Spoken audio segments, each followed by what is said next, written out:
Halo semuanya guys, kembali lagi sama gue Aldo di channel ini. Dan hari ini ya, di video kali ini gue tuh mau ngebahas soal kota tanpa air yang ada di Pakistan. Yang tepatnya itu adalah kota Karachi. Jadi di zaman sekarang yang kayaknya kebanyakan dari kita tuh udah nggak pusing soal air ya, kecuali di pedalaman mungkin ada. Tapi intinya di kota Karachi ini tuh akses airnya tuh susah banget. Dari mulai buat minum susah, buat mandi susah, dan bahkan masyarakat di sana tuh ada yang kekurangan air bahkan sampai untuk wudhu sekalipun. Nah, pertanyaannya adalah apa faktor-faktor yang bisa ngebuat akses air ke kota Karachi itu sesulit itu? Kita bahas di video kali ini. Let's begin the case, guys. I lost myself. I waited still for a glimmer to arrive. I know it. Of course, secara compensation and benefit tentu saja meningkat ya. Sekarang kan lagi on. Oke, kita bahas soal krisis air di kota Karachi. Yang cukup mengagetkan adalah ini adalah kota terbesar di Pakistan dan juga kota terbesar ke-12 di dunia. Dan dengan megang predikat kota terbesar, pertanyaannya itu kok bisa ini kota sebesar itu tapi kekurangan air, dan faktor-faktornya itu apa? Oke, gue mulai dari keadaan suplai air di keseluruhan Pakistan dulu. Jadi dari data International Institute for Sustainable Development, sekitar 92% dari wilayah Pakistan itu sebenarnya udah dikategorikan kering atau semi kering. Dan dengan kekeringan kayak gitu, penampungan air Pakistan itu kapasitasnya mentok buat kebutuhan air selama 30 hari doang. Padahal rekomendasi penampungan air buat negara dengan iklim kayak Pakistan itu seharusnya ada di 1000 hari. Jadi dari sini aja harusnya udah kebayang gimana keadaan krisis air di daerah Pakistan tersebut. Nah, kalau ngebahas daerah Karachi secara spesifik, sebenarnya nggak semua daerah Karachi itu kekurangan suplai air. Tapi yang ngalamin ini tuh ada di beberapa bagian kayak Karachi Utara, New Karachi, sama Orange Town, dan Gulshan Iqbal, dan beberapa daerah lain di sana. Jadi memang faktor utama dari kekeringan ini tuh jelas karena perubahan iklim dan juga curah hujan yang makin berkurang. Yang ngebuat banyak sungai atau danau di sana tuh bahkan sampai benar-benar kering. Dan kalian juga bisa lihat sendiri ya footage-footage bagian kota Karachi yang kekeringan. Sampai jembatan-jembatan jalan itu gak ada gunanya. Karena daerah yang tadinya sungai dan waduk itu udah jadi tanah kering doang sekarang. Jadi kan bisa jalan gitu ya. Dan sejalan dengan perubahan iklim yang bikin udara makin panas dan ngurangin suplai air di sana, keadaan ini juga diperparah sama jumlah penduduk kota Karachi yang semakin banyak. Dan per 2023 ini aja, itu beberapa data sensus itu bilang kalau jumlah penduduk di sana itu udah lebih dari 20 juta orang. Dan jumlah ini juga terus bertambah sekitar 4,5% setiap tahunnya. Makanya dengan kondisi kayak gini, orang-orang di daerah Karachi yang kekeringan tuh cuma bisa dapat akses air sebanyak 70 liter kurang per harinya. Padahal di negara tetangganya kayak India yang bukan negara maju aja, itu per orang itu pemakaian airnya bisa sampai 135 liter per hari yang dikobok-kobok di dalam panci. Dan jangan kaget juga kalau pemakaian per hari itu bisa sampai 100 liter lebih sebenarnya. Karena pemakaian air ini tuh udah meliputi dari mulai masak, minum, mandi, cuci baju, dan juga buat kebutuhan kebersihan lain-lain. Jadi emang keadaan ini tuh benar-benar bikin mereka kesusahan. Karena bahkan mereka itu nggak bisa mandi setiap hari. Dan bahkan buat wudhu pun mereka tuh harus ngirit-ngirit air juga. Pemerintah sendiri tuh sebenarnya ngejanjin suplai air lewat infrastruktur pipa dan aliran air yang mereka bangun buat ngalirin air dari daerah Dabeji yang masih punya suplai air yang cukup aman. Jadi karena di Pakistan tuh ada komisi dewan yang ngurusin suplai air, mereka tuh ngejanjiin rakyatnya buat ngirim suplai air lewat pipa-pipa tadi setiap 1 minggu sekali selama 24 jam. Jadi 24 jam itu tuh mereka tinggal ngambil air dan ditampung buat 1 minggu selanjutnya. Nah tapi pada kenyataannya yang terjadi di lapangan tuh sama sekali berbeda sama janji pemerintah yang mau ngasih suplai air setiap minggu. Karena suplai air dari pipa-pipa ini tuh bahkan sering gak jalan sampai berbulan-bulan bahkan.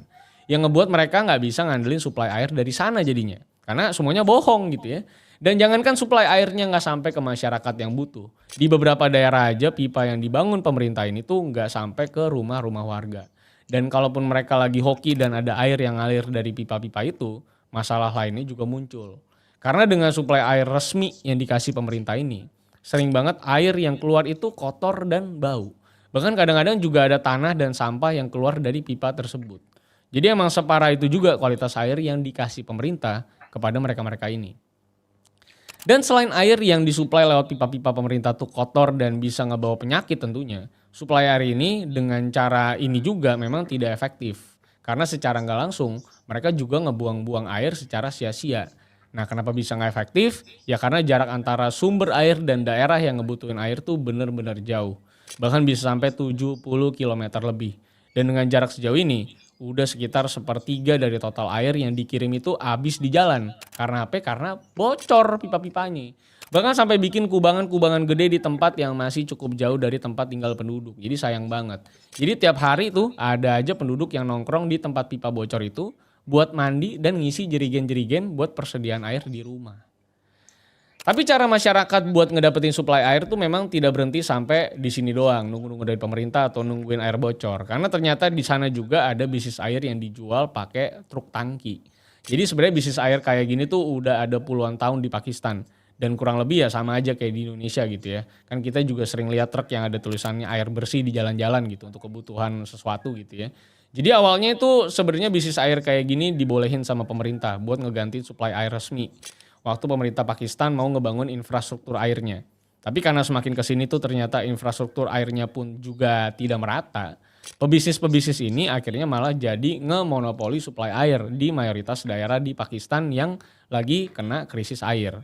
Dan karena udah jadi sebuah komoditas yang urgensinya dan demandnya tinggi banget, ini orang-orang tuh bisa naikin harga seenaknya aja.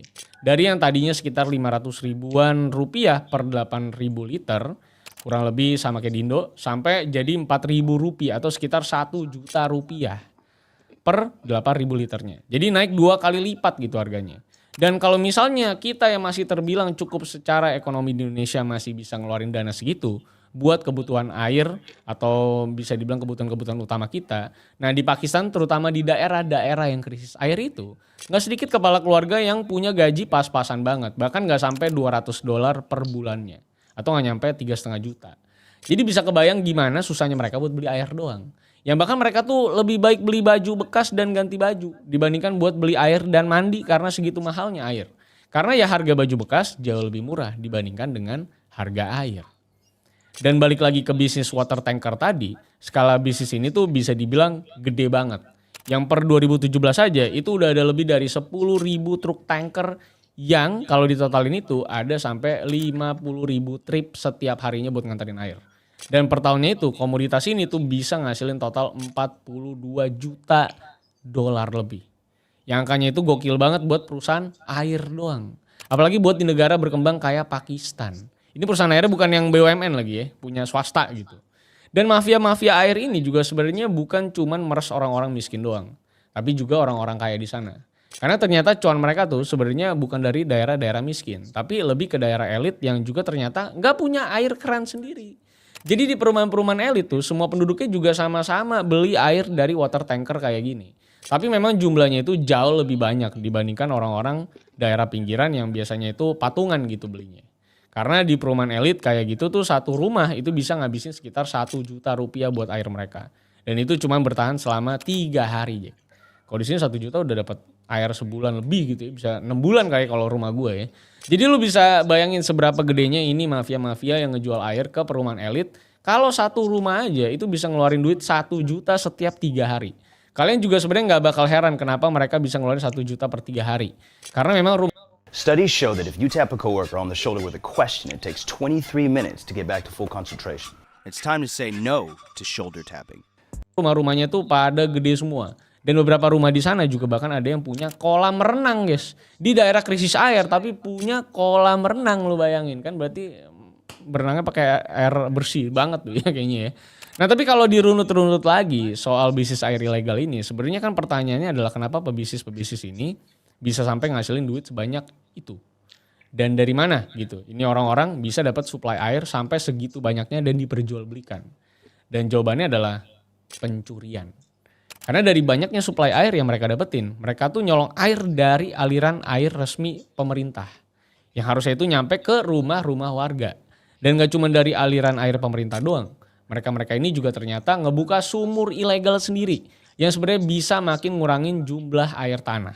Dan tentunya nurunin dataran tanahnya. Karena kan dengan ngegali sumur buat ngambil air, di keadaan iklim yang separuh itu air yang diambil jelas bakal lebih banyak dibandingkan air yang terserap balik ke tanah. Karena kuota yang diambil sangat banyak di daerah sekering itu. Makanya cara ini tuh sebenarnya dilarang sama pemerintah. Apalagi kalau tujuannya itu buat dijual lagi. Dari sisi pemerintah dan Komisi Air juga sebenarnya udah berusaha buat ngebubarin sumur-sumur ilegal ini yang ngebahayain banget. Yang per tahunnya itu bisa sampai lebih dari 400 sumur tercipta. Jadi emang mafia di negara-negara yang krisis air kayak gini, itu udah bukan cuma ngejual barang-barang ilegal kayak narkoba atau senjata doang. Tapi sampai air yang udah jadi kebutuhan setiap manusia pun sama mereka dijadiin komoditas ilegal. Nah tapi herannya, kenapa praktek ini tuh bisa terus berjalan dan bahkan sampai puluhan tahun pun ini orang-orang tetap kudu ngandelin mafia-mafia air ini. Dan jawabannya itu bukan lain adalah ya korupsi apalagi. Karena yang ngejalanin dan pemilik bisnis-bisnis ini ya sebenarnya adalah orang pemerintahan yang pecahnya itu ada dari Dewan Pengelola Air juga. Jadi ya dia juga sebenarnya. Jadi ya dia sendiri yang ngejalanin kejahatan, yang bikin regulasi dia, yang ngejalanin dia juga. Tapi dia memang ya bisa dibilang dia sendiri juga ceritanya kan mau nangkep mafia-mafia ini nih, orang-orang pemerintah ini ya. Makanya gak heran kalau di mayoritas operasi penangkapan ini tuh mayoritas dari operator sumurnya ya tentunya udah kabur. Dan tindakan mereka ini cuma berhenti sampai ngebongkar dan ngemusnahin alat pompa airnya doang. Karena orangnya dia juga, yang nangkep dia, yang ditangkep dia juga. Karena ya orangnya udah disuruh cabut pasti kan perwakilannya sama orang-orang dalam ini sebelum terjadinya penangkapan. Walaupun ternyata orang-orang yang ngejalanin bisnis ini juga gak terlalu peduli sebenarnya sama aparat. Karena mereka tuh beneran terang-terangan bisa ngebuka sumur itu di pinggir jalan dan kebuka. Dan penduduk sana juga bisa ngelihat dengan jelas kalau itu tuh ya sumur ilegal gitu. Di salah satu dokumenternya Unreported World yang ngebahas tentang krisis air di Karachi ini juga ada bagian yang cukup gokil menurut gue. Dimana si reporternya itu ngewawancara salah satu orang yang megang salah satu sumur ilegal yang ada di Karachi. Dan di sana tuh dia ditanya, kenapa mereka bisa ngelakuin bisnis ini secara terang-terangan? Dan dijawab, kalau iya di Pakistan tuh yang penting ada duitnya. Dan mereka juga kagak takut ditutup sama pemerintah. Karena yang nge-backing mereka tuh orang kuat pemerintahan yang gak bakal ngebiarin mereka ditutup sama aparat. Kalau ditutup pun juga keburu-kabur juga orangnya. Dan kalau di jawaban barusan tuh dia cuma ngasih tahu rahasia umum soal backingannya dia. Statement dia selanjutnya itu sebenarnya lebih pecah lagi. Karena ini orang itu bilang kalau duit hasil jualan dari bisnis air ilegal ini, itu ujungnya balik lagi ke komite air. Yang berarti kan ini semua tuh secara nggak langsung jadi sistem korupsi yang emang sengaja dibikin buat meres duit rakyat terlebih rakyat miskin. Jadi komite airnya sendiri yang korupsi, lu bayangin. Jadi memang pemerintah di sana tuh bukannya ngebenerin infrastruktur negaranya supaya bisa ngebagiin air secara merata. Tapi mereka ini malah fokus di operasi penangkapan mafia-mafia yang seakan-akan jadi masalah utama di keseluruhan isu krisis air ini. Yang padahal ya ini mah mereka juga yang ngejalanin bisnis ilegalnya. Dan gak cuma di bagian perjualbeliannya doang yang udah terang-terangan diliatin ke masyarakat. Mereka ini juga gak ngebiarin pihak-pihak lain yang mau ngebenerin masalah ini. Karena beberapa tahun lalu tuh pernah ada pembunuhan seorang jurnalis perempuan yang ngeliput soal masalah sumur ilegal ini. Buat jadi peringatan ke pihak-pihak lain yang mau ngelakuin hal yang sama. Jadi udah kayak mafia migas gitu ya ini ya, mafia-mafia air di Karachi ini ya. Jadi bikin sebuah contoh dari ngebunuh salah satu jurnalis yang mau mencoba menguak kasus ini. Tapi memang yang paling pecah itu waktu gue ngeliat dokumenternya si Unreported World ini sebenarnya. Waktu mereka ngeliput salah satu daerah yang lagi digerebek karena ada sumur ilegalnya. Jadi di sana tuh mereka ngebongkar peralatan sumurnya. Terus diwawancara sama si reporter. Si orang dewan yang mimpin operasi ini tuh dengan pedenya bilang kalau warga tuh gak perlu beli air dari sumur-sumur ilegal yang ada di sini. Karena menurut mereka kan itu malah ikut ngegedein industri air ilegal yang ada di Pakistan. Terus dia juga ngomong kalau dari infrastruktur pipa air pemerintah juga sebenarnya warga tuh udah dapat air, udah cukup. Tapi waktu dia ngomong gitu, warga yang ngumpul di sana tuh langsung ngambek dan nanya mana airnya, mana pipanya. Karena ternyata kagak ada pipa di sana dan mereka juga terpaksa buat beli air dari mafia-mafia ini. Lagi-lagi adalah hukum supply and demand. Makanya krisis air ini tuh sampai sekarang masih nggak ada solusinya. Dan bisa dibilang nggak bisa diapa-apain juga kalau pemerintahnya masih sekorup ini dan udah kebiasaan dapat duit banyak dari ini. Karena waktu warganya minta air sama pemerintah kagak dikasih, tapi waktu beli air sendiri mereka dianggap nyolong air pemerintah dan ngedukung mafia-mafia. Jadi dikatakan bisa serba salah nih rakyat-rakyat ini ya. Nah itu dia adalah soal kisah di mana sebuah negara yang punya kota yang sangat besar, bahkan dikatakan sebagai salah satu negara yang cukup maju sebenarnya. Tapi ternyata mengalami kekeringan kayak gini. Bahkan memang yang namanya udah kebiasaan dapat duit dari nyolong air ya dan memanfaatkan kekeringan ya. Tentunya ini bakal susah banget buat bisa di wipe abis. Apalagi ini udah sampai sesistematik itu. Gue rasa yang bisa nyelesain ini adalah cuman waktu. Dimana generasi-generasi ini yang tua-tua sekarang yang dari Komite Air Pakistan ini harus akhirnya nanti turun dari jabatan atau setidaknya mungkin meninggal dan digantikan generasi-generasi baru.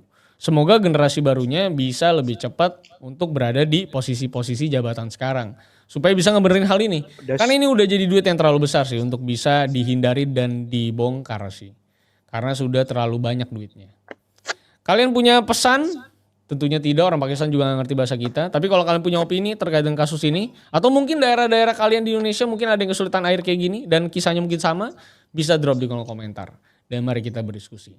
Terima kasih yang sudah nonton sampai akhir. Jangan lupa like, share, dan subscribe. Follow gue di @rivalsantosa. Kalau misalnya kalian mau gak dapetin apa-apa sih profil gue. Yeah. So sampai jumpa semuanya. Karena masih banyak kasus menarik yang bisa kita bahas. So see you on the next case guys. I lost myself.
Gila. Kata-katanya kasar tuh yang keluar, cowoknya bener-bener bingung.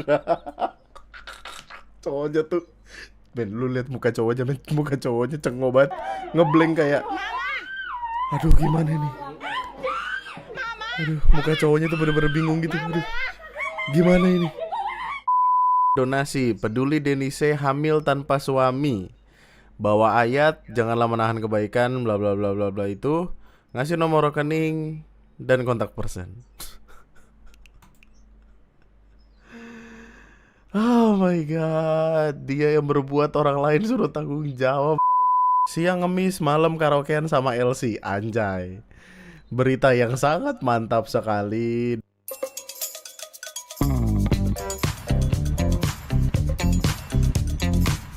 Hai, selamat datang di video gue kali ini dan selamat datang kembali di TNM. Selamat datang di pembahasan lainnya akan apa-apa yang terjadi di sosial media khususnya yang ada di Indonesia. Dimana biar gue mulai semuanya dengan sebuah perkara yang aneh sekali yang memberikan kita dua pelajaran. Pertama, ketenaran instan hanya akan membuat lu stres, dimana lu akan berlomba-lomba melakukan apapun untuk pada akhirnya pengen ngedapetin fame tersebut kembali.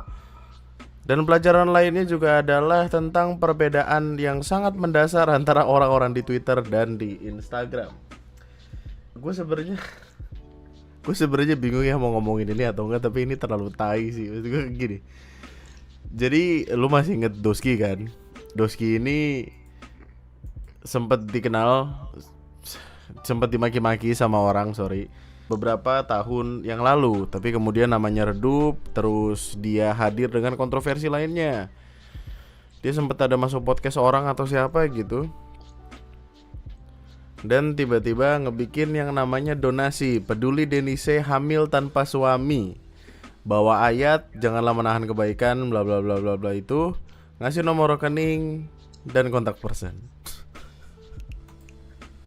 Hikari to yami no hazama.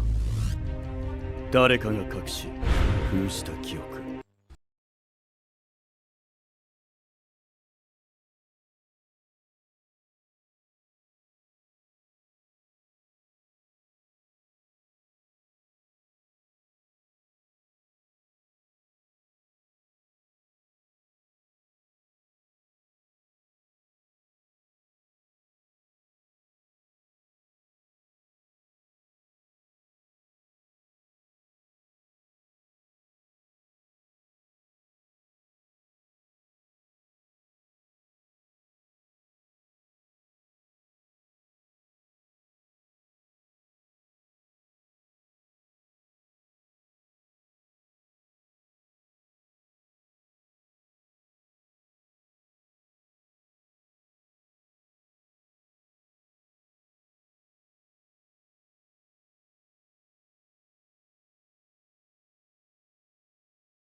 Hah?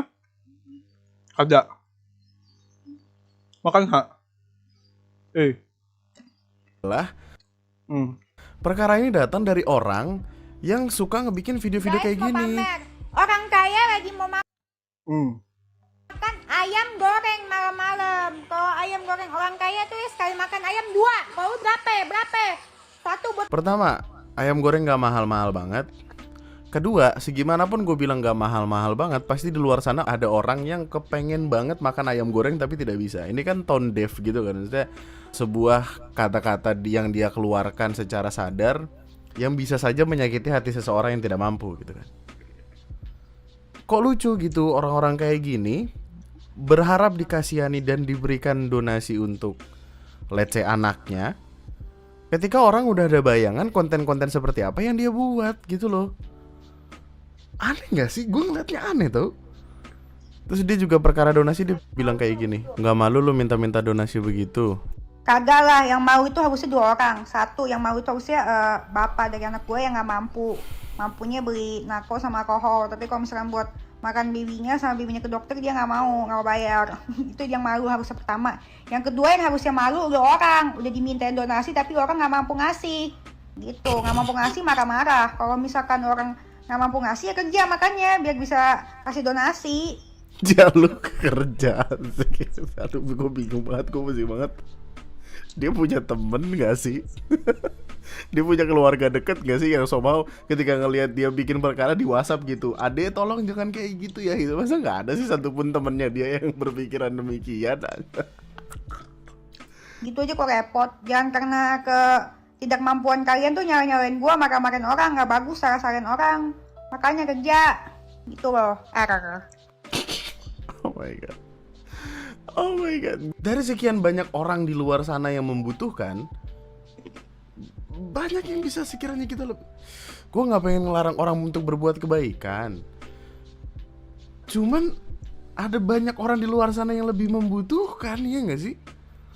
Kita lagi bicara, ada kata peduli di sini, ada hamil tanpa suami di sini, dia ngebawa ayat atas sesuatu yang dengan sadar dia lakukan. Well, gue nggak tahu dia sadar atau enggak ketika melakukan hal tersebut sampai akhirnya jadi bayi. Tapi kan, gue juga nggak tahu sih itu dia beneran hamil atau enggak. Tapi ada foto USG dia di akun IG-nya, jadi kayak gue merasa kayak dia hamil beneran. Gue nggak tahu sih. Yang salah satu hal yang membedakan juga adalah di Twitter komen-komennya tuh orang marah-marah kan, kayak lah lu yang sama pacar lu sampai jadi anak ya, masa masyarakat yang harus tanggung jawab, aneh-aneh aja lu mpok gitu. Terus kayak yang mengemis dengan gaya, dia kenapa lah ya, najis banget, udah nggak makan stik wahyu lagi, bla bla bla bla bla bla. Tapi di IG, ketika lu ngelihat komen-komenannya, yang foto USG anaknya ini, ada yang bela gitu kayak, Masya Allah semoga baby DC dan ibu DC sehat selalu. Kalau soal perselingkuhan dulunya salah yang laki-laki, kalau sayang keluarganya nggak bakal selingkuh. Beliau ini juga keliru sama suami orang, tapi untuk babynya siapapun akan.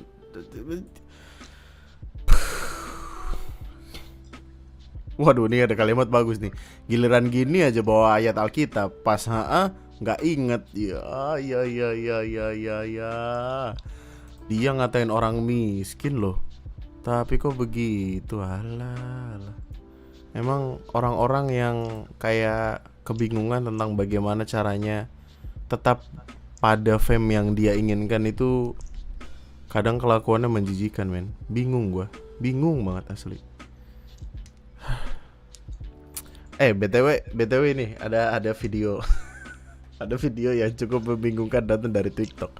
Gue sampai riset, gue sampai nyari tahu akun yang pertama kali naikin kan. Terus gue penasaran apa yang terjadi. Gue nggak akan banyak komentar tentang perkara ini karena ini hanyalah video yang dinaikin ke TikTok. Konteksnya sudah jelas, tapi kita tidak tahu sudut pandang yang lain. Informasinya juga belum jelas karena ini ya hanya akun yang dipegang sama seseorang yang pengen naikin perkaranya aja.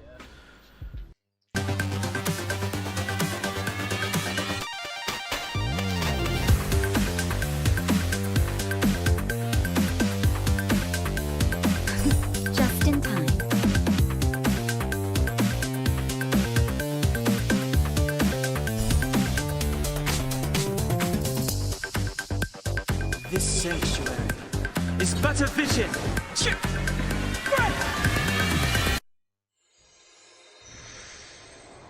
Tapi ini seru banget, men. Terus juga kayak, jadi ada mbak-mbak gitu, ada orang datang ke rumah orang yang sedang ingin menikah. Akhirnya kita tahu kalau orang yang memvideokan ini adalah istri sah dari siapapun laki-laki yang ingin menikah ini. Istri. Oh itu akhirnya kayak ya aku juga harus ikut happy. Tiba-tiba kayak, Assalamualaikum. Sini dong. Di dalam, nggak di dalam? Di dalam. Ibu mertua dari si laki-laki ini. Dulu kita ngomongin dulu semuanya gitu, tapi ibunya ini udah keburu histeris. Mama. Tetap kayak langsung pada rame gitu. Kesini hebat. Kami dan si cowok ini pergi dari rumah, bilang pergi ada dinas keluar. Ada tugas dinas gitulah di luar kota atau di luar mana gitu. Tapi tugas dinasnya kok masuk kamar cewek gitu. Terus kayak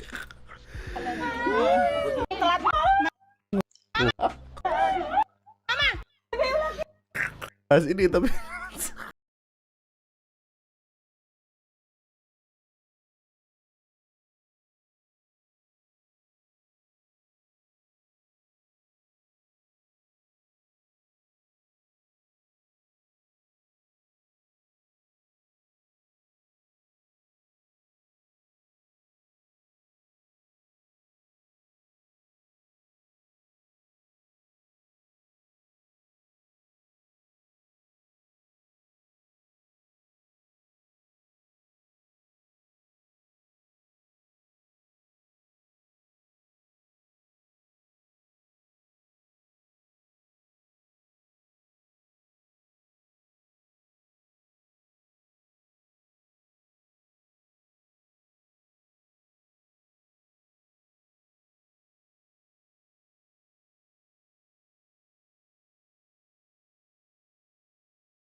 Masih lu gokil.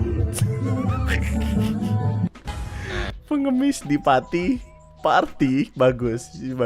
Pengemis di Pati party bareng LC karaoke kini diamankan sama PP gokil. Jadi ceritanya pada tanggal 5 Juli 2023 ada akun Pati Sakpore itu normalnya orang mengemis itu adalah orang yang tidak punya, yang rela melakukan apapun untuk mendapatkan uang supaya bisa makan gitu. Tapi ini tidak, makanya rame. Jadi pengemis ini namanya Aris, usianya udah 40 tahun dan dia itu berasal dari Pati. Nah, dia ngaku kalau misalnya yang ngerekam kegiatannya itu temennya yang minjem HP ke dia. Hah? Jadi ini direkamnya pakai HP dia. Ya Allah. Nah, dia nggak tahu kalau misalnya videonya ini tiba-tiba viral. Dia juga nggak tahu siapa yang viralin. Dia ngelakuin itu bersama teman-temannya yang berasal dari kampung. Dan duitnya itu emang hasil dari minta-minta yang kalau misalkan lagi rame itu bisa dapat 150, kalau misalkan sepi dapat 100. Itu mereka harus ngelakuinnya dari pagi sampai sore. Terus Aris juga ngaku kalau misalnya dia meluk LC atau membayar jasa LC itu baru sekali. Kalimatnya gitu ya, baru sekali. 2023 is in full swing, and believe it or not, we're halfway through. So, like we do every year, we take a look back at the first half of the year and talk about some of the best games so far. Keep in mind, these aren't just like the personal choices of the Game Ranks team. These are big, massive games that reviewed well, sold well, were generally received well, or even some that came out of nowhere and kind of surprised people. Just the games that were in the conversation. So we got 10 or so to talk about. It was really hard to narrow it down to 10 with number 10. Hi-Fi Rush was one of those games that just came out of nowhere. It got a surprise drop release at an Xbox presentation, and it's from Tango Gameworks, the people behind The Evil Within. And we weren't expecting them to make something like this, but holy crap, we're glad they did. Essentially, this is a fun action-adventure platformer combat game that also has rhythm elements. This cool art-stylized world you're in is always jumping, bouncing to the music, and if you fight on the beat, your attacks will get damage bonuses. So the game encourages you to play on the beat, keep on the beat, and stay consistent with that from your platforming to your jumping, dodging, striking, attacking, all of that. But it really ramps up when it comes to the boss battles. They are out of this world and so cool to see. Also, not to mention, it's just a gorgeous game. This kind of art style, sometimes we can't get enough of it. There was a time where more cel-shaded games were kind of like overdone, but this takes a really good hybrid kind of animation style that just works. This game also feels like a celebration of all types of cartoons. Western cartoons, anime, anything like that. This game really represents a really good combination of all of those sensibilities. You can tell this game has a lot of influences, and it's wearing all those influences very proudly on its sleeve, man. I mean, it's just so much fun. It's funny, it can be challenging, and it's just a good, compelling, straightforward old video game, and we love those. And next, over at number 9, squeezing in at the tail end of the first half of the year, we have Final Fantasy 16. At the time of making this video, the community is still playing through this one and figuring it out, but it is an action-packed, wild, crazy ride. Yes, it has flaws like any Final Fantasy game, but some of the big action set piece moments are like better than we've seen in any other recent game, and that's saying something. In Final Fantasy 16, you play as one person. You're not controlling a party, you're playing as Clive, a young man from a fallen kingdom who, of course, has magical powers, but you're engaging in more character action combat, so think of a Final Fantasy that plays a little bit like a Devil May Cry. Yes, that actually sounds like a good combination, and yes, in execution, it is pretty fun. It is a sweeping, grand story, despite being a somewhat linear game with some unremarkable side quests, but it's got cool characters, incredible music, some engaging combat, and just another good old-fashioned, straightforward Final Fantasy adventure, although this time it's rated M, and it's pretty refreshing. There's a lot of F-bombs and blood. It's interesting in a Final Fantasy game. As of right now, it's only on PlayStation 5, but maybe in the future we'll see it elsewhere.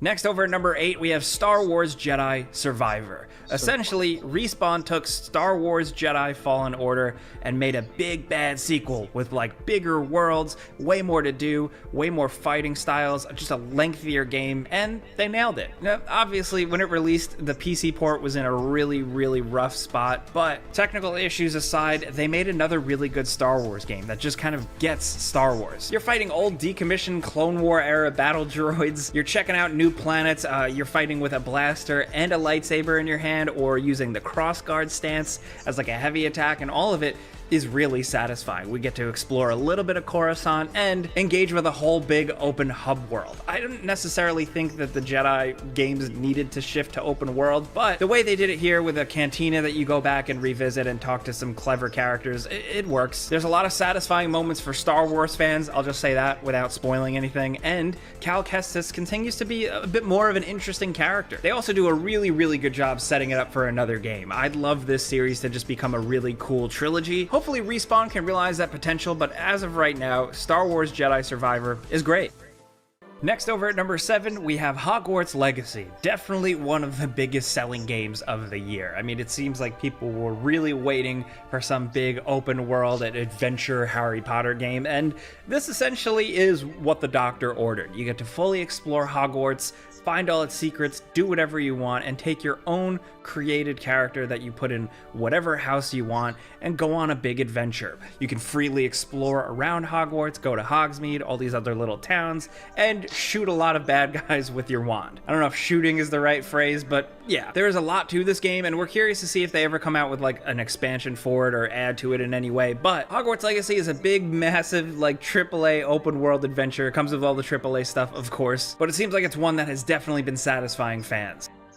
Next, over at number 6, we have The Outlast Trials. Yeah, this is finally out, technically in early access, but the developers, Red Barrels, clearly took all the money they made with Outlast and really took the time to really build this game up, and what they've built so far is really satisfying fans. So it's still very much Outlast with the over-the-top gore and weird stuff and the challenge of really hiding when to run, but in a little bit of a different format, a different type of structure, with it being all these different little trials, but with you having your own character and all the multiplayer stuff that comes with it, but not in a cynical way. It feels like it just really makes sense here. Like, it doesn't feel like they took Outlast and just forced it to be a cooperative online multiplayer game just for the sake of it. No, they had a genuine idea, and it seems like they're really taking that idea and running with it. There's probably going to be more to come from the Outlast Trials, and we're looking forward to seeing what the final release means, because as of right now, you can only play it on PC and Steam, but we expect this to become hopefully as big of a deal as the original Outlast games were. And like I said, this one has really taken Steam by storm, and expect to hear more of it in the second half of the year.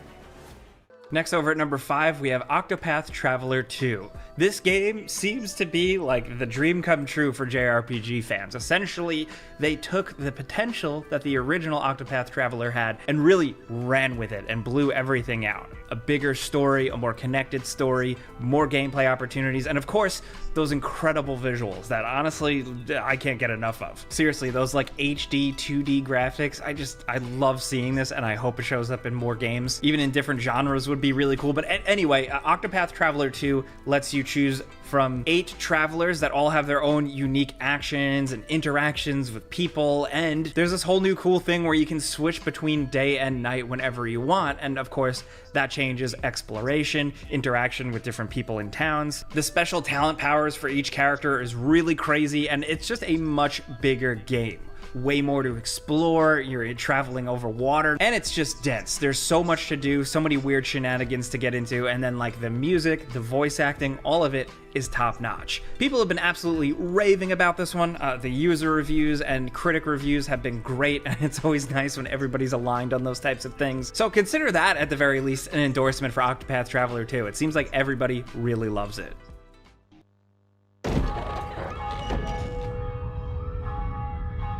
Something wrong with the school.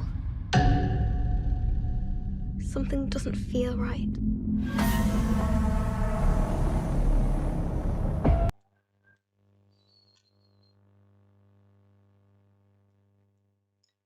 Next, over at number 4, we have the Resident Evil 4 Remake. Yeah, there's a lot of remakes and remasters and stuff, but the Resident Evil 4 Remake really seemed to nail a good balance of changing things up, shaking things up here and there, but still really preserving the core of what the original Resident Evil 4 was. There's a little bit of a shift in tone, there's way more depth to the character and the performances, there's a couple of more side diversions and things to keep you busy, but ultimately, you're still going on this adventure with Resident Evil 2's Leon S. Kennedy, way more of a badass this time around as he has to rescue the president's daughter and get into a whole bunch of weird shit. It is a descent into madness, it is a a trip into literal crazy town, and there's a reason why the original Resident Evil 4 was loved by so many people, and now that Capcom nailed the remake, even more people can see why this series is so great. Obviously, this is one of the weirder games in the entire franchise, but it's also one of the most beloved. The combat is fun, the world is moody, there's a lot of tension, but so many rewarding and cool and over-the-top moments. Like, this game really packs a lot of different things in it, and I think that's why it satisfies so many people. The big question is, what is Capcom and Resident Evil going to do next? We don't know for sure, but if we're talking about the first half of this year, maybe we'll hear something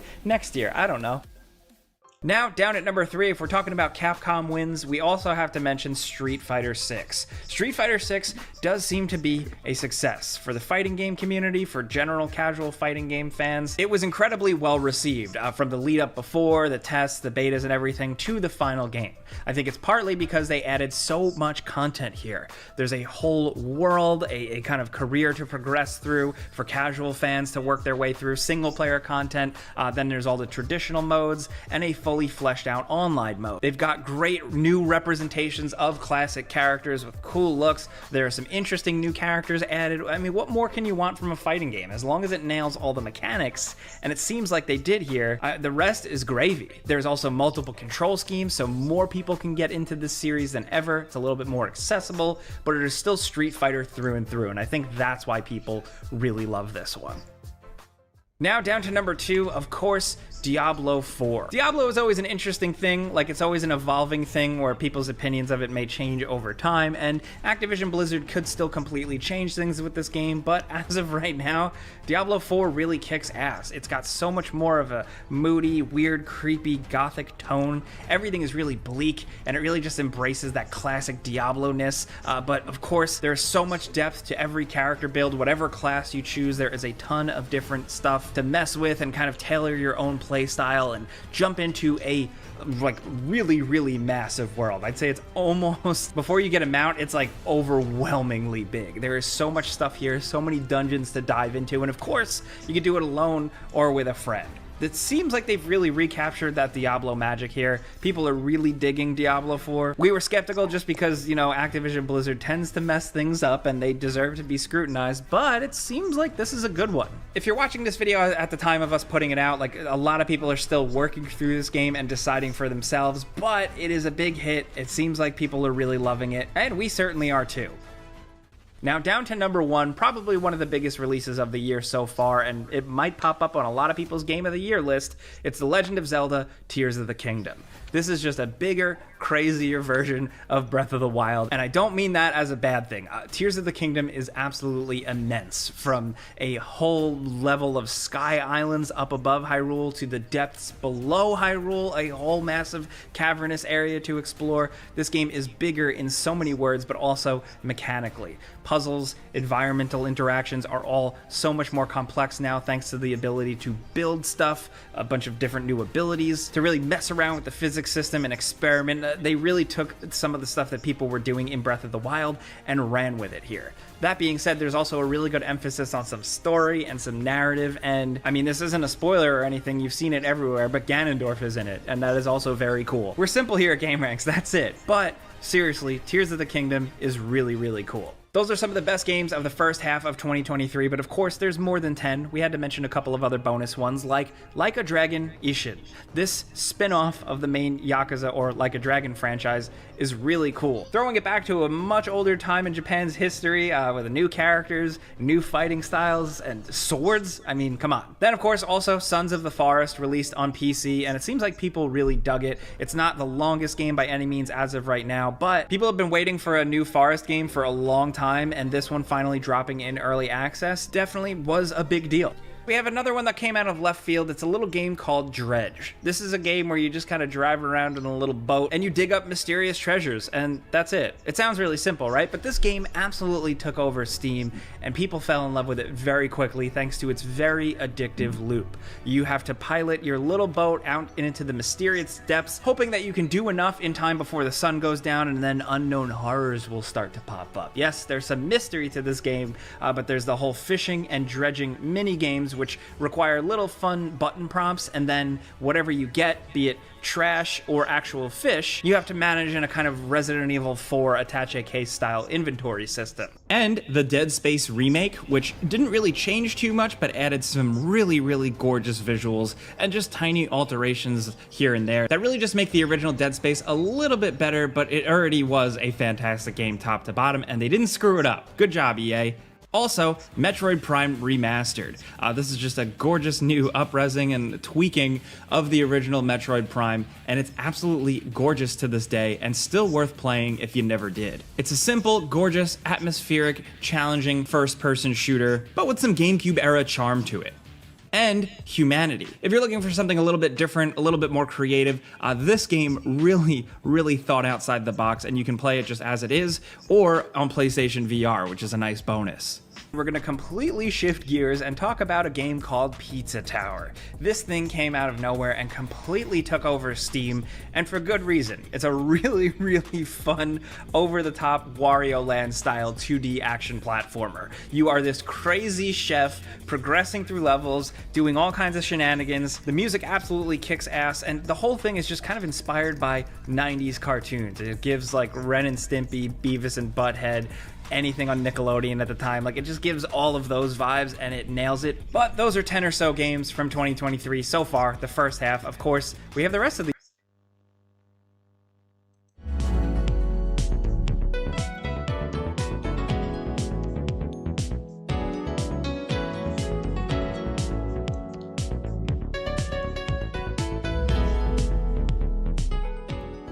With the likes of Devil May Cry and Blood Will Tell on the PlayStation 2, players were never at a loss when it came to looking for new hack and slashes to play. But one game that never really got its chance in the spotlight was Chaos Legion. It saw you taking on the role of Siege. Armed with little more than a glowing sword, divine magic, and a flowing cape, you have to wander through medieval Europe and annihilate all the demons roaming the countryside. It's not going to be easy, however. The enemies in Chaos Legion are some of the most aggravatingly die-hard foes you'll ever encounter. Luckily, Siege has got a few tricks up his sleeve that make these battles all the more manageable. You've got a standard attack which can be used to create combos and link together several of his more devastating special moves. That's not all though, as one of the main aspects of the game all revolves around entities known as legions. They essentially play the role of a summon and allow the player to set them on enemies, which really helps out once the action starts to heat up. There's quite a diversity of them as well, spanning from explosive fireballs to sharpshooting archers. Then of course there is the strongest legion in the game, whose name Thanatos literally means personification of death, and rightfully so. He's able to smack around all the enemies on the screen at once and clear entire bosses without batting an eye. Constantly juggling between your standard combos and the use of these legions allows the combat system to flourish, and for those that take their time to learn the intricacies of the way it works, you'll be rewarded with some of the flashiest gameplay you'll see on the console. Sure, the story is cliched beyond belief, the characters are completely forgettable, and maybe the presentation could have been executed a bit better, but when you look at the whole picture, Chaos Legion will definitely not disappoint with its formidable gameplay that more than makes up for any shortcoming. We know you're Habis, hovering pada over bapak lah. that button, but we need your help. We have a better button, we promise. Itunya habis dah. Dikit aja isinya. Right on time. Not Originally released for the Sega Dreamcast and eventually making its way to both the GameCube and PlayStation 2, Code Veronica is one of the most highly requested remakes in the Resident Evil series. This was the first mainline release to stray from pre-rendered backgrounds and instead depicting its world and characters in full 3D. It was a bit of a controversial move at the time, which no doubt contributed to its muted success when compared to other games in the franchise. It once again saw you taking up the fight as Claire Redfield as she travels to an island in Europe in the hopes of finding her brother Chris. In true Resident Evil fashion, it's not long until everything goes to shit, resulting in the player having to traverse a hazardous environment bursting with undead nightmares. Thankfully, scattered across the island are various weapons and other items that make the onslaught of enemies and other grotesque creations all the more manageable. Of course, it's not all just about simply mowing down everything that moves, as an equal amount of exploration and puzzles make up the game as well. Sure, some of the puzzles may have the potential to annoy players, but they've always been a huge part of the games, and to be fair, in Code Veronica, Veronica, there's nothing that's gonna hinder your progress completely, as everything is pretty self-explanatory. Even though the game holds up pretty well by today's standards, seeing it recreated in the RE engine would be incredible, especially because this one has always felt like the black sheep of the franchise and would benefit most from the upgrade. And even though it's available on nearly every modern platform now, taking it into the who is trying to stop the escape. Her presence can be felt throughout the entire game in the form of creatures and to death to fighting poison chihuahuas. This is a game which is not afraid to have fun. As the player, you take on the fight as June, a man known worldwide for his incredible fighting skills and his ability of enemies and occasionally frustrating controls, which in my opinion actually add to the game in a positive way, as opposed to arrows.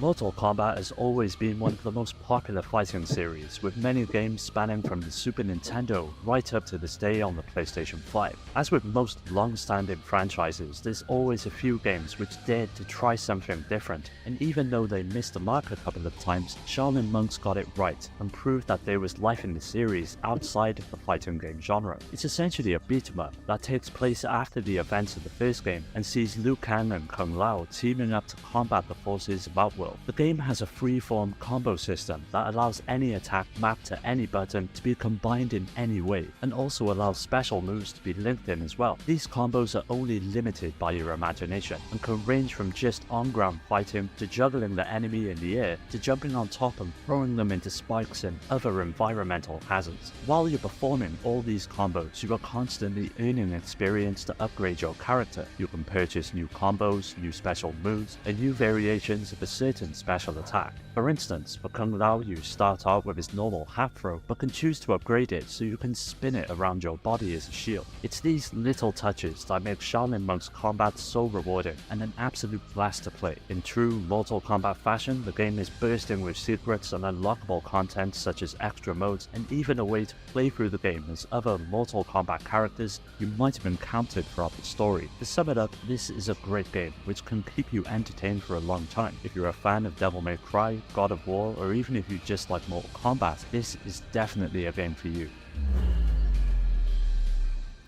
Rogue Galaxy is the gold standard when it comes to RPGs on the PlayStation 2. Sure, you've got Final Fantasy, Dragon Quest, and Grandia to contend with, but Rogue Galaxy was in a league of its own, largely due to its lush and inviting visuals that work to portray believable worlds in which to explore and get to know. The story sees you playing as Jaster Rogue, a young man living on an enslaved desert planet that suddenly comes under attack by beasts. Events play out that result in Jaster joining a group of space pirates who set out to try and get to the bottom of why their village was destroyed. Don't get me wrong, the opening of the story is a bit cliche, but the journey soon opens up and flourishes into one of the grandest adventures you'll ever play. Now, I could gush over the story for days, but if the gameplay didn't back it up, it would all mean nothing. But it's here where Rogue Galaxy cements itself as a game you will not want to miss. When wandering around the game's map, you'll run into random encounters with an assortment of enemies that all possess their own unique threats. Overall, the fighting system is pretty polished, as you can control any party member at any time, and since each individual member has their own unique weapons and sub-weapons, you have quite a few choices in how to play. Some enemies require certain attacks to kill, such as charge attacks or jumping attacks, with some even requiring the use of a special gun to break their shields. This aspect of the combat serves to constantly keep the player on their toes, and when you throw in elemental weaknesses as well, the battle system soon becomes one of the deepest you'll ever experience in any RPG. Beyond combat, there's a ton of side quests and extras in the game to get stuck into that pads out the experience, but in meaningful ways. While it may not be the most original game you'll ever play, the execution helps greatly offset the lack of originality. This is a truly fun game with a lot going for it that deserves a full remake for modern consoles. When it comes to first-person shooters, the PlayStation 2 played host to many enjoyable takes on the genre, such as time-splitters and heavy hitters like Medal of Honor. One lesser-known title that really deserves a modern remake, and none of them are of good intention. The biggest way Haunting Ground conveys fear to the player is the way in which Fiona herself is described and hit that bell to get notified.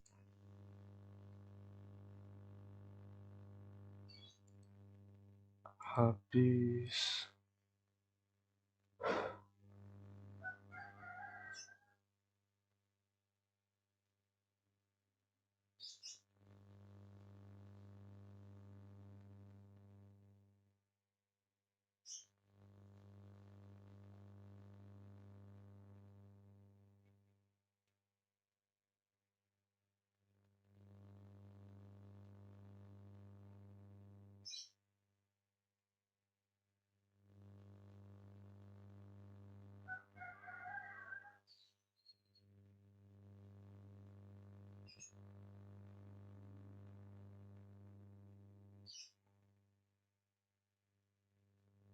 100%. 315 voucher udah rilis. Oke.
Hey guys, welcome to Under Expert.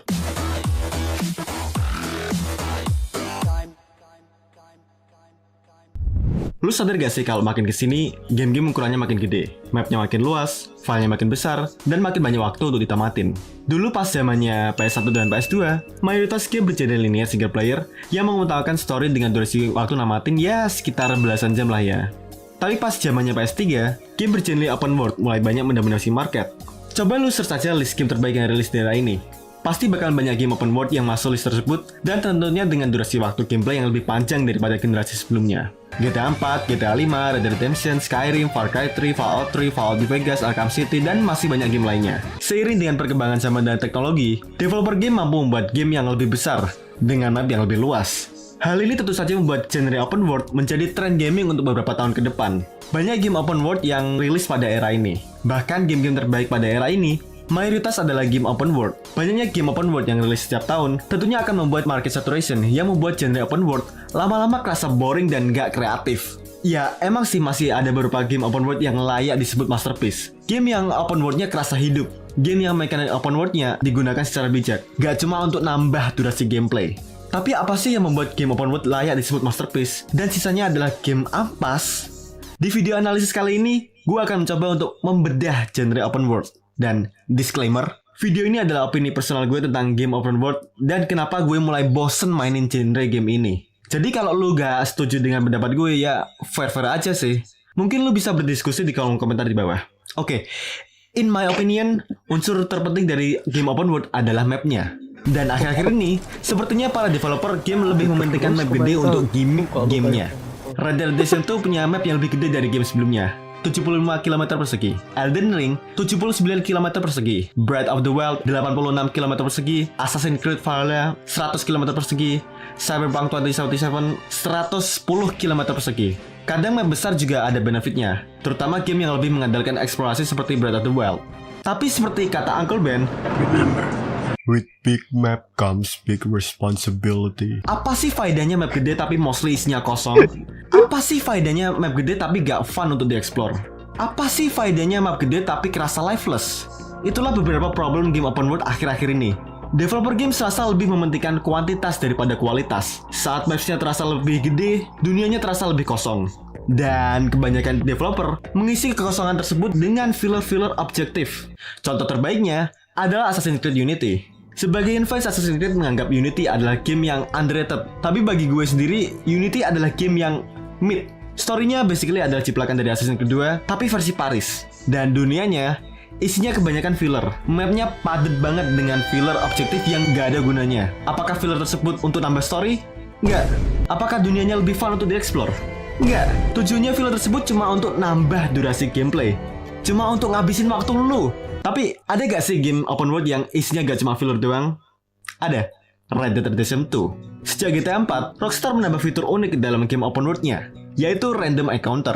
Random Encounter membuat game open world sangat fun untuk dieksplor, karena nggak tercantum di map. Lu nggak bakalan tahu kapan akan bertemu Random Encounter. Apakah saat eksplorasi ada orang yang butuh pertolongan?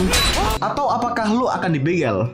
Hal random inilah yang membuat dunianya kerasa hidup, karena emang hal tersebut bisa saja terjadi di dunia nyata. Contoh lain yang menurut gue punya map besar tapi gak boring untuk dimainin adalah Marvel Spider-Man. Ya meskipun mapnya dipenuhi oleh objektif-objektif yang kerasa kayak cuma filler, tapi at least filler tersebut memberikan kita reward berupa poin yang bisa digunakan untuk upgrade suit dan gadget. Selain itu, eksplorasi world di game ini kerasa jauh lebih fun karena kita menjelajahi dunianya dengan cara Spider-Man. Lu bisa lari antar gedung, berayun antar gedung, terjun dari gedung, freestyle antar gedung. Eksplorasinya kerasa fluid, dinamis, dan yang paling penting, fun. Jika gue harus menjelajahi map yang berkilo-kilometer luasnya, maka eksplorasinya juga harus kerasa fun. Cek handphone dulu. Nggak ada apa-apa di handphone. Oke lah, lanjut. Loh, itulah kenapa dulu gue suka mainin series Assassin's Creed. Karena cuma di Assassin's Creed lo bisa parkour dari gedung ke gedung. Kalau Assassin's Creed yang sekarang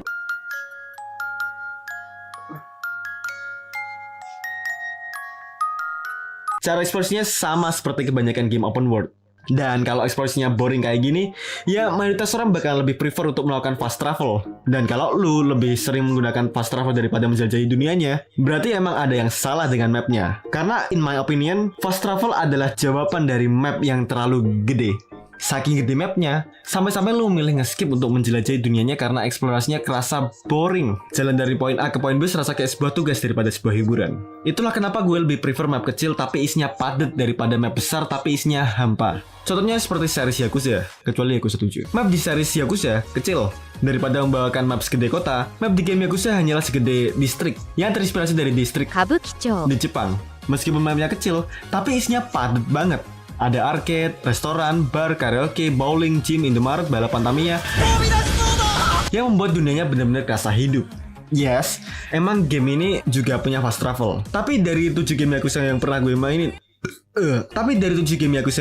mainin dan 7 map Yakuza yang pernah gue jelajahin, jumlah gue melakukan fast travel bisa dihitung dalam hitungan jari. Karena ya emang mapnya kecil dan perjalanan dari ujung ke ujung gak memakan banyak waktu. Unsur lain yang membuat game open world terasa capek adalah gameplay loop-nya. Bagi kalian yang nge-follow gue di IG, pastinya tahu kenapa gue memutuskan ngebahas topik ini. Jadi sebelumnya gue lagi mainin Ghost of Tsushima di PS5. First impression gue terhadap game ini tuh awalnya bagus. Gue suka tema Jepang, gue fans Sekiro, grafiknya cakep, dunianya cakep. Tapi di pertengahan game, gue baru sadar kalau gue sebenarnya lagi mainin Assassin's Creed Origin. Kedua game ini tuh gameplaynya mirip banget. Lo melakukan stealth, lo membersihkan outpost, objektif antar misi nggak ada variasi. Pergi ke lokasi ini, terus lacak jejak kaki, terus bunuh orang ini. Misinya repetitif dengan selalu berakhir dengan pertarungan. Emang sih kombonya kerasa satisfying, tapi bagi gue yang udah mainin 8 game Assassin's Creed sebelumnya, gameplay loopnya Ghost of Tsushima serasa kayak been there done that. Gak cuma Ghost of Tsushima, banyak game open world lain yang meniru formulanya Ubisoft, atau yang biasa gue sebut dengan teori Ubifikasi game open world. Awalnya cuma Assassin's Creed, terus merambah ke Far Cry, Watch Dogs, The Division, dan bahkan game-game di luar Ubisoft, Just Cause 3, Horizon, Ghost of Tsushima, dan bahkan Spider-Man. Thank you Ubisoft telah merusak genre open world. Gue udah capek mainin game open world dengan formula seperti ini. Formula dimana lu jadi hero yang nyelamatin kota dengan cara melawan villain diktator dengan cara membersihkan outpost. Setelah lu terlalu banyak mainin game dengan formula seperti ini, lu atau at least bagi gue sendiri malas mendedikasikan waktu berhari-hari untuk namatin game yang formulanya mirip. Apalagi jika storynya yang B aja. Give me that fucking guitar. Itulah kenapa setelah 34 jam main dengan 58% completionnya, gue gak ada motivasi buat namatin Ghost of Tsushima. I don't know. Mungkin ekspektasi gue ketinggian karena game ini dipuji-puji sebagai Game of the Year-nya saingannya The Last of Us Part 2. Tapi setelah gue mainin, ternyata gamenya basically adalah Assassin's Creed versi Jepang. Mungkin bagi orang lain gak masalah sih jika gameplaynya hanya sekedar Assassin's Creed Jepang. Tapi gue sendiri berharap lebih dengan punya gameplay loop yang lebih inovatif, yang gak repetitif. Soalnya bagi gue, problem genre open world zaman sekarang itu para developer saling meminjam formula dari game lain, sampai-sampai semua game open world itu kerasa sama.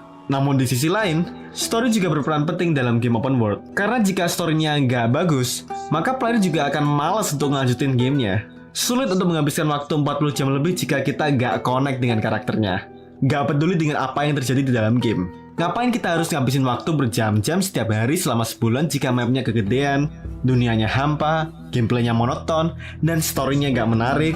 Itulah kenapa gue mulai agak skeptis dengan game-game open world. Saat Starfield diumumkan pada beberapa minggu lalu yang katanya punya 1000 planet untuk dieksplor, gue gak terlalu excited seperti kebanyakan orang. Gue malah skeptis dan bertanya-tanya apakah dunianya akan terasa kosong, apakah dunianya akan terasa repetitif, apakah dunianya akan terasa hidup, apakah story dan kontennya cukup untuk menunjang game dengan skala yang sebesar ini. Gue berharap keskeptisan gue ini salah dan gamenya beneran bagus seperti yang diiklankan. Mungkin selera gue udah berubah karena terlalu banyak mainin game yang feel-nya sama. Atau mungkin gue sendiri yang makin dewasa dan makin gak ada banyak waktu luang buat namatin game gede dengan durasi waktu ratusan jam. Saat gue mainin Breath of the Wild, gue butuh waktu 100 jam lebih dan 1 semester kuliah buat namatin gamenya. Dan gue sangat menikmati game ini. Meskipun story-nya klise, tentang menyelamatkan putri yang ditahan oleh villain jahat, yang basically story dari semua game Mario, tapi dari segi gameplaynya bener-bener fantastis. Yes, mapnya gede banget, tapi gue gak merasa overwhelmed dengan betapa besar dunianya. Mapnya minimalis, gak ada icon untuk menunjukkan kemana lu harus pergi. Lu bener-bener harus menjelajahi dunianya sendiri. Beda dengan game lain di mana secret dan collectible-nya udah ditandain di map. Saat gue menemukan collectible bernama Korok Seeds, gue serasa kayak menemukan harta karun. Karena gue menemukannya dengan cara gue sendiri, bukan dari cara mengikuti sebuah icon di maps. Ngumpulin Korok Seeds gak terasa capek karena gak ada notifikasi yang menunjukkan lu udah ngumpulin sekian dari sekian collectible. Collectible harusnya menjadi rahasia. Kalau lu udah tahu collectible yang harus lu kumpulin, maka hal tersebut akan terasa kayak cuma sekedar tugas. Tugas yang harus lu lakuin untuk dapat achievement. Hal-hal inilah yang membuat mainin open world serasa capek. Feeling of discovery-nya itu gak ada. Misterinya itu gak ada. Semuanya udah ditandain di map. Dan tugas lo cuma ngikutin tanda itu aja. Jadi dunia open world itu kerasa kayak cuma tempat untuk lu jalan dari objektif satu ke objektif lainnya. Inilah kenapa gue akhir-akhir ini lebih prefer mainin game-game linear yang non-open world. Yang story-nya udah jelas, yang gak ada side mission bullshit, yang gak ada objektif useless. Gue ngerasa kayak game-game linear ini lebih menghormatin waktu gue sebagai orang yang gak punya banyak waktu luang. Dulu pas gue masih bocil, gue mikir kalau open world adalah masa depannya game. Tapi sekarang gue sadar kalau mayoritas game open world itu cuma buang-buang waktu. Gue Kas, thanks for watching.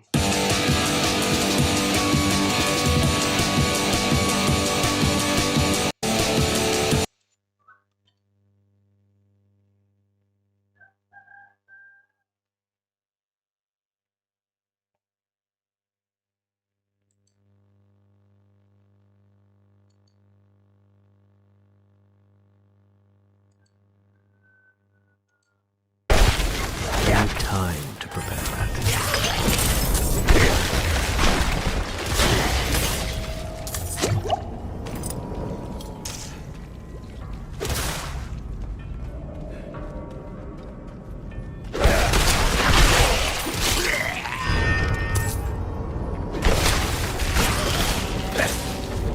I'm not dying here.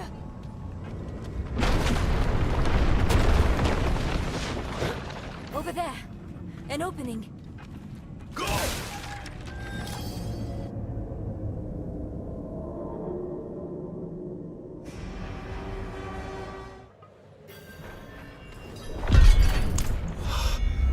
The tunnel's closed. We're trapped without the hoist. Look, there she is.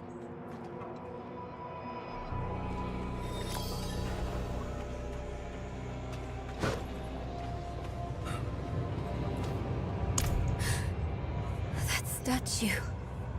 It's her. The way I saw her. Lilith.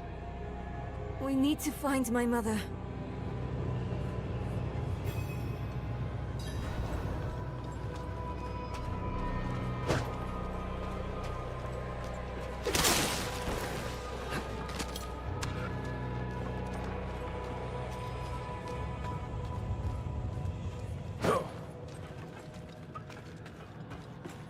Over there, the hoist.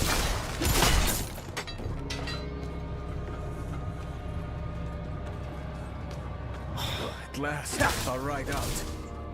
Oh, hell. Slain? What happened? We need reinforcements. No, we can What was that? It came from beyond the gate.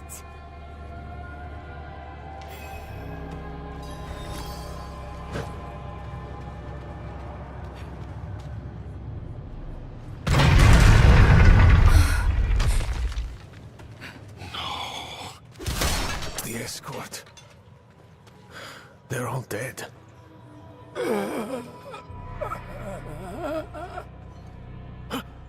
Over there. A woman. Vigo. It was one of the women you sent. Only... she wasn't human. She was... a demon. Like the statue. Claims she mothered sanctuary. It was a dead bloodbath. The other woman, Venard. Where is she? She begged for her life. Lilith spared her. Let her deeper in. Give up, girl. She's lost. Vigo, you must listen. Steel did nothing. Spells. Prayers. All useless. Go to Corval. Tell Plow. Raise the army. The father. Evil itself mocks sanctuary. Do this for me. He is dead. I'm done for. Your mother told me this trinket would bring good fortune. To think I trusted her. She bribed you with it, didn't she? You weren't supposed to let her through at all. But it's not too late. She can still be saved. Not by me. Not anymore. Prava will know what to do. You're leaving us? Abandoning her? There's nothing left to abandon. She's good as dead. I'm sorry, kid. He really just left us. It's up to us now.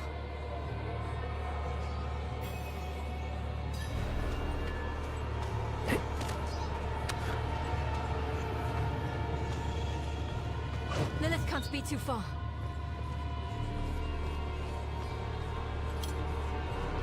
What is this?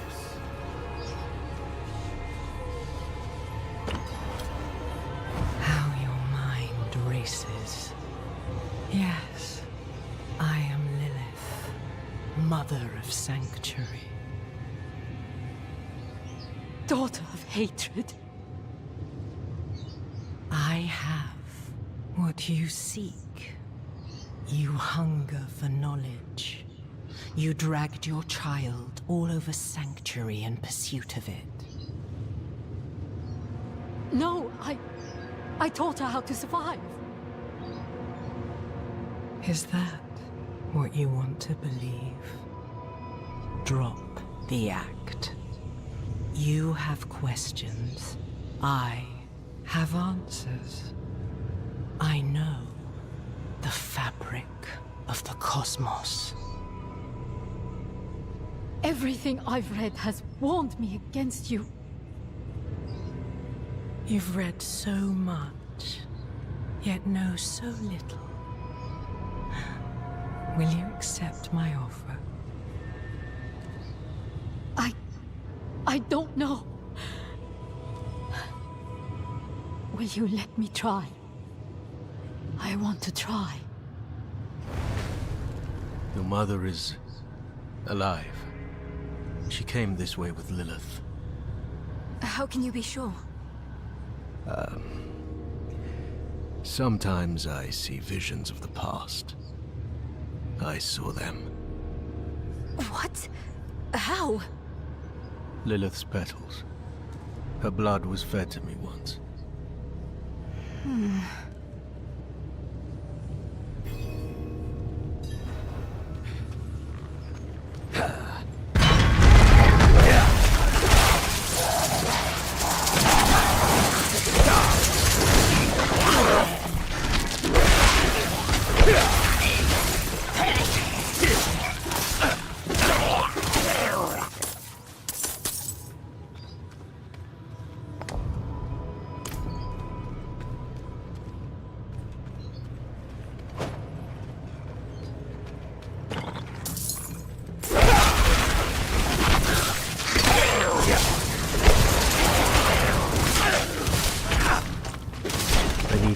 time to prepare.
Now, there.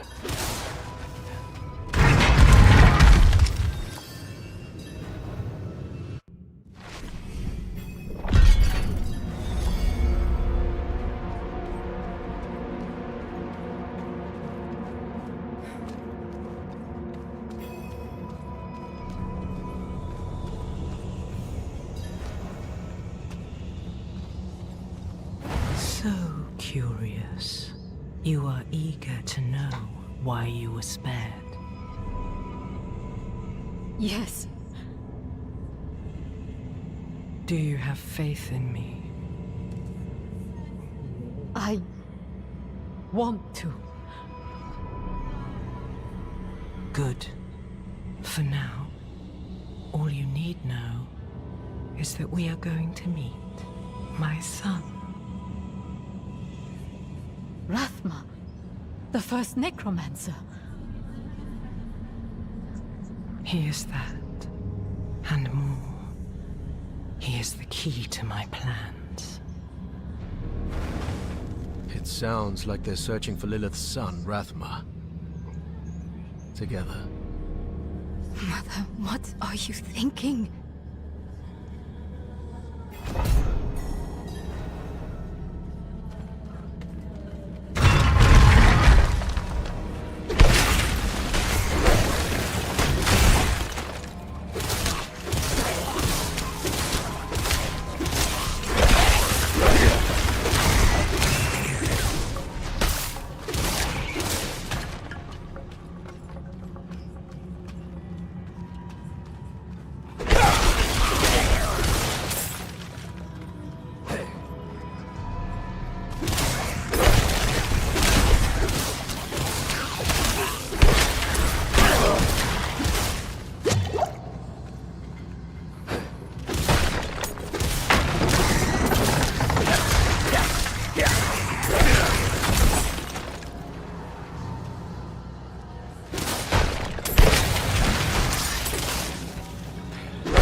I need time to prepare that.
Again.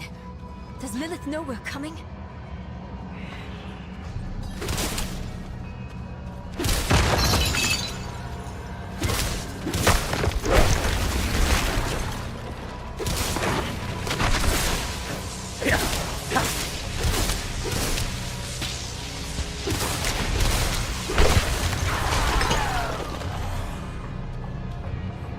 You've mastered your fear, but I still sense your pain.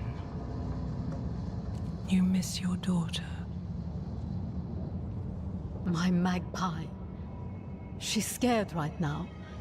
She must be. Go. Or stay. It is time to choose. I trained her well. She's a good kid. Strong. She'll be all right, You've chosen well, my child. Oh no. To reach Rathma, we will need to cross a Kontaminasi lake at lagi. the bottom of these ruins. It requires a ritual. I will teach you. As you wish, Mother. No. Good. You're ready for lesson 1. Blood is the key. What did you see this time? I don't need sparing. Tell me. Lilith plans to teach your mother a ritual, one that needs blood. Your mother seemed receptive. We have to reach them.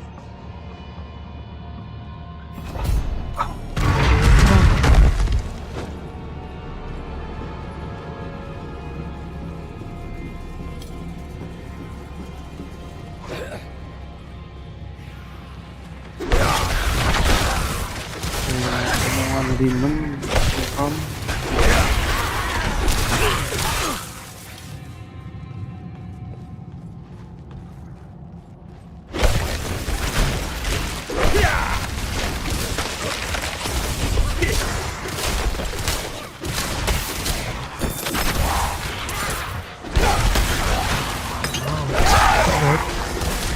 gameplay make mati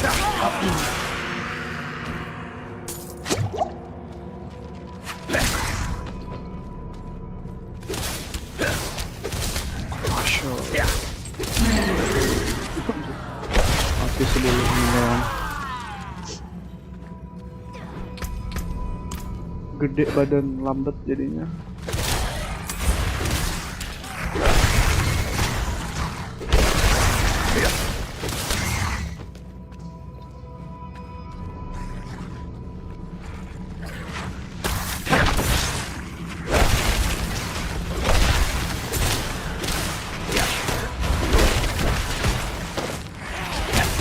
I'm not ready yet.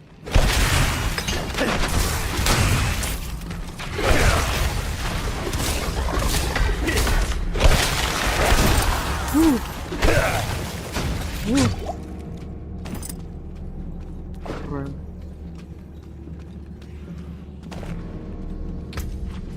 Anjay.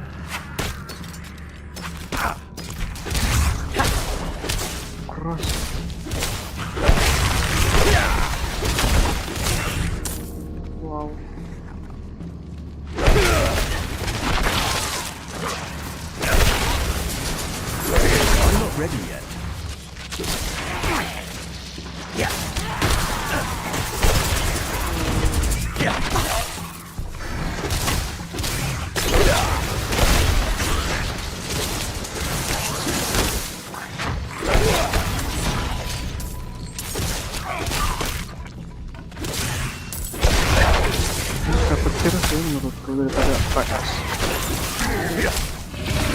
Serangan es lambat.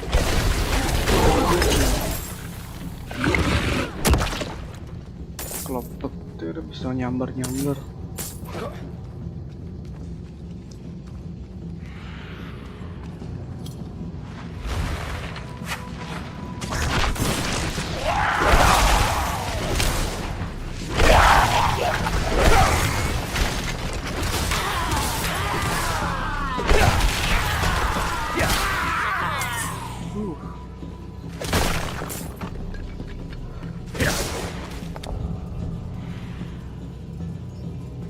Corrupted soul. Ya, yang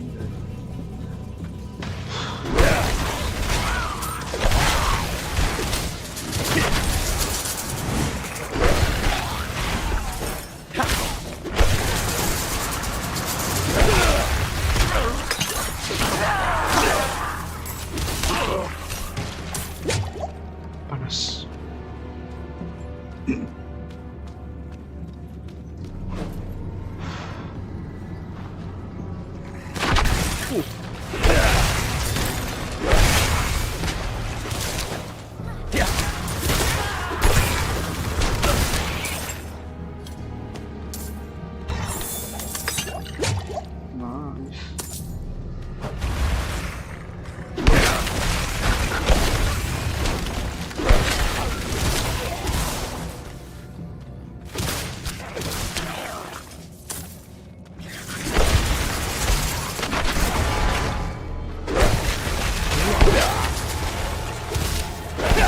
I'm low on precious matter.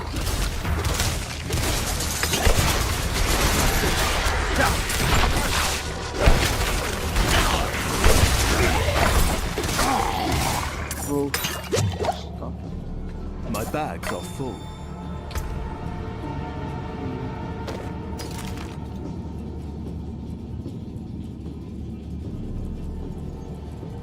Putih-putih itu saya dibuang.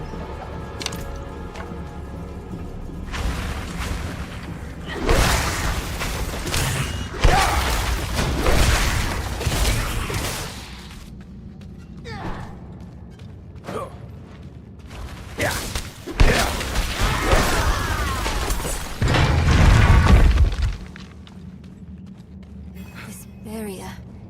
It looks like the same kind of magic as before. I think I can dispel it.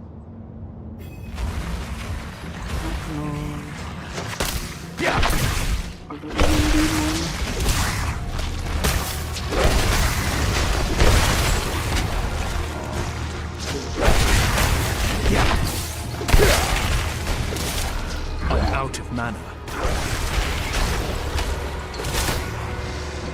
I need time to prepare that.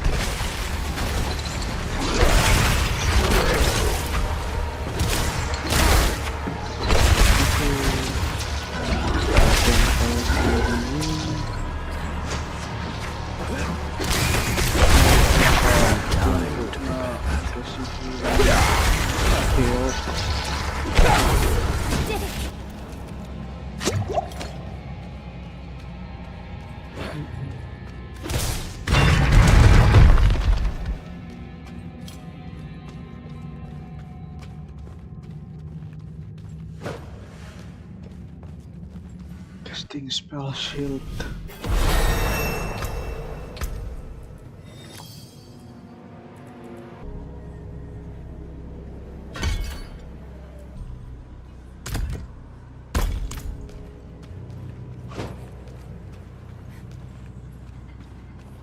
Not enough blood.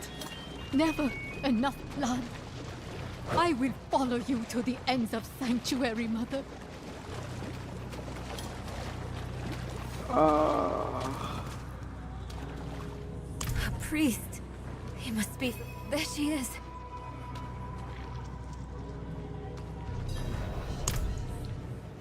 Mother? Nerel? You're just in time. Beyond this lake lies the necropolis of the firstborn. A trove of magic and knowledge. I opened the way for Lilith. But I could not pass through with her. I lack divine element, you see. Stop. But I can find it. I'm so close. I simply need... Mother, stop! Look at what Lilith has done to you. You're writing in your own blood. My little magpie. She awakened me. She showed me things I can't even put into words. Once I've finished, you will understand. I don't care what she showed you. Please, let's just get out of here. Oh, I see. Yes, clever magpie. Trying to lead me away so you can take all this for yourself. This is my discovery, not yours.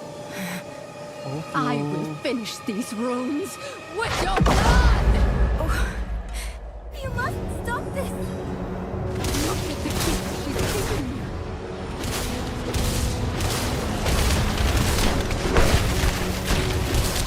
Corrupted soul.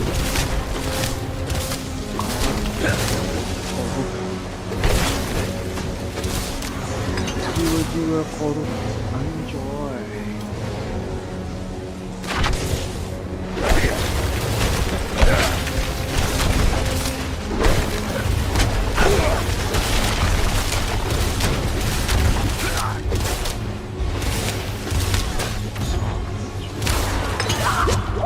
Mother, no!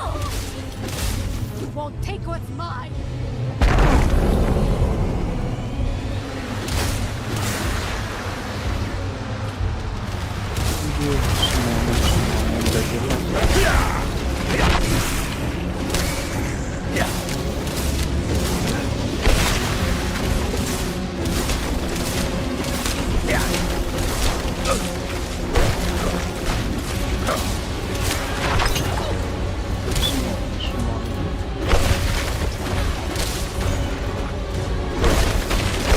I lack the needed mana.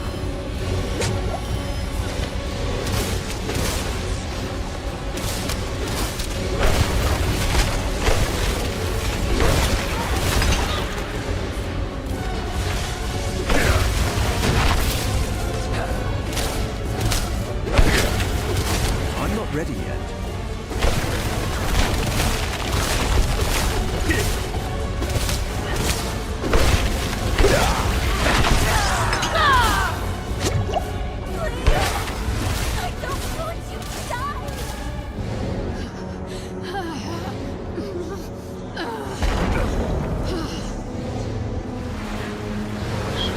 Summon terus sampai dead.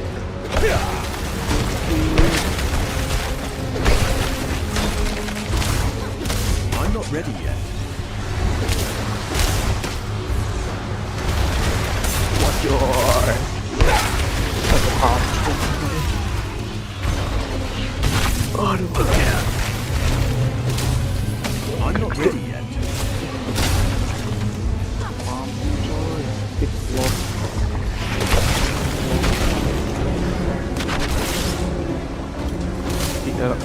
Hit bos.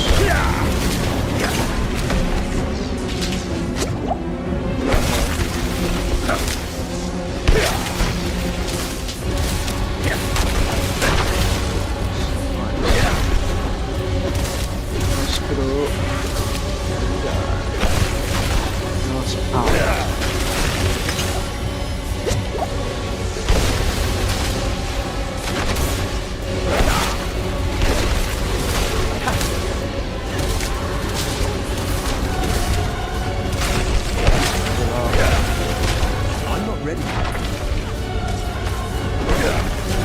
I'm out of mana. Out of mana.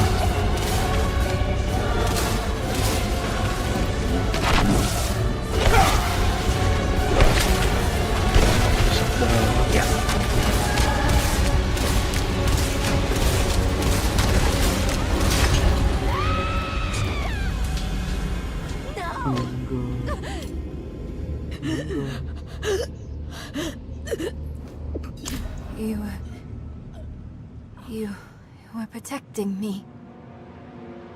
I don't want to hate you. Lah, lo I'm sokap. trying. I really am. Lo sokap. Kok ada pilihan We're untuk going to marah? make Lilith pay for what she's done. So we need blessed blood. Go back to your Prava. Get that blessing. Beg if you need to.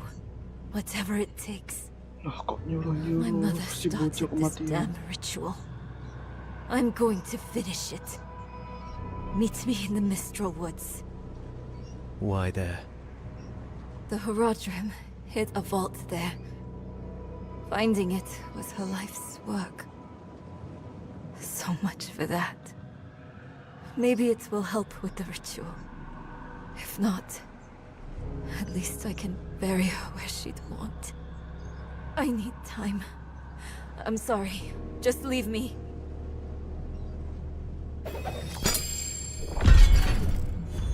My bags are full.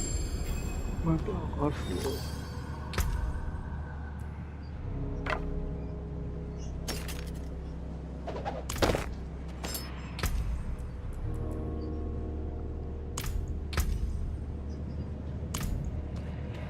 Oh, rare dagger.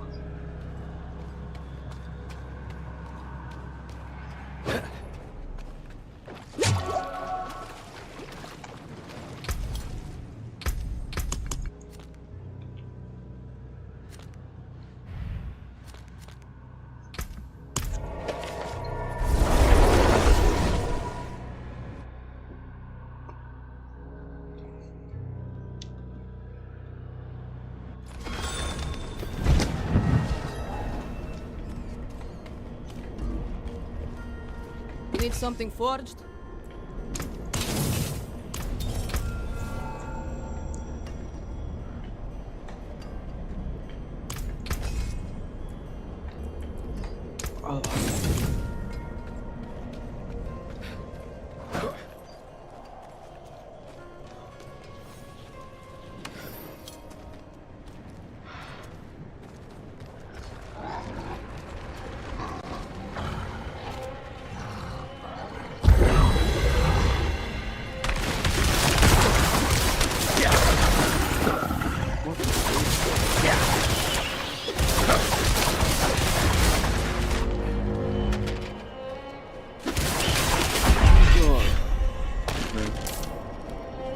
Itu serangan yang kuinginkan.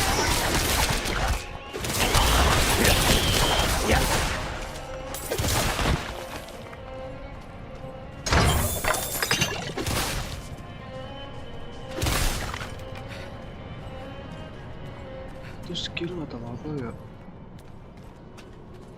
Keren banget. Banyak proyektil. Panas, kipas dulu.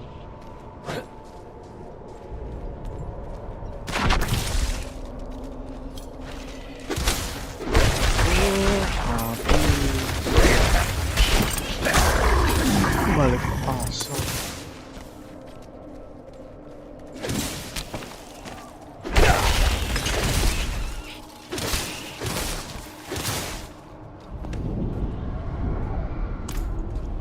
There's something strange going on here.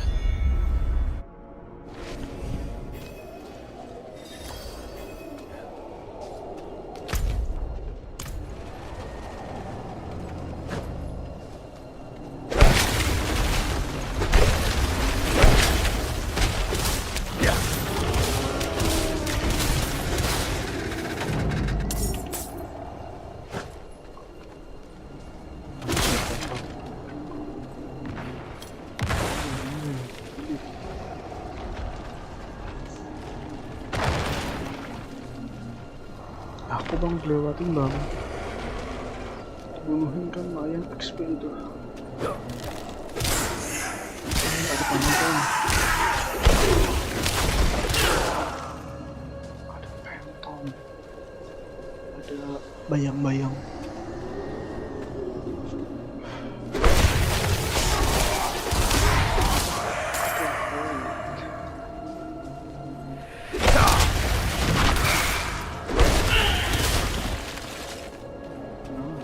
Your You're stuck in an illusion created by the Haradrim. The portal will lead you through this crude trap.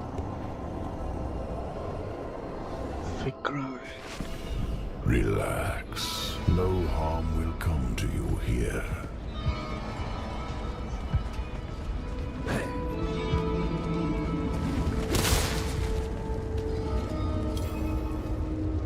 Who are you?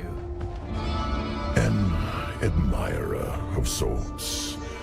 I saved you in the mountains. You'd lost your horse and crawled into that cave.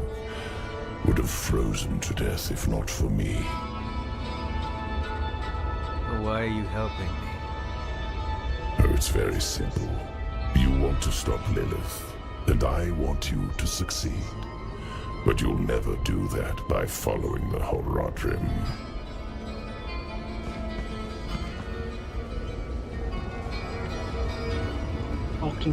Their path always ends in fire and death. Nanti pura-pura nolong. Tahu. Sini now. Open the door.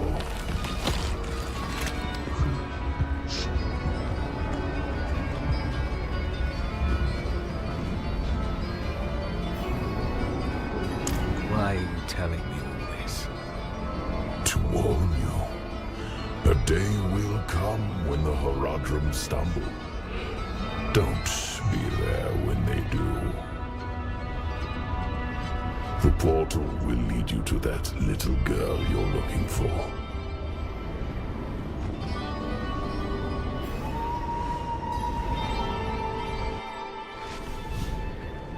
Back in the Haradrim's illusion.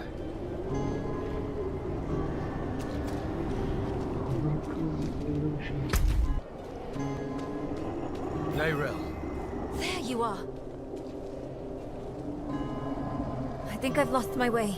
The same thing happened to my mother and me earlier on. The trail to the vault ends here, so it should be somewhere around in these woods.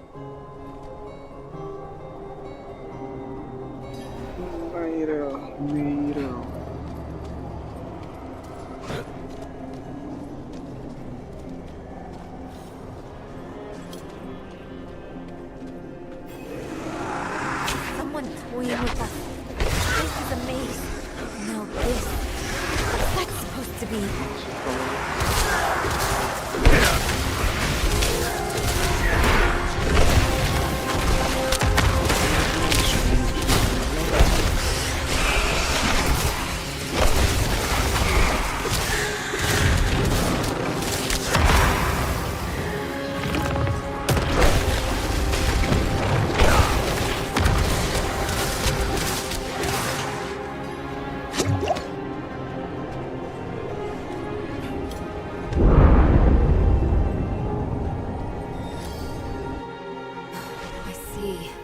The path is different now.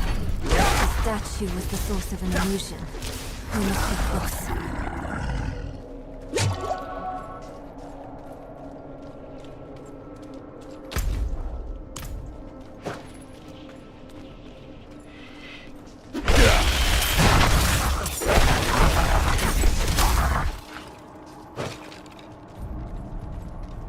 WARG. Finally, the Haradrim vault.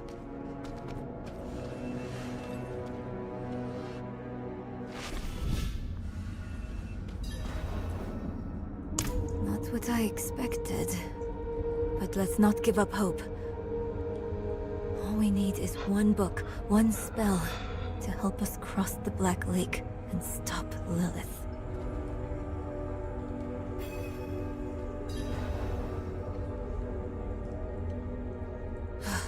Sealed shut. What of the passage over there?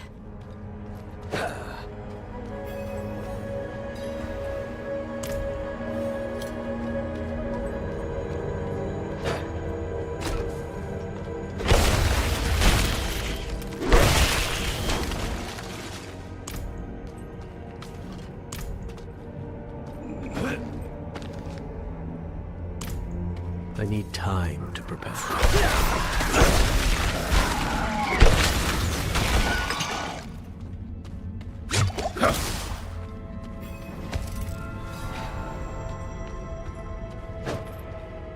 Reservoirs incantation. This is... I think it's written in Horadric code.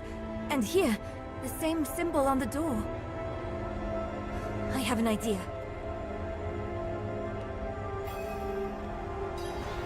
You might want to take a step back.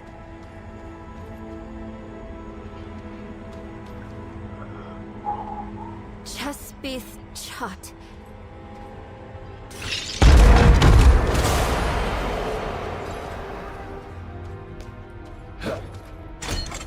Let's keep on. I wish Mother was here.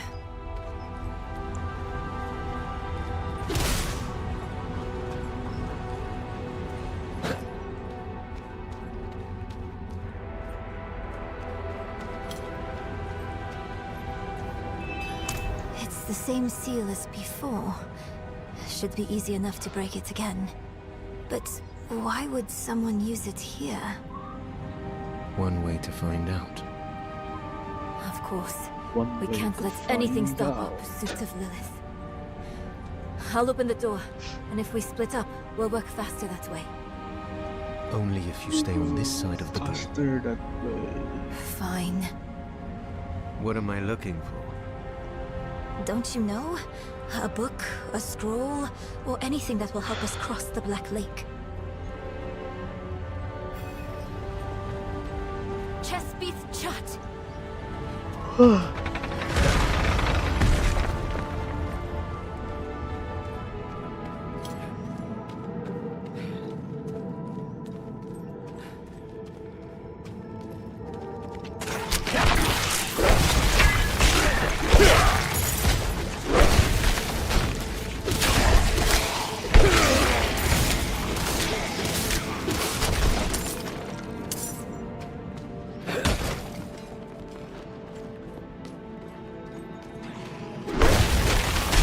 Demons.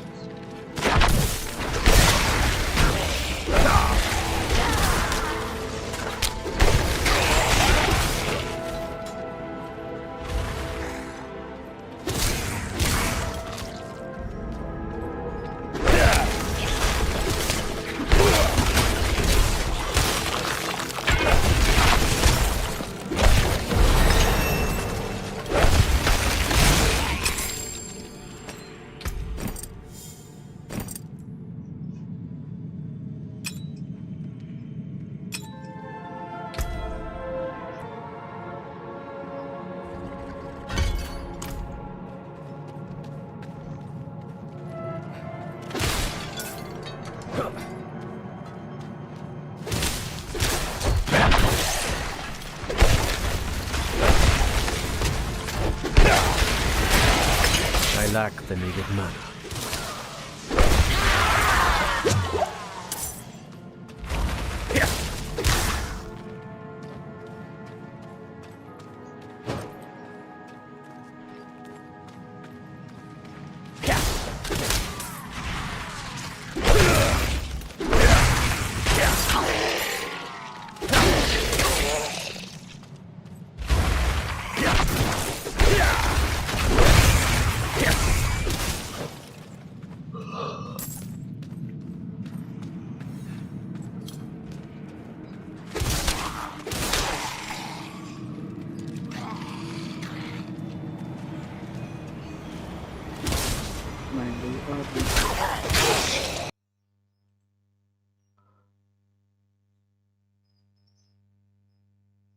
Halo.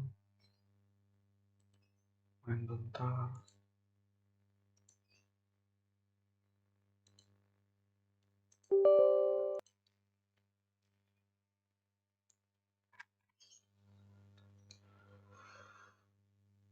Panas.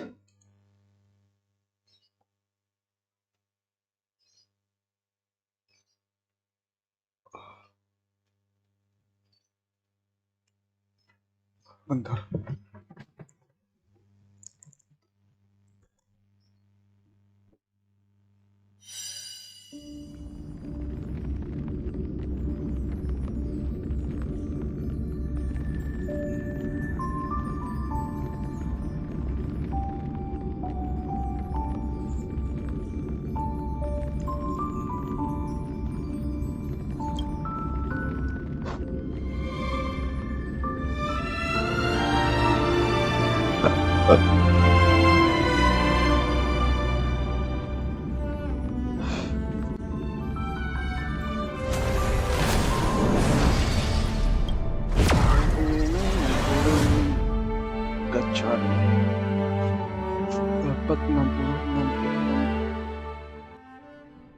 Ya 300-an nggak dapat.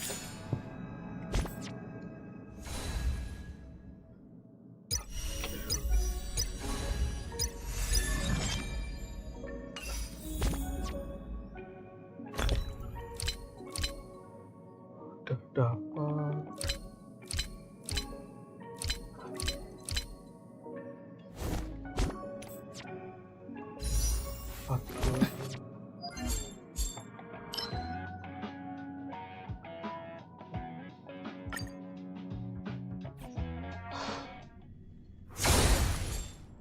Lima.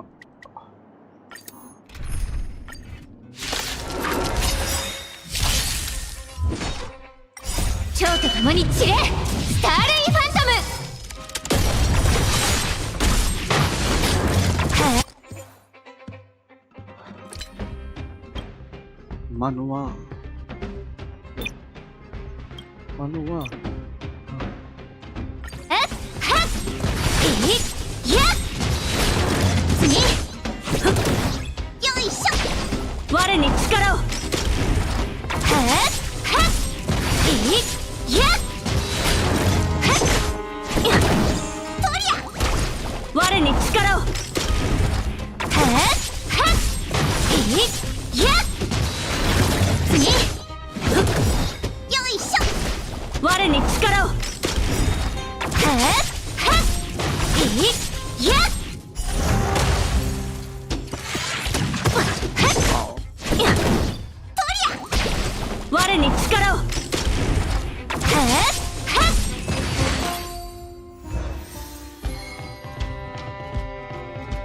Sapa. Nah, masuk leh. Tadi yang tutup lowong. Iya dah. Dapat 500 XP. Duluku dari 1.100.000.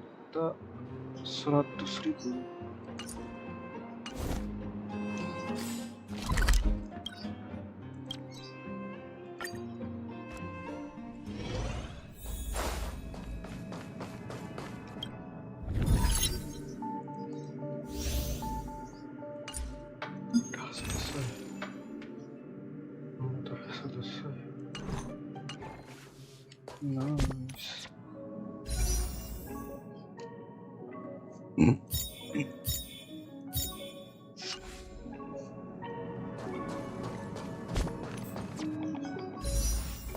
Sudah.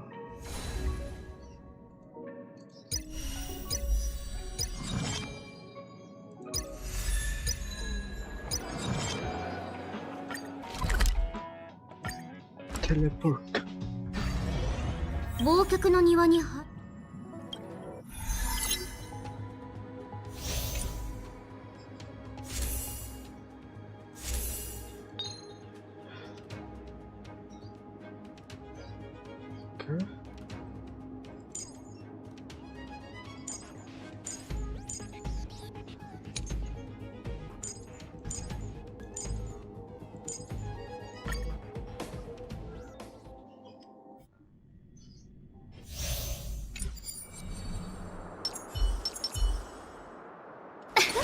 涼しいですね。準備ができたら始めます。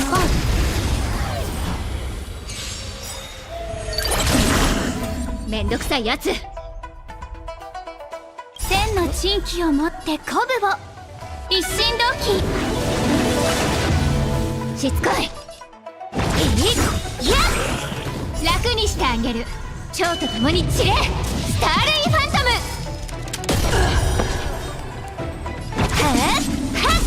救い審判の結果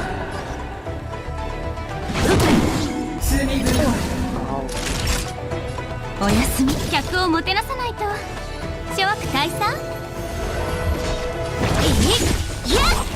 あの世に送ってやるしまってしまうよしあれは評価されたらまたやろう通じないでしょう 100%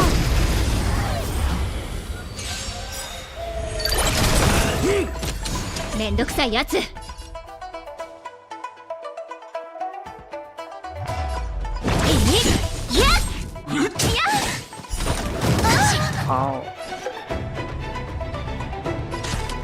ガツンとくるやつでいこう。お注射の時間よ。バトル体験を改善しない。2倍速ってこんなもん。手の施しようがないわね。ほんの気持ちよ。気にしないで。急がば回れですね。諸悪退散。話し合いましょう。蝶と共に散れ、スターレイファントム。千の珍奇を持って一心同期。あの世に送ってやる。はっはっやっ。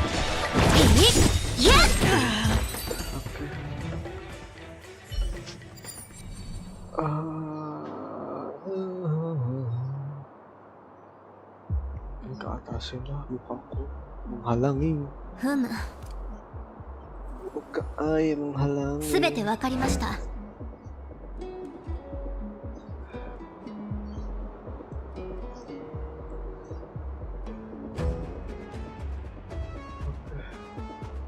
Muka saya menghalangi, bos. Panas, bos, hari ini, bos.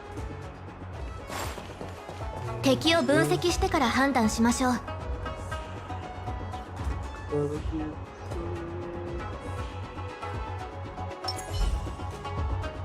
気迫を示せ。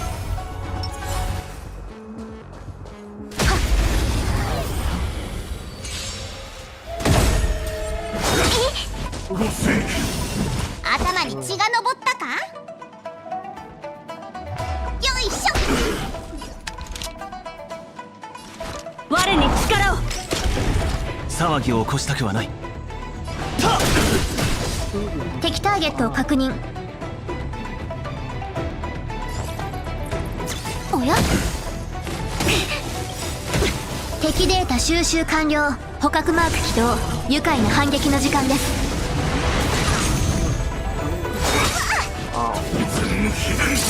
いじめるな。強炭の薬よ。適切な援助だ。支援開始いたします。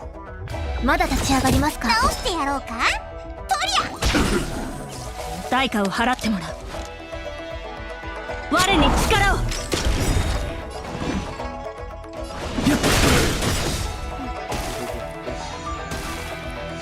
我々はとうに嵐に踏み入った。守るべき者のために打ち崩せ。生死虚実、一年の同点原型、超無一角。よ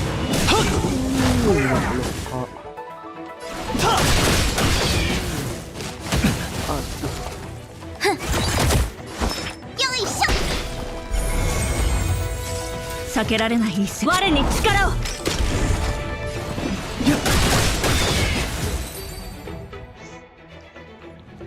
作戦報告書は後ほどお送りします。一糸同時にな。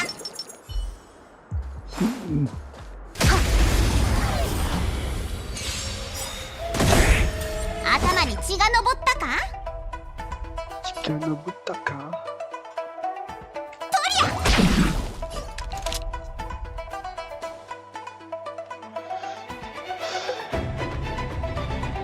我に力を。生死虚実、一同点原型、超無一角。 Aduh, tidak baik. 敵ターゲットを確認。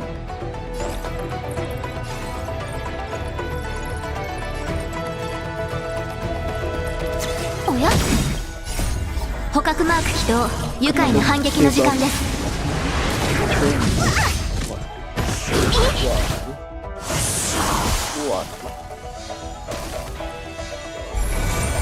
騒ぎを起こしたくはない。よ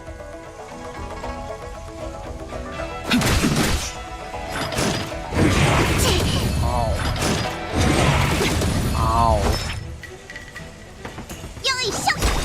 代価を払ってもらう。我に力を。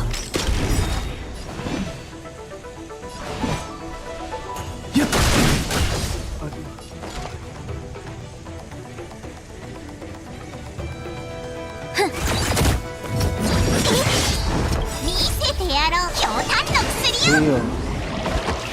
支援感謝します。争いに意味はない。重傷じゃの。我々はとうに嵐に踏み入った。守るべき者のために打ち崩せ。生死虚実、一同天元家、超無一角。Meninggal. 血を開けよ。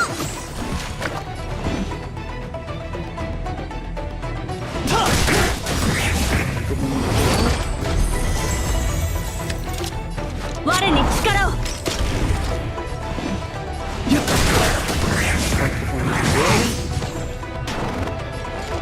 まだ立ち上がりますか。倒してやろうか。敵データ収集捕獲マーク起動。愉快な反撃の時間です。 Kita lagi.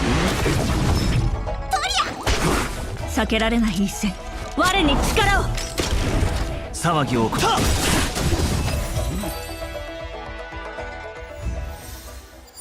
Dapat.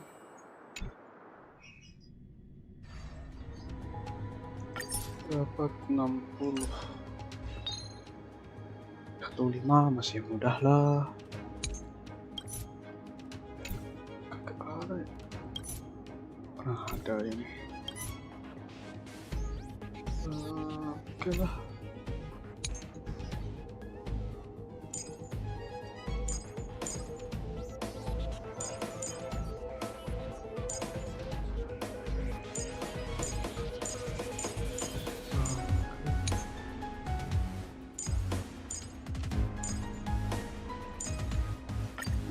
Oke.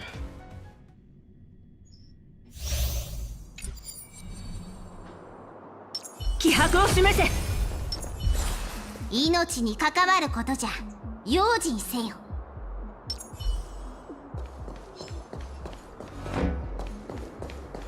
Gak ada ya. 一子同時にな。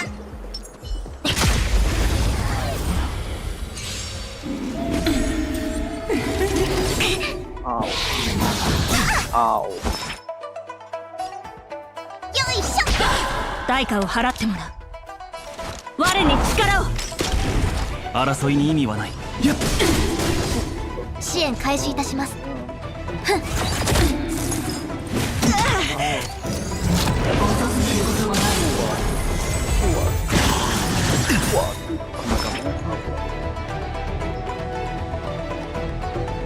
りゃ見せてやろう。ひょうたんの薬よ。騒ぎを起こしたくはない。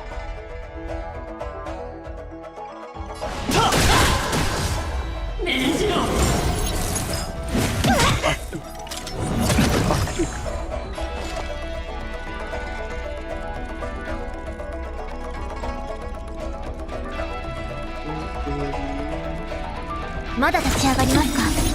捕獲マーク起動。愉快な反撃の時間です。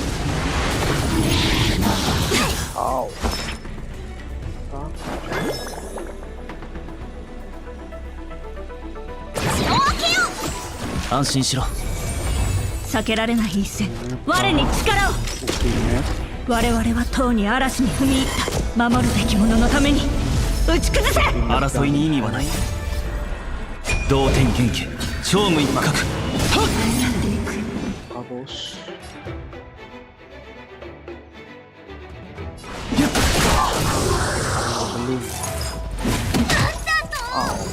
敵ターゲットを確認。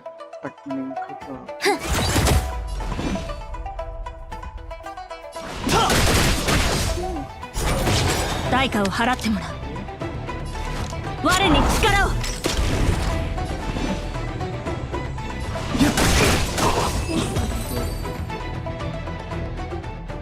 我々が失ったものを気迫を示せ。一子同時にな。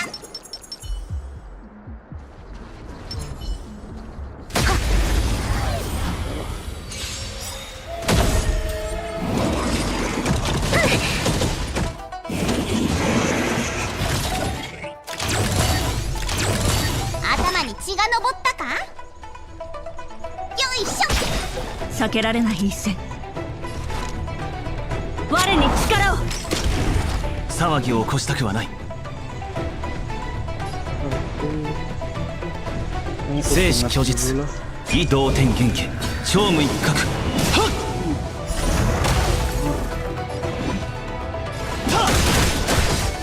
支援開始いたします。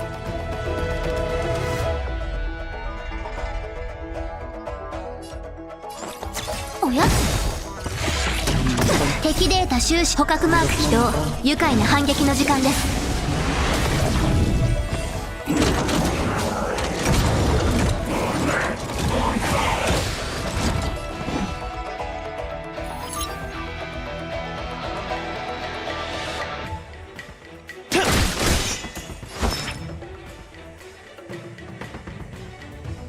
見せてや強炭の薬よ。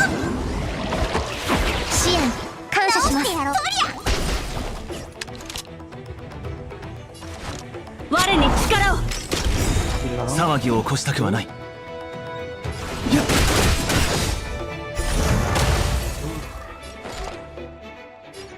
まだ立ち上がりますか。よ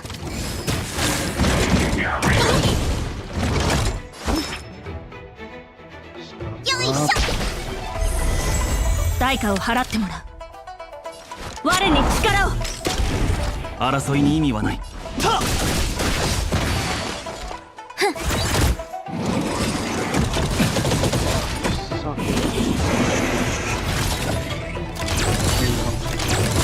重傷じゃの。とりゃ避けられない一戦。我に力を。我々はとうに嵐に踏み入った。守るべき者のために打ち崩せ。生死虚実一年の魔導天元気超無一角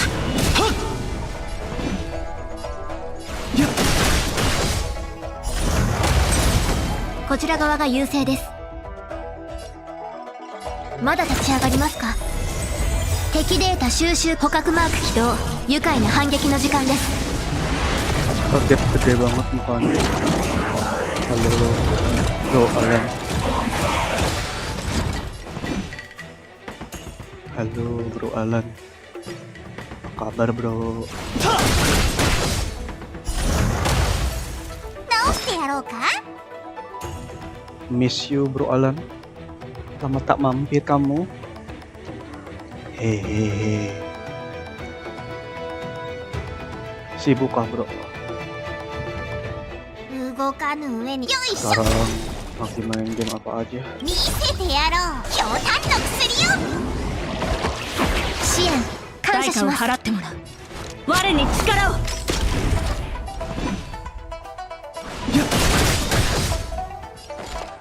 はい。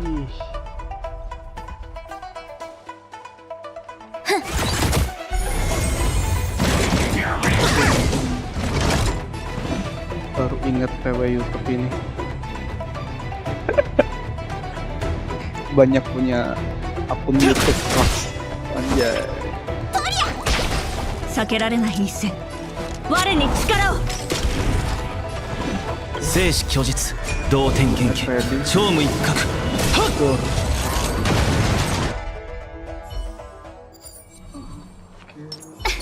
涼しいですね。あれは話しても通じないでしょうね。100%。めんどくさいやつ。Gak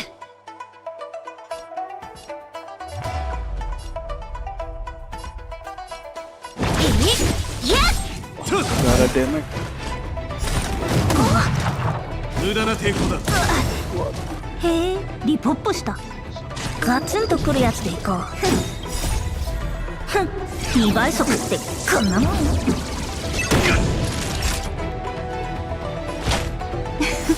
ナイスヒーリング。諸悪退散。千の珍奇を持って鼓舞を一心同期。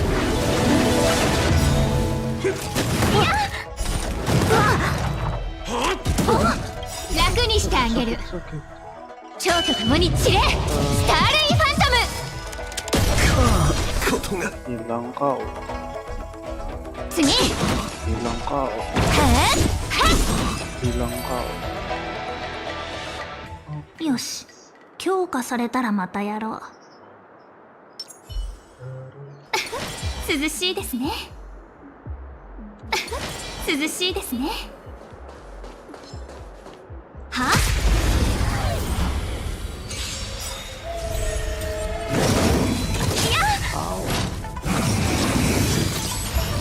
めんどくさいやつ Di amuk masal.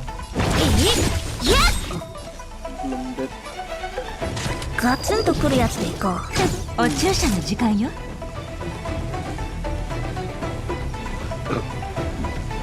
Aku udah balik main Genshin sih, jadi sedang nonton youtuber Genshin. Ya. Sebelumnya main game apa dulu? Sebelum rehat Genshin. Bro, Alan.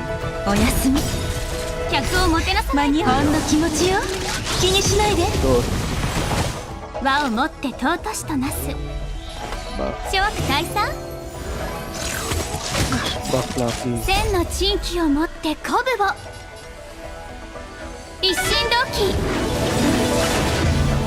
楽にしてあげる蝶と共に散れスターレイファントム Game rebut aja. Main game AFK sih di Roblox. Game AFK. バトル体験を改善しない2倍速ってこんなもん Sampai tengah malam grinding HP dan tidur karena auto click. Anjay. あの世に送ってやる Tapi gamenya bagus, ngehook banget.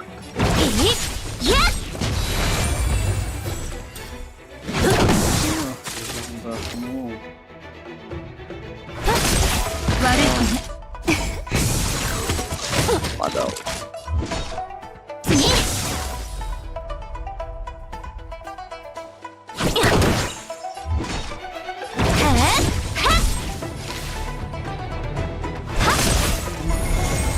手の施しようがないわねお薬の時間よナイスヒーリング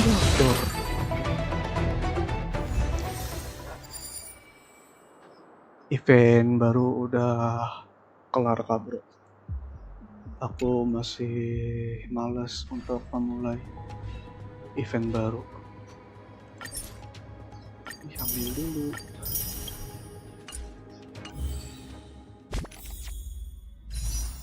Nah, gacha-gacha.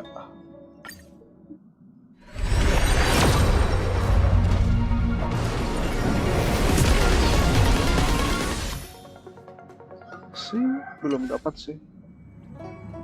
忘却の庭に入る Tembusin sampai 5. Aku balik kelarin story push doang sih yang lombok. Sayang sih. Remote bro, fountain bentar lagi. Ini ada angin. Ini ada petir. Tapi butuh ini juga sih. Ini ada angin, ini nggak ada angin. Ini aja lah.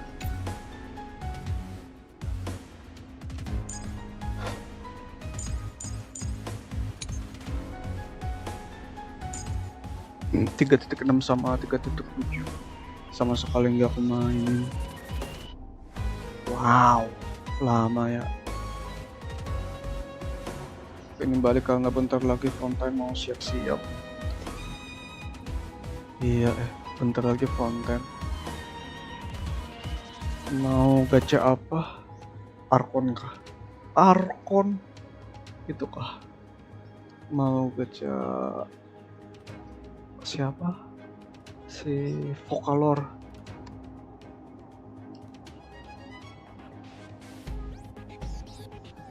Arkon.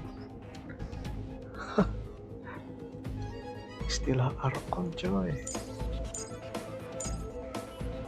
Si lainnya itu ya nama lainnya.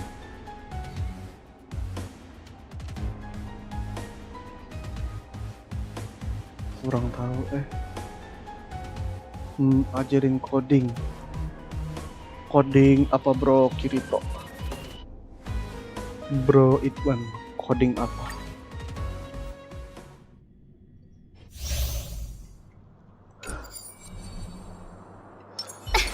涼しいですね。涼しいですね。準備ができたら始める。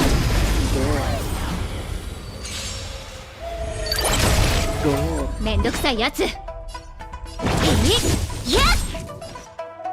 ガツンとくるやつでいこう。おやすみ。諸悪退散。千の珍奇を持って鼓舞を。Apa dulu ya? 一心同期。バトル体験を改善しないと。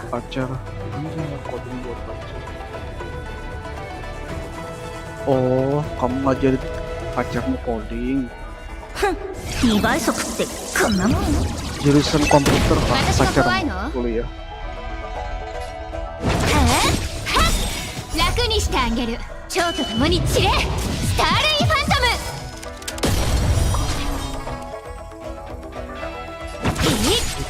ム。客をもてなさないと。お注射の時間。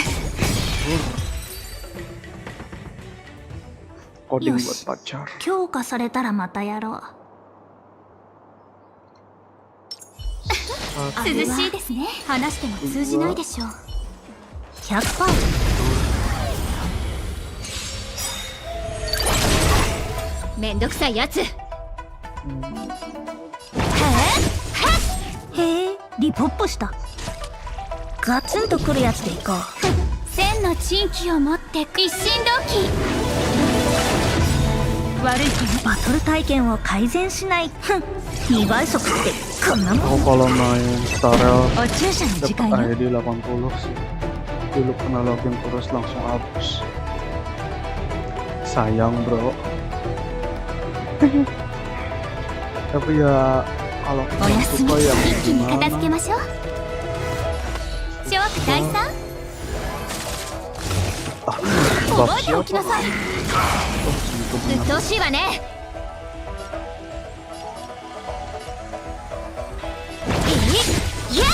あの世に送ってやる。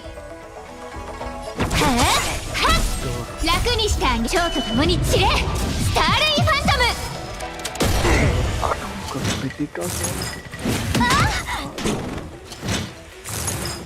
覚えておきなさい。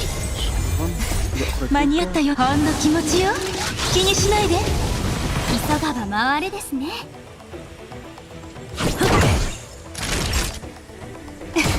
しつこい。あの世に送ってやる。客をもてなさない。はっ。 Pamit julak hendak makan. Siap bro. Lagi di gawian kah bro Idwan?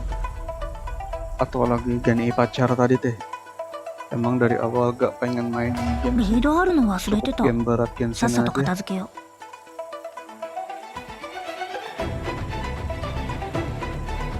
Aku keikut hype, makanya main. うっとうしいわね。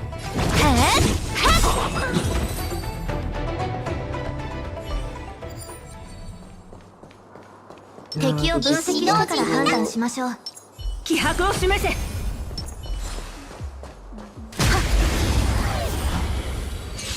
Makan yang banyak. 頭に血が上ったか。よいしょ。我に力を。騒ぎを起こしたくはない。敵ターゲットを確認。まだ立ち上がりますか。いた。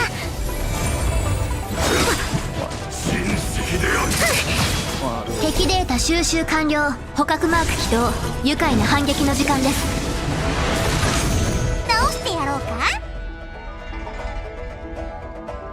とりゃ見せてやる。強炭の薬よ。避けられない一戦。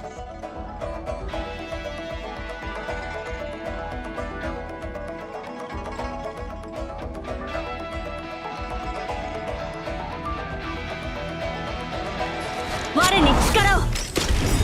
我々はとうに嵐に踏み入った。守るべき者のために打ち崩せ。争いに意味はない。生死虚実、一同点元家、超無一角。こちら側が優勢です。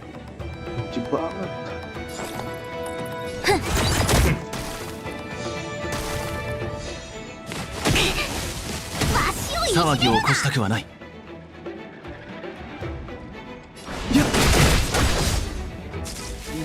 jalan-jalan kah?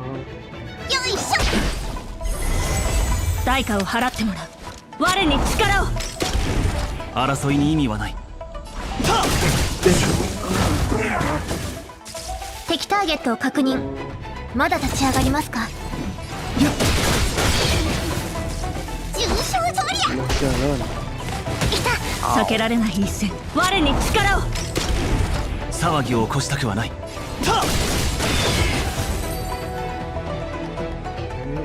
敵を分析してから判断しましょう。同時にな。気迫を示せ。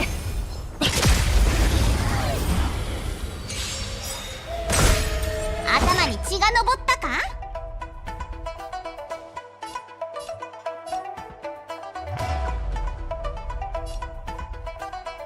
いしょ。代価を払ってもらう。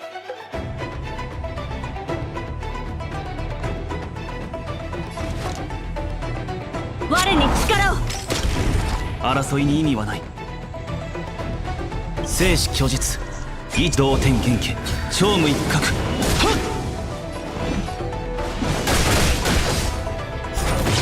支援開始いたします。捕獲マーク起動。愉快な反撃の時間です。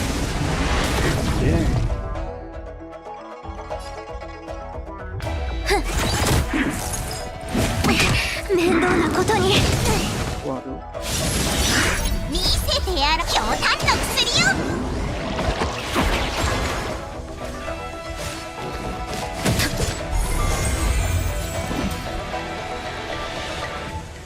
我々はとうに嵐に踏み入った。守るべき者のために打ち崩せ。騒ぎを起こしたくはない。生死虚実、同点元家、超無一角。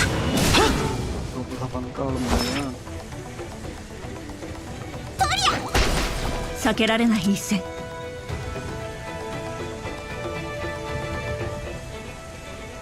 Kemana dulu ya?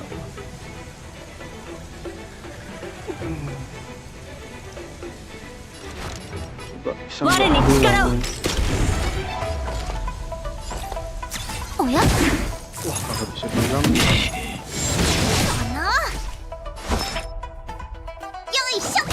Kira bisa hilang. 代価を払ってもらう。 Ini susah kamu soalnya. Ini kayak spiral abis.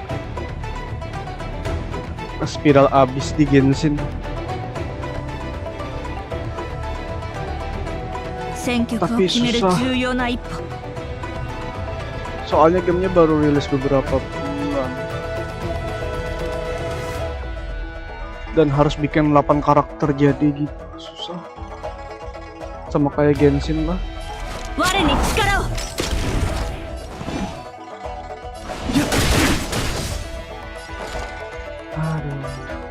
まだ立ち上がりますか？捕獲マーク起動。愉快な反撃の時間です。 Ini udah patch 1.2 belum apa masuk ke trik 1. Udah patch 1.1.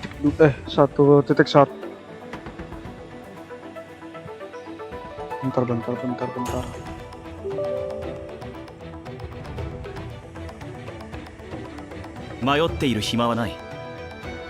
Oh, 1.1 bro. Masih di 1.1. 1.2-nya nanti bos baru.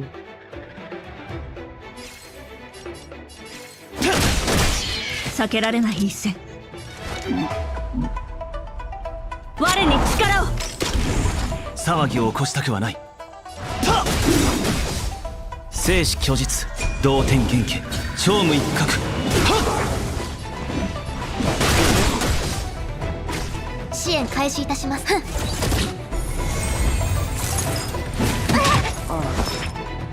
いしょ。見せてやる。強炭 Satu titik 2-nya baru special live skin ya, soalnya kemarin muncul di beranda. Betul sekali.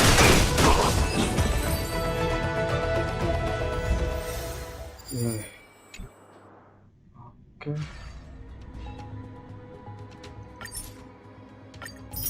Aduh, ini laptop ngelak banget semenjak VGA-nya jebol. Kok bisa jebol, bro? Jebol tuh tandanya gimana sih? Aku bingung juga. Aduh, lawan Kafka coy. Nih harus begini. Begini.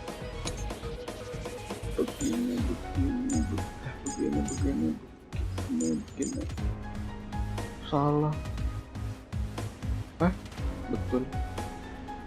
Gak tahu, aku bawa ke service katanya VGA-nya udah jebol. Jadi cuman ada display, kalau main game dia gak bisa.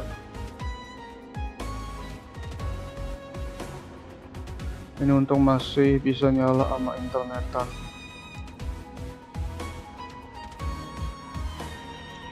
VGA laptop ya.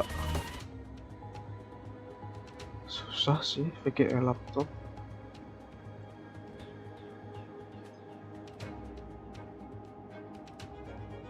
Apa nggak pakai, gara-gara nggak pakai cooler gitu, bro? Pendinginnya kurang, jadi overheat.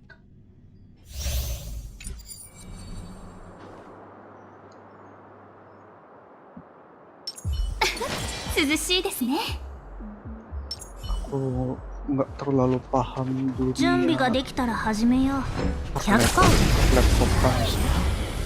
Kipas laptopku emang macet terus. Wah, itu sebabnya sih.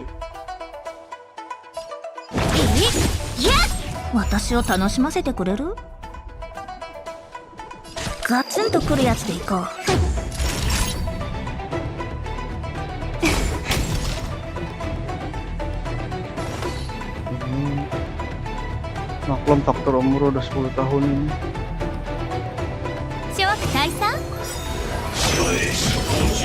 Aduh, telat.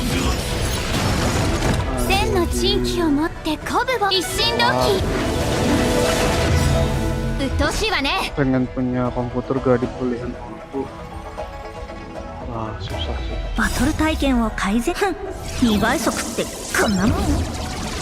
Jangan dipaksa ya, bro. Kalau aku nggak ngizinin.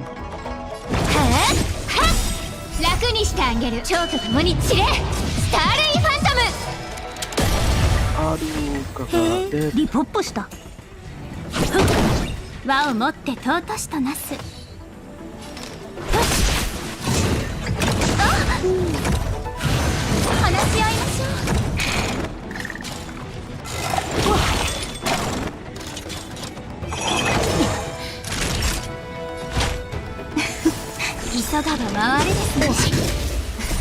kakak tunggu saatnya aja. Gak ada bang, aku dulu mau istirahat. Makasih sudah mampir.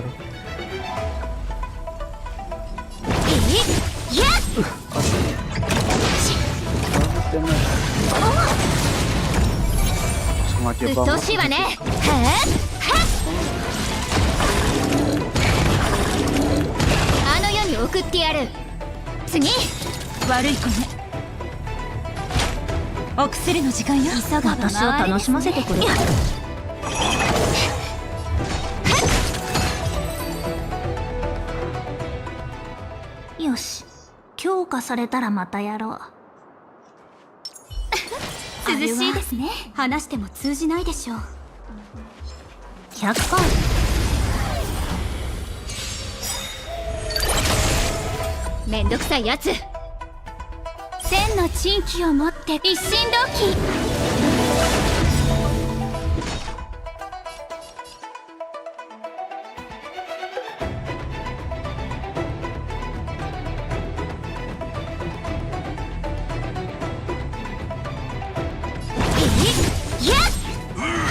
急がば回れですね。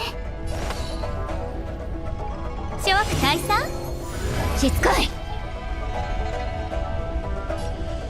次。蝶と共に散れ。スターレイファントム。すぐ餌にかかる。客をもてなさないと。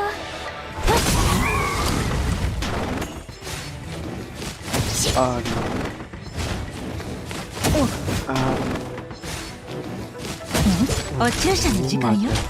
お薬の時間よ。助かったわ。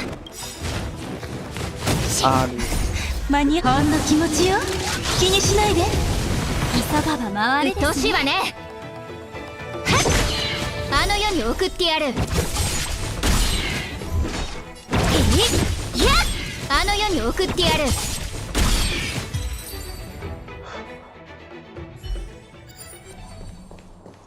気迫を示せ。一子同時にな。これで万全だ。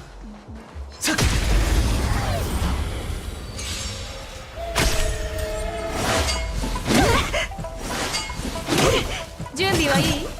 ちゃんと立てる？よいしょ。代価を払ってもらう。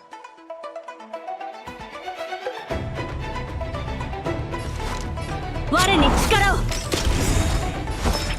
我々はとうに嵐に踏み入った。守るべき者のために打ち崩せ。重傷じゃの。とりゃ。騒ぎを起こしたくはない。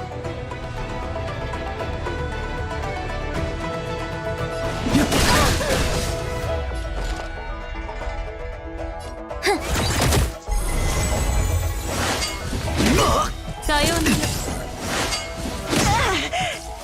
争いに意味はない。よそ見はダメ。焦らないで。安心しろ。見せてやる。強炭の薬よ。支援感謝します。我に力を。騒ぎを起こしたくはない。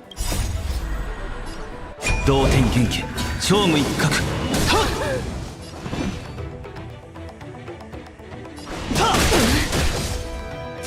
支援開始いたします。まだ立ち上がりますか？捕獲マーク起動。愉快な反撃の時間です。油断した。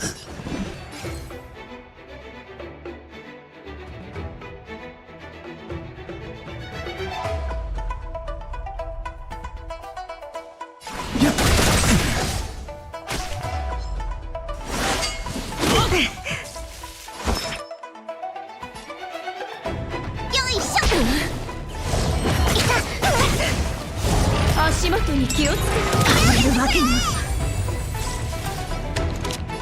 我に力を。我々はとうに嵐に踏み入った。守るべき者のために打ち崩せ。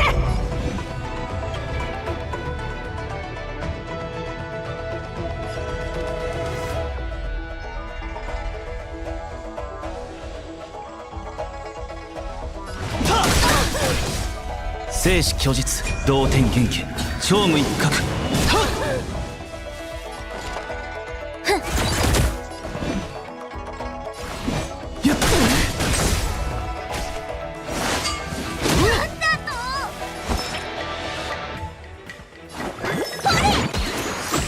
安心しろ。許せん。見せてやる。強炭の薬よ。避けられない一戦。はっ。まだ立ち上がりますか？騒ぎを起こしたくはない。代価を払ってもらう。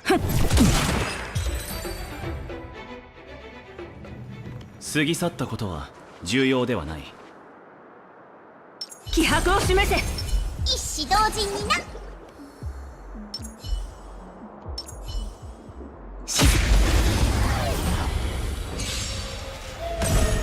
頭に血が上ったか？とりゃ。避けられない一戦。我に力を。争いに意味はない。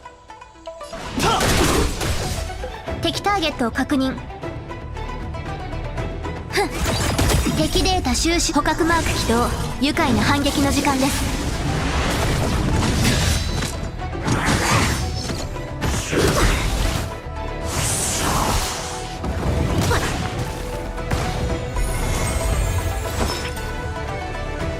よいしょ。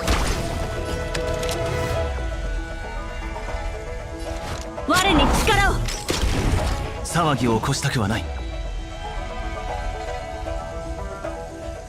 我々はとうに嵐に踏み入った。守るべき者のために打ち崩せ。争いに意味はない。生死虚実、同点原型、超無一角。はっ。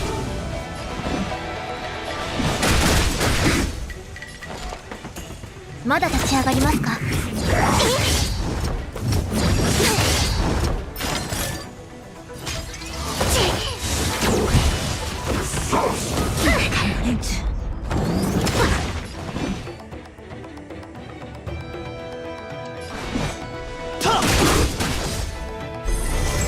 対価を払っても我に力を。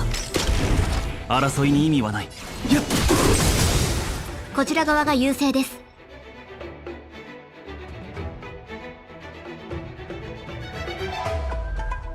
生死虚実、一年のマナリ。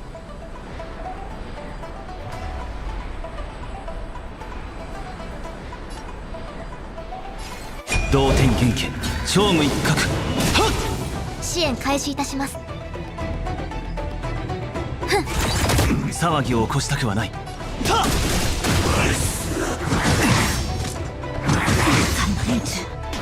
直してやろうか。よいしょ。見せてやる。強炭の薬よ。支援感謝します。我に力を。争いに意味はない。敵ターゲットを確認。まだ立ち上がりますか。敵データ収集捕獲マーク起動。愉快な反撃の時間です。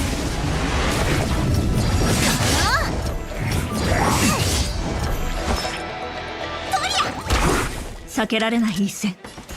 我に力を。我々はとうに嵐に踏み入った。守るべき者のために打ち崩せ。騒ぎを起こしたくはない。同点原型、超無一角。はっ。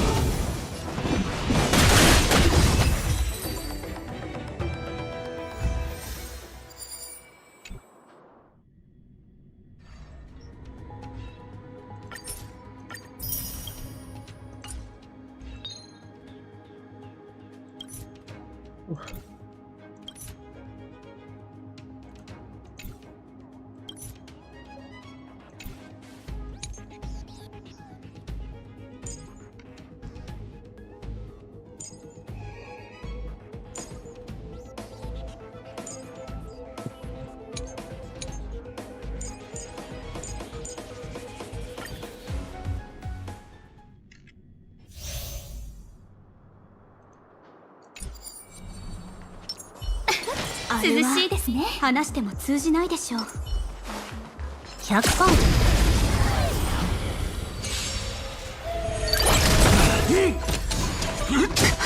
めんどくさいやつ。私を楽しませてくれる？ガツンとくるやつでいこう。おやすみ。諸悪退散。千の珍奇を持って鼓舞を。一心同期。バトル体験を改善。2倍速ってこんなもん？私が怖いの？楽にしてあげ。蝶と共に散れ。スターレイファントム。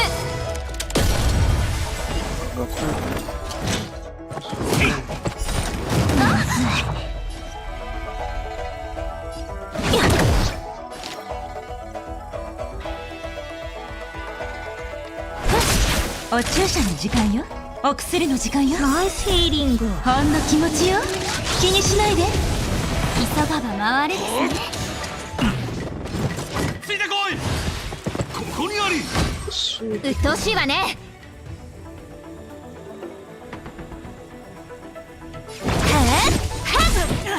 あの世に送ってやる。私を楽しませてくれる？客をもてなさないと諸悪退散。しつこい。次。悪い子ね。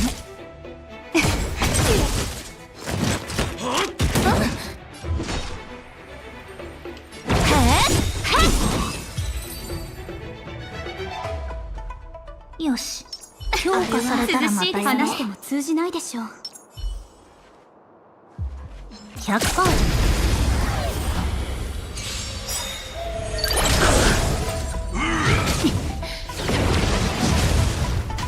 めんどくさいやつ。へえ、リポップした。ガツンとくるやつでいこう。ふん、2倍速ってこんなもん。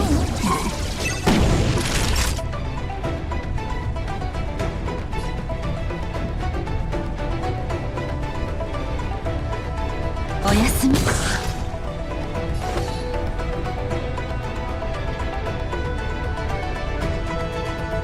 諸悪退散。楽にしてあげる。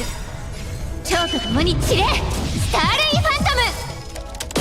千の珍奇を持って鼓舞を。一心同期。平気よ。私が怖いの？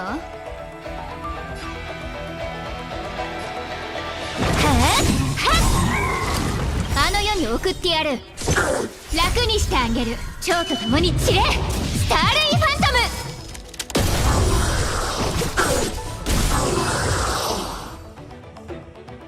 ム。 Main game Android apa aja biar aku download. Oh, Toram online. Aku mau main di PC. Ada di PC bro, Toram online. Aku sempet main sih, tapi HP ku kan HP kentang, kagak kuat. Patah-patah. Mungkin bisa mabar nanti. Boleh tuh Toram online. Nanti aku ajakin juga temenku main Toram online. OTW download. Tapi aku belum main sih. Soalnya terkendala device, tapi pengen main.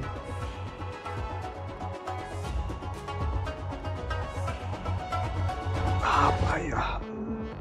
Discord. Temenku nggak ada ngechat lagi. Sedih. Mungkin dimarahin. Stream 12 jam. Ekstrim bet. MB-nya berapa ya? Wah, kurang tahu, aku lupa bro. Mungkin bisa cek dulu lah di... Ya juga berapa ya? Bentar aku cari dulu ya. Toram online.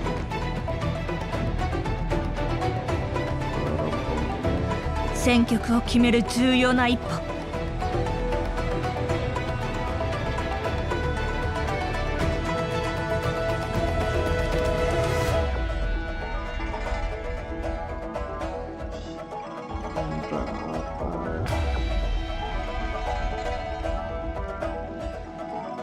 Mobile berapa GB?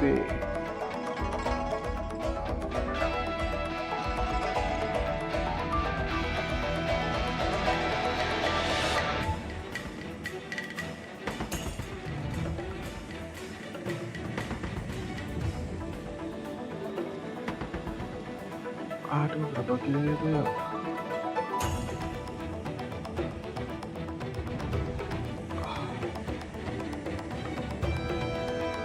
.5 GB. Mungkin anggap aja 5 GB-an lah.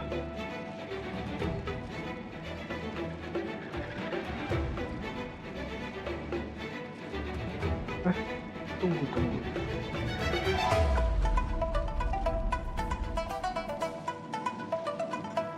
Kalau di PC 10 GB katanya.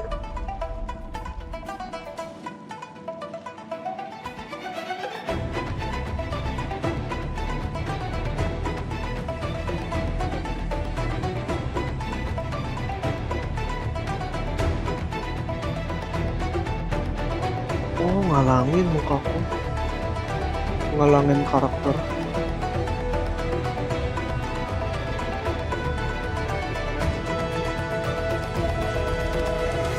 Taruh di mana dong?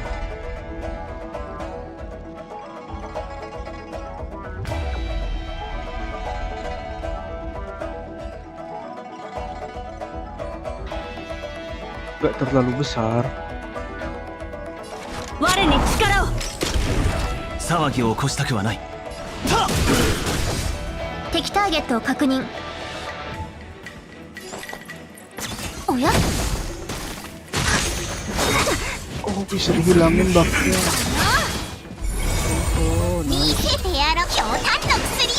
Nice, bisa dihilangin baknya. 支援感謝します。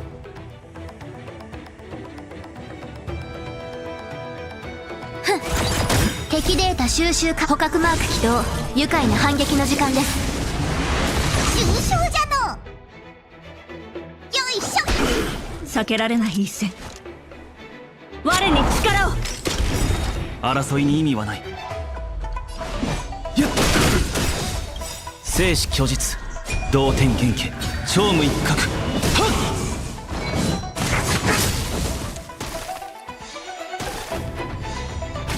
後悔しても遅い。我々はとうに嵐に踏み入った。守るべき者のために打ち崩せ。騒ぎを起こしたくはない。支援開始いたします。まだ立ち上がりますか。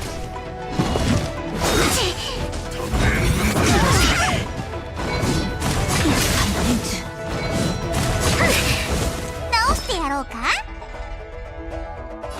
城を開けよう。安心しろ。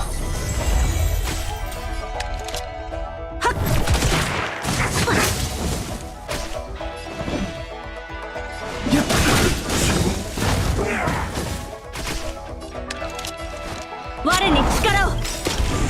生死虚実、移動点元気、超無一角。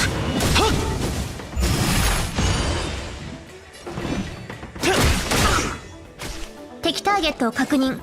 おや弱っておる。とりゃ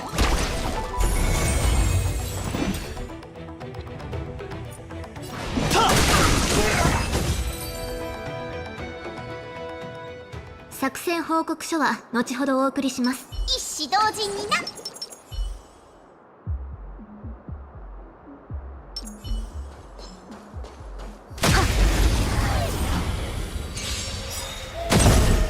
頭に血が上ったか。 Punyaku kok ndak valid ya mas. Ada batasan Androidnya mungkin?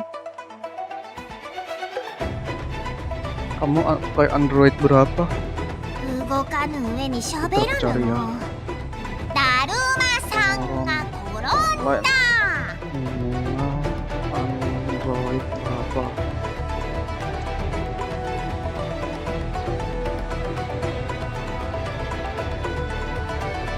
Oh, 7 bro.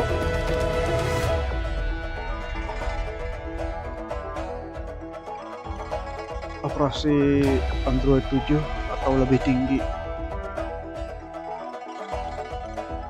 Anjay. Android 7 bro. Aku J2 Prime, J2 Prime. Emang kuat. Kataku aja J2 Prime tidak kuat. Kalau gak ada di Play Store ya aku download Web Store. Jangan bilang ke siapa-siapa. Ya. Niat banget bro. Hati-hati loh. Di luaran gitu banyak virus. 敵データ収集完了。捕獲マーク起動。愉快な反撃の時間です。 Tidak menyarankan untuk download di luaran.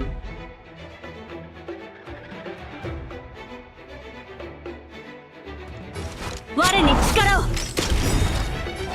我々はとうに嵐に踏み入った。守るべき者のために打ち崩せ。争いに意味はない。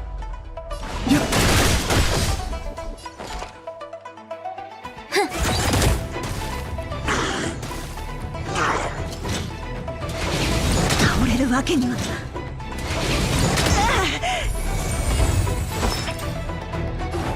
城を開けよう。適切切な援助だった。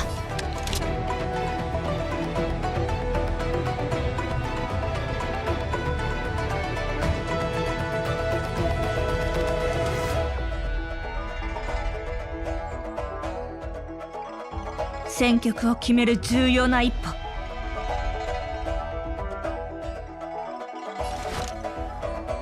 我に力を。騒ぎを起こしたくはない。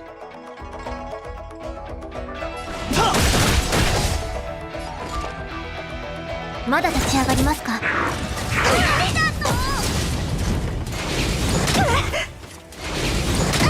争いに意味はない。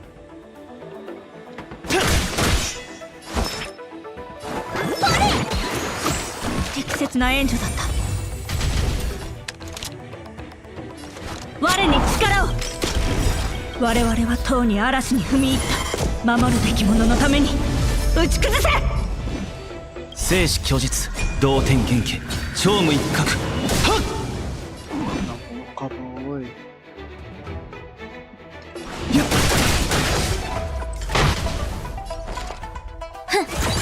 敵データ収集捕獲マーク起動。愉快な反撃の時間です。後悔しても遅い。直してやる。よいしょ。我に力を。騒ぎを起こしたくはない。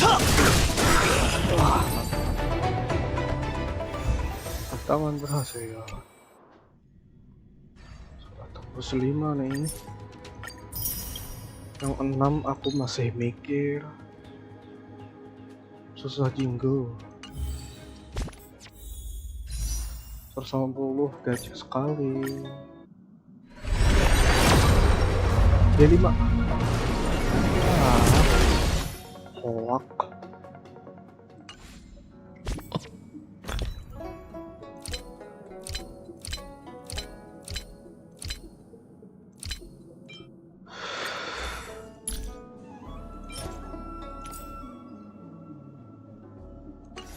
Bisa update.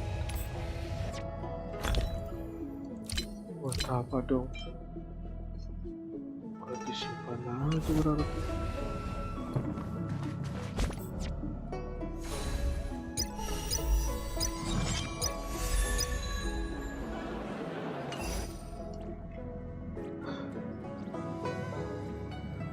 Kalau begitu aku download dulu.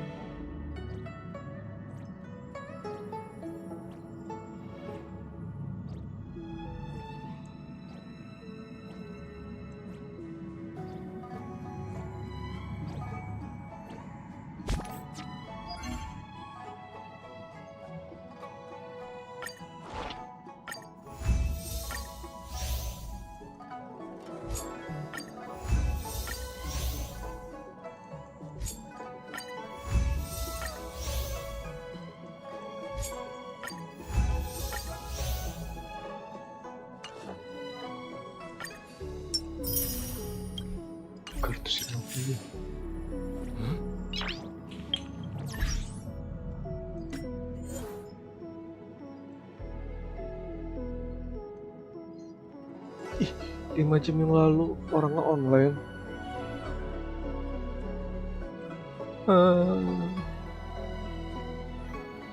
Aduh.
40, 45, 47, 48.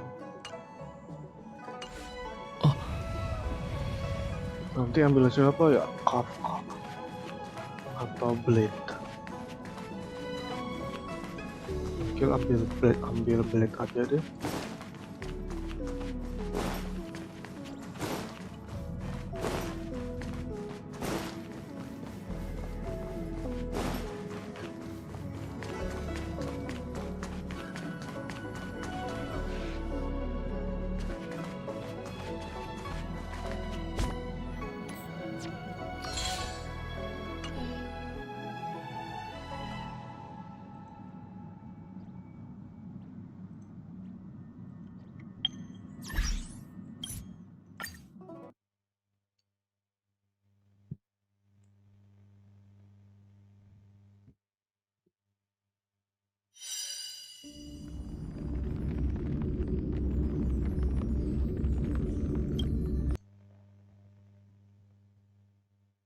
Blade.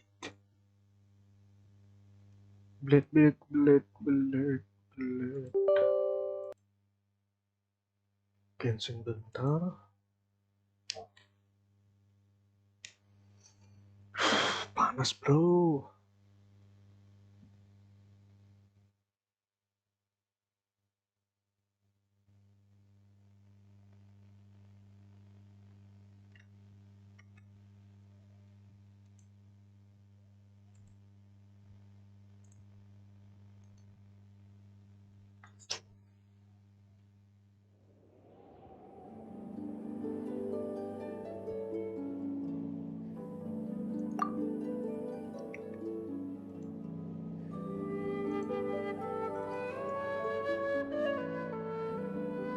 Pas.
急がなくてもいいのよ。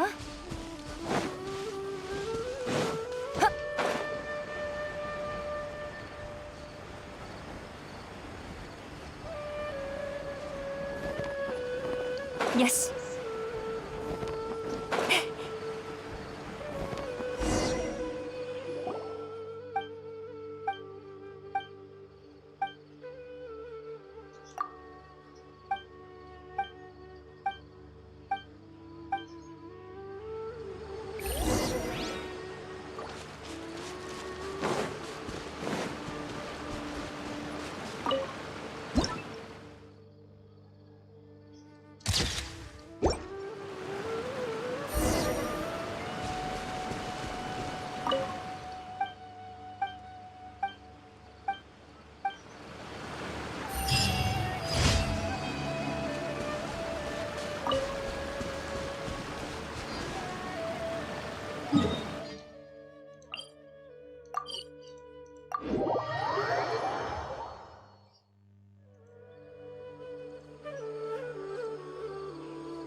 丸見えね。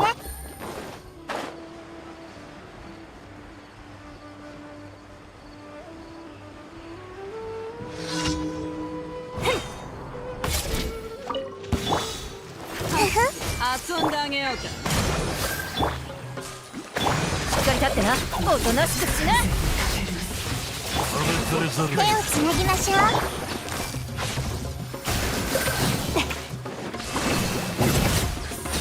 次こそ。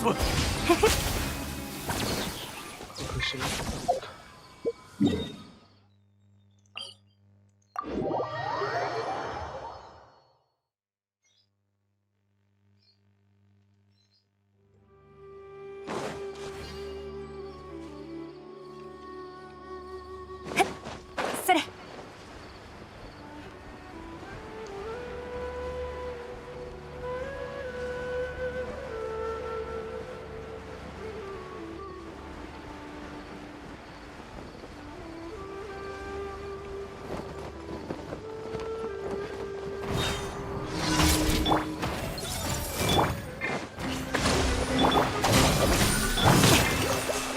痛がっちゃいない。終わりで撤収。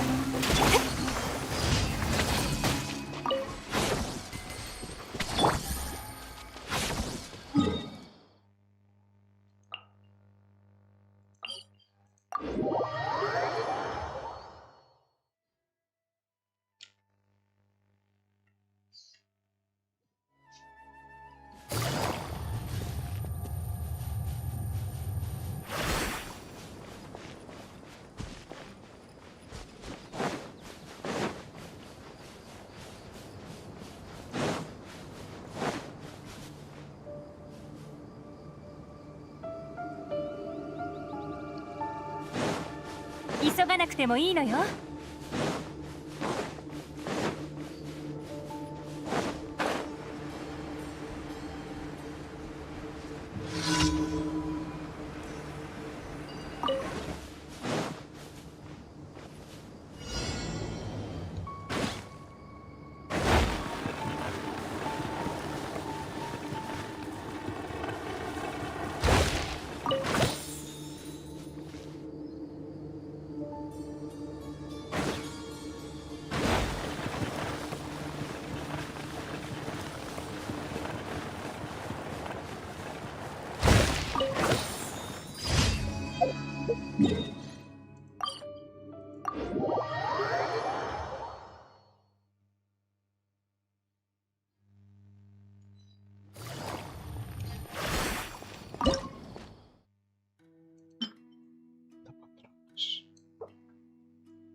急がなくてもいいのよ。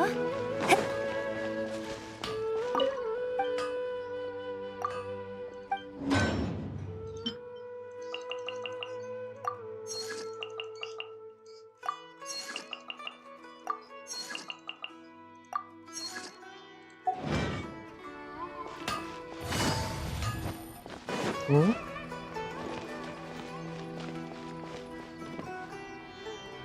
Di atas tuh IndiHome, di bawah listrik atau sebaliknya. Nah. 星と深淵。無事今日の。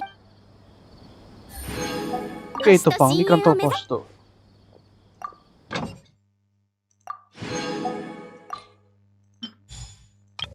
Listrik tuh 200.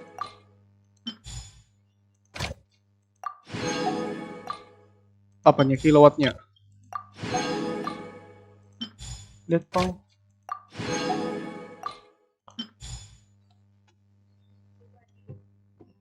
Sini aja, sudah.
急がなくてもいいのよ。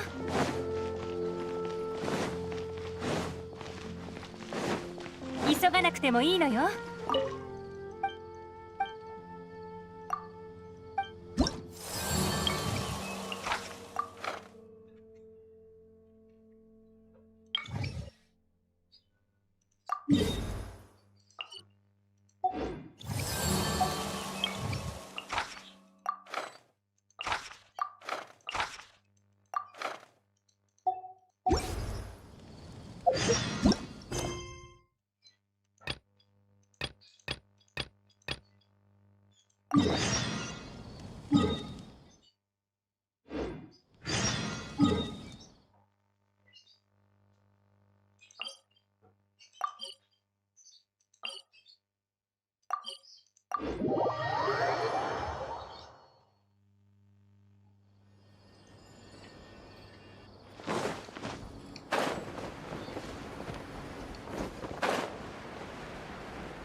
Gimana? Hilang.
虫けらが神を見ようとはね。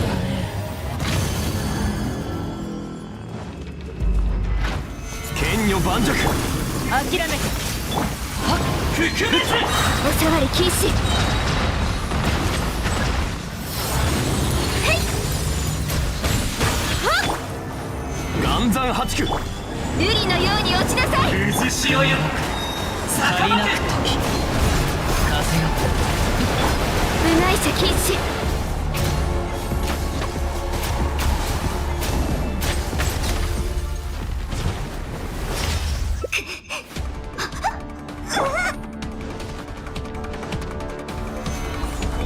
弱小万物。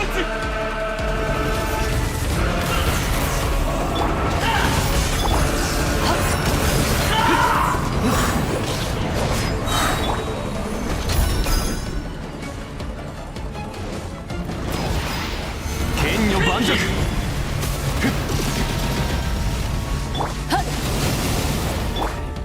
相関化粧。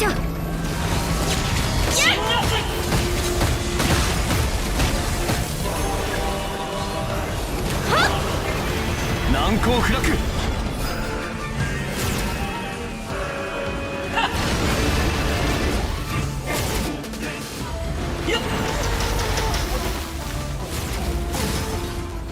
剣女盤石。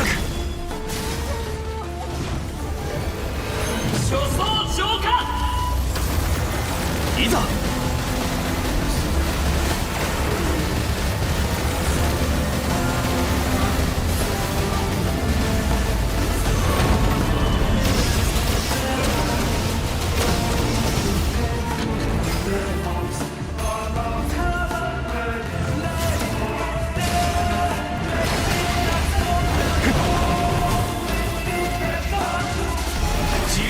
昇格。岩山八九。やっ、おさわり禁止。へい。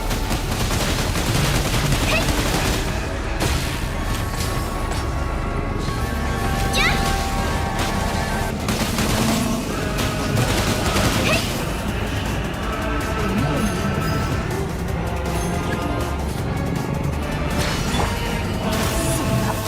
はず。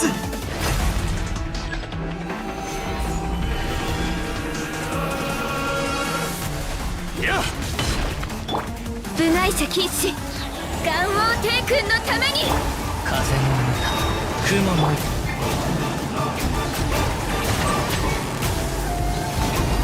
っ。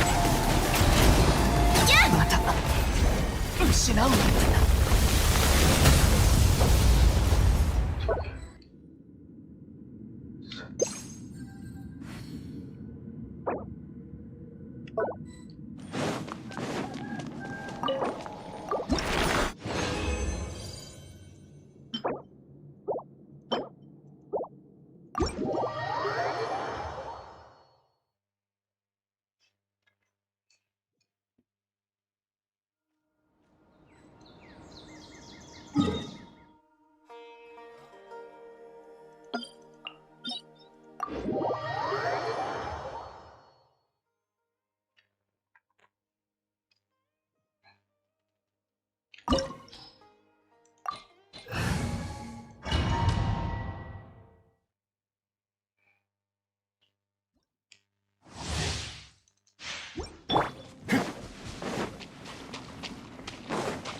剣女盤石。震えなさい。風よ。そこだ。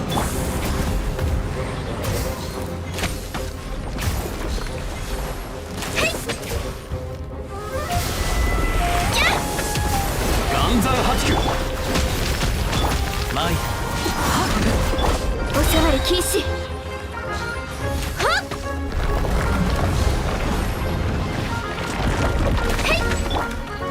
難攻不落。許さない。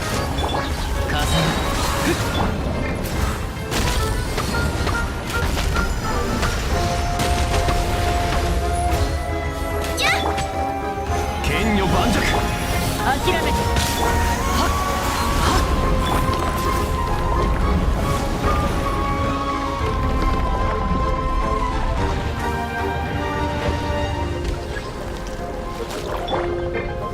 岩山八九。眠るのよ。風を知れ。そこだ。もみちがう。散らま。瑠璃のように落ちなさい。剣女盤石。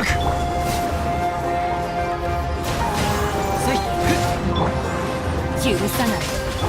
相関化粧。パーフェクト。風の赴くままに。雲借りなく。部外者禁止。へい。やっ。風を知れ。やっ。おしゃわり禁止。風の歌、雲の行くごと。風の赴くままに。相関化粧。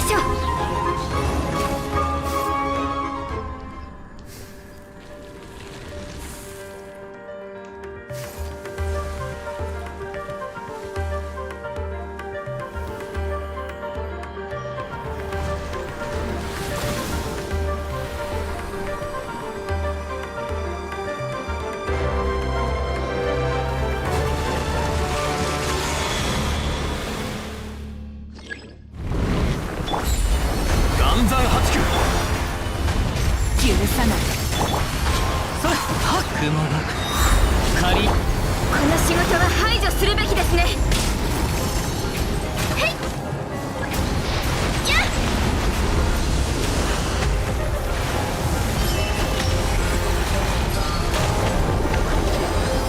へい。難攻不落。パーフェクト。風よ。部外者禁止。はっ。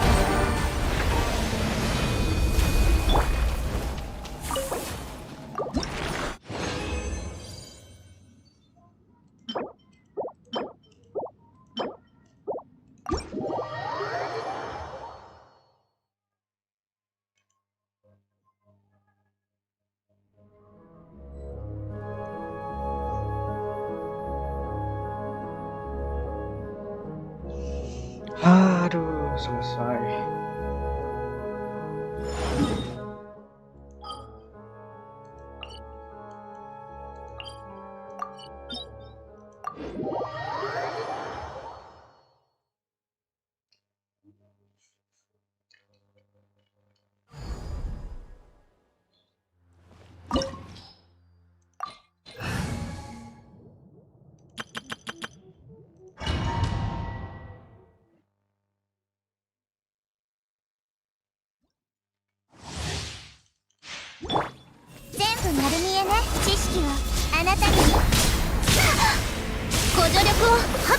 渚のリン、邪魔をするな。どの目が出るかしら。ふっとはっふふっ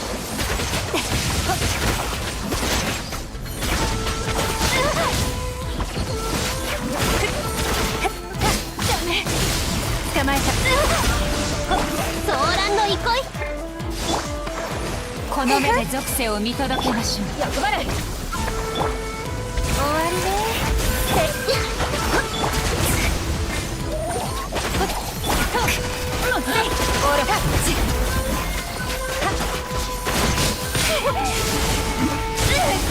来光に永遠の土を知恵の伝道覚えた。しっかり立ってな。この身こそ永遠なり。いとよ、工作せよ。いながっちゃんよ。邪魔者を断ち切りましょう。断絶。欲張れ。ご安心を。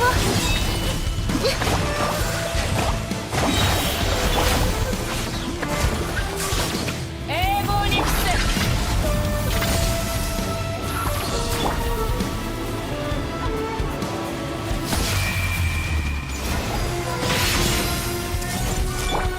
ご助力を。邪魔者を立ち去ってな。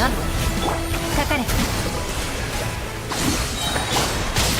はっ、あなたを切り裂きましょう。手強いですね。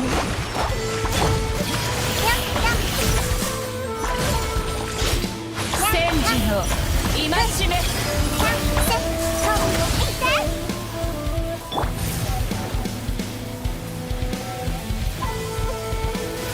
よっ。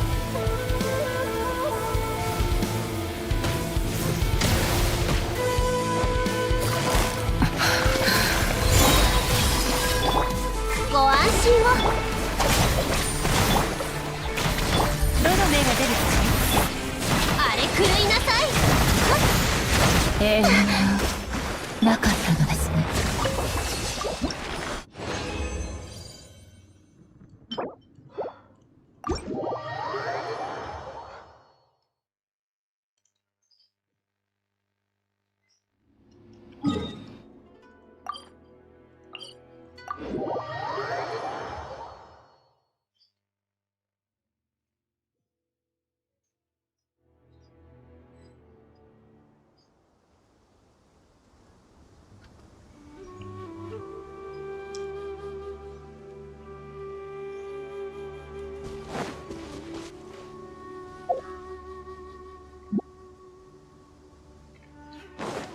よし。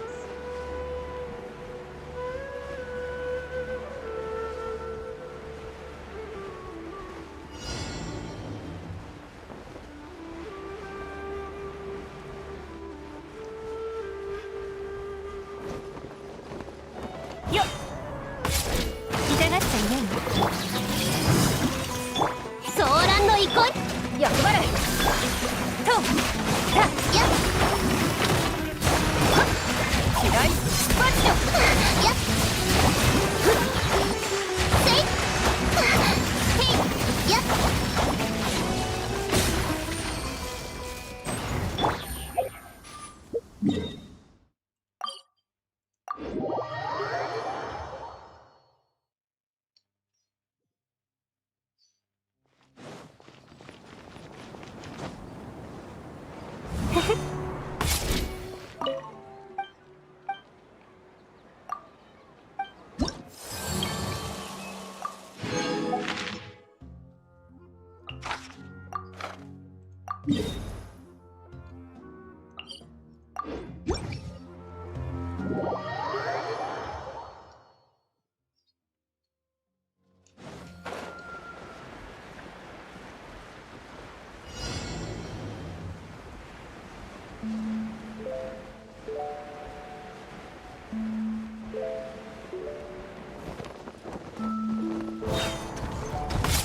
はびこりなさい。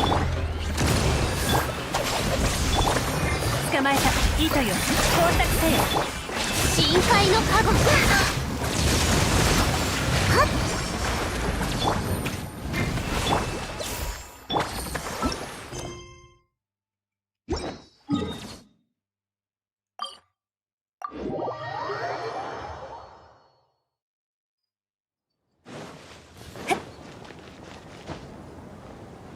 よっ。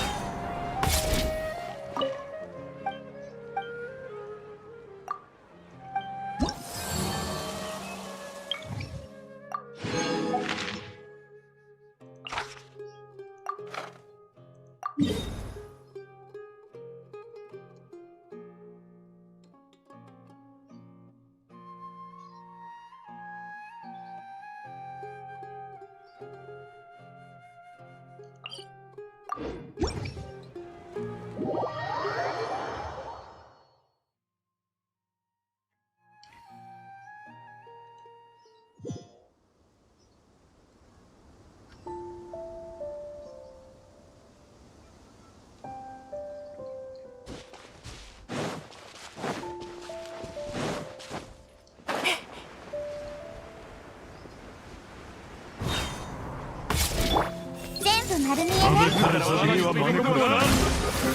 ちょっとなかかれ行きましょうは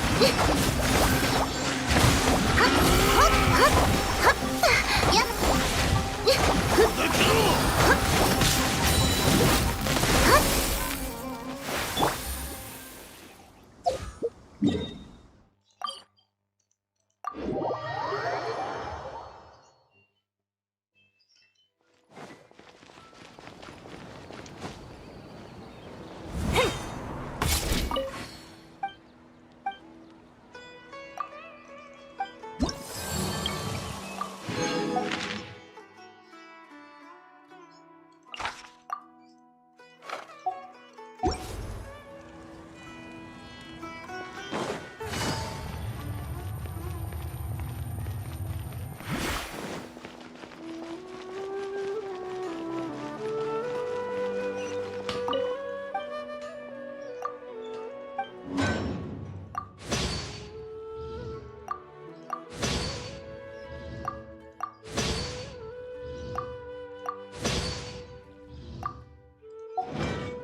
Asik, mantap. Yuk, bisa yuk. Menang yuk.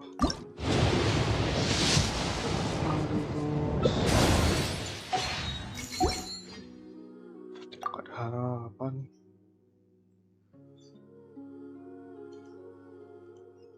Tiga, 4, 20, 25, 30, 25, 40, 45, 50, 51.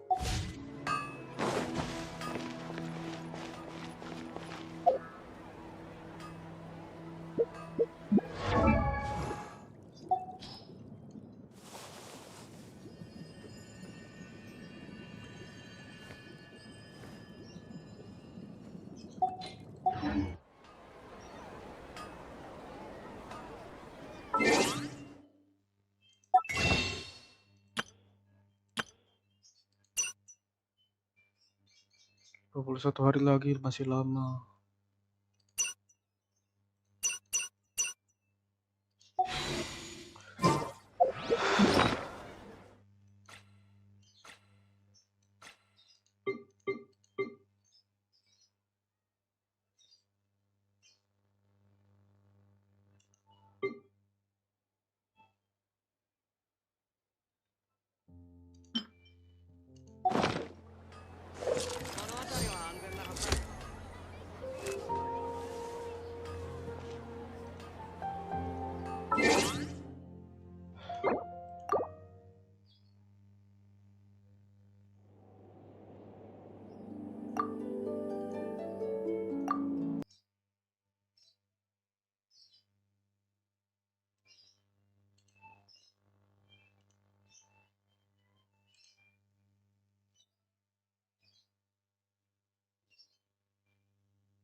lack the needed mana.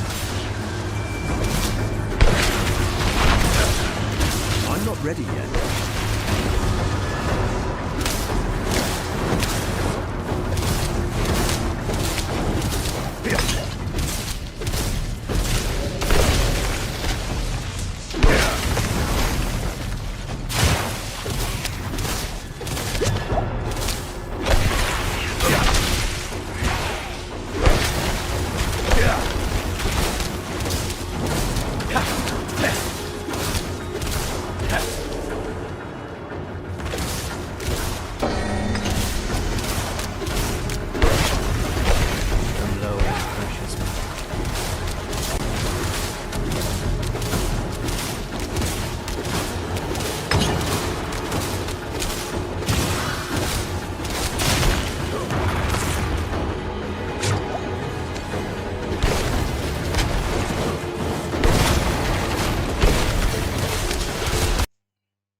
Out of mana once again. I'm not ready yet.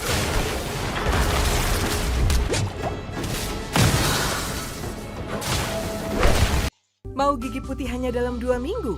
Pakai Pepsodent Complete 8 Plus Whitening. Dengan formula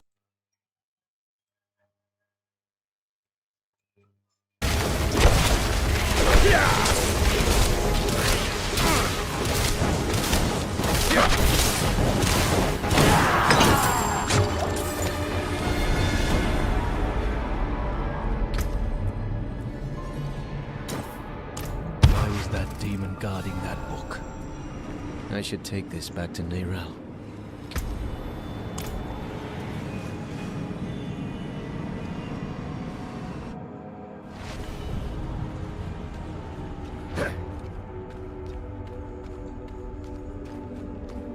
I hope you had more luck than me. Interesting. This ledger was written by the Haradrim. This is chronicling spells and theories created by Rathma, the first necromancer. That's not what we're looking for. No. But it can still work.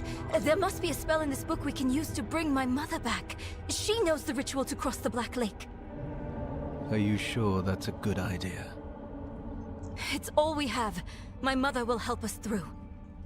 Meet me down there.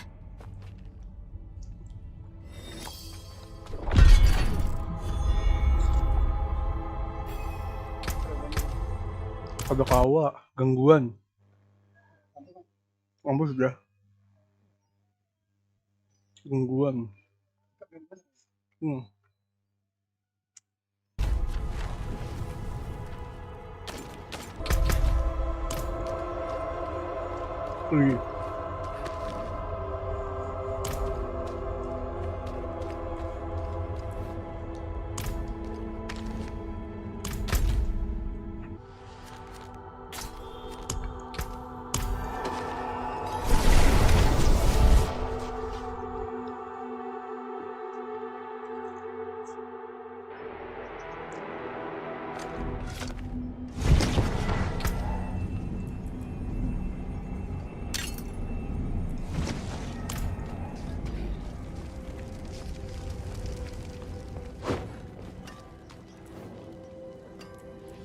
Let's have a look at you,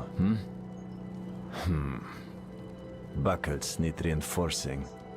Look, you live or die by the quality of your equipment. If you've the coin and materials, I can improve it for you.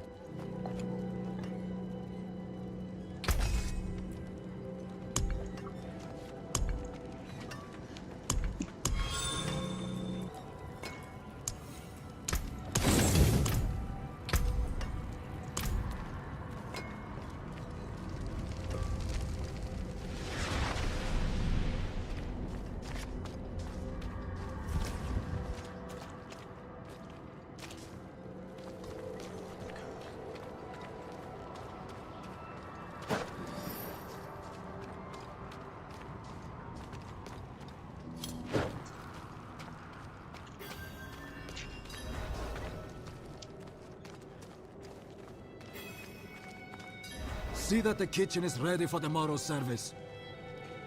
Angels above, you've returned! The Reverend Mother will want to hear of this, but she's away at Corvalar. Seek your blessing there. Everything is unfolding as Inarius foretold. Soon, he will be free to escape Sanctuary and return to the heavens where he belongs.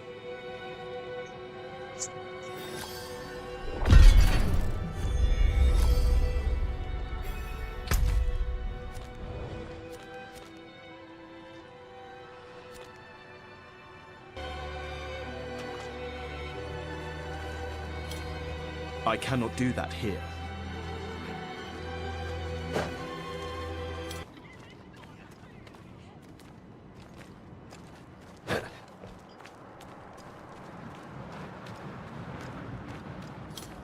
Not while I'm in town.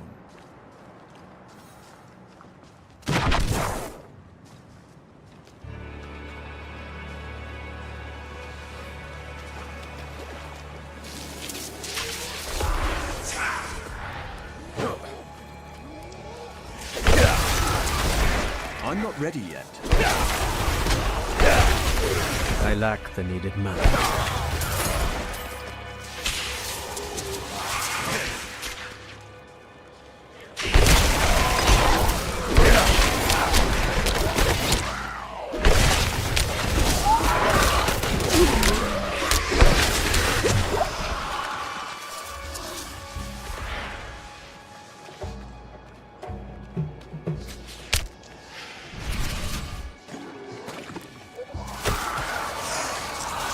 Saved my life.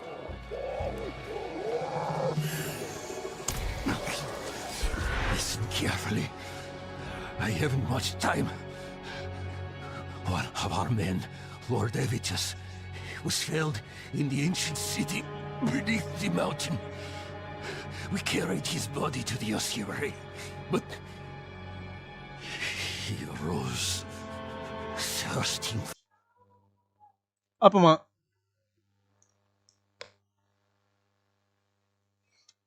for blood. Only I escaped.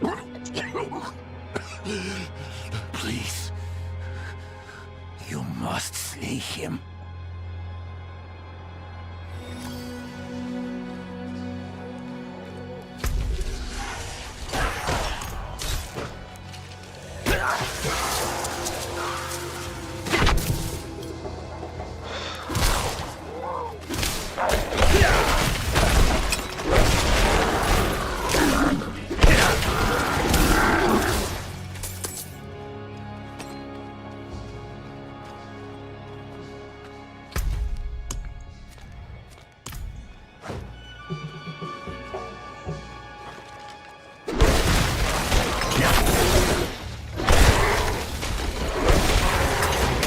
I'm not ready yet.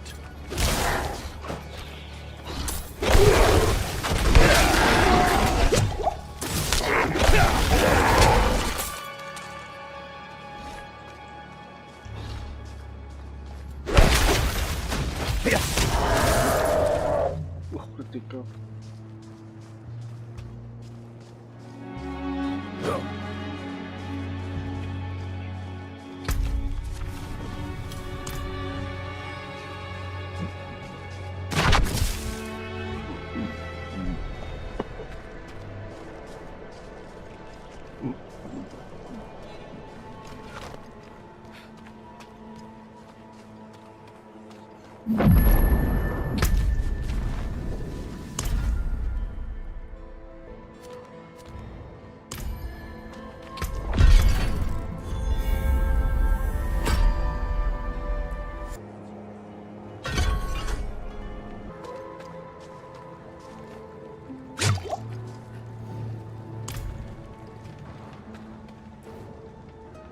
We display these trophies to honor the ancients and guide their wisdom to us. The skulls remind me that death is always close at hand, theirs or your own. There is one skull I'm saving a place for. That of a goatman we've named Caller the Collector. It hunts north of here, openly feasting on our fallen. Caller has challenged us. Were you to bring me its damned ugly head, you would gain great favor with the tribe. I will handle it.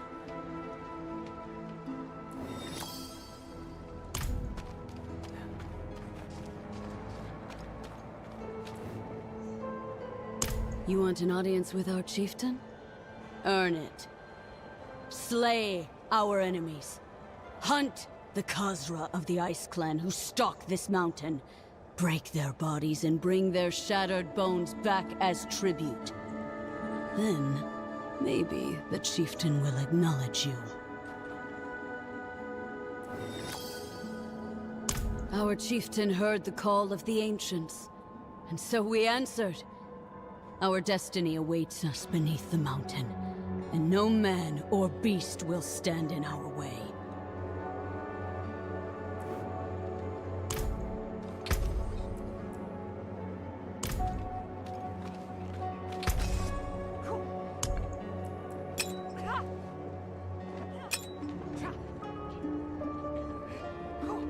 Dull edges or bad dinks?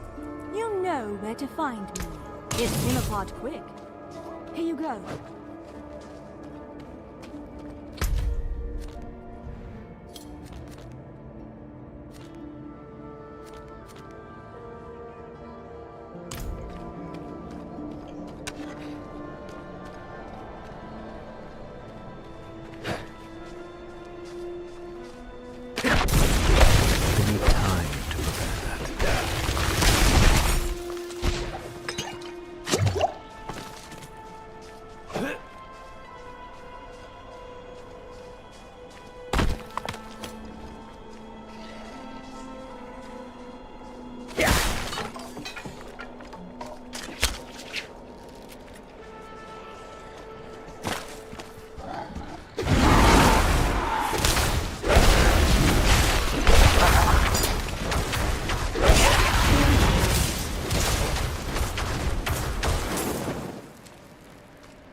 State your business. Reverend Mother Prava expects me. Open the gates!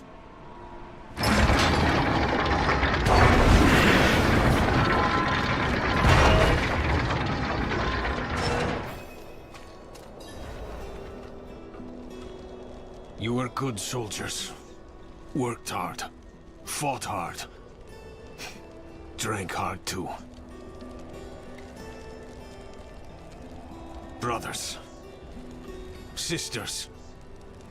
I hope you find peace in these flames. Vigo? What are you doing here? So you lived. I came clean to Prava. About taking that woman's bribe. It's looking bad. My ass is on the line. Might not have a job when she's done with me. Hey, you're here for her, right? let's go together. Maybe she'll go easy on me if you're there.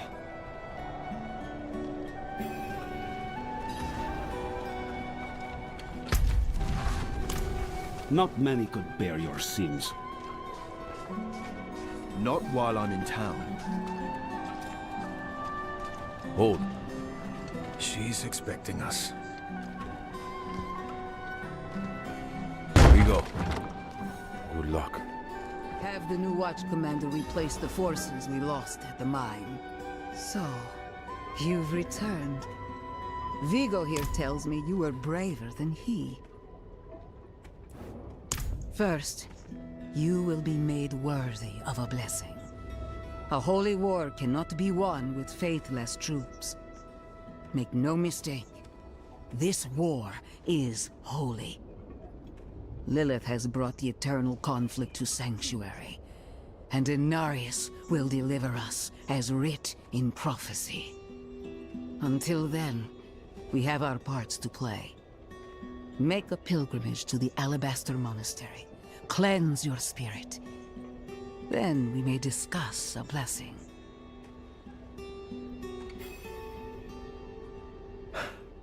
May as well make myself useful. Come by the ruins, south of here.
The prophecies had been forgotten.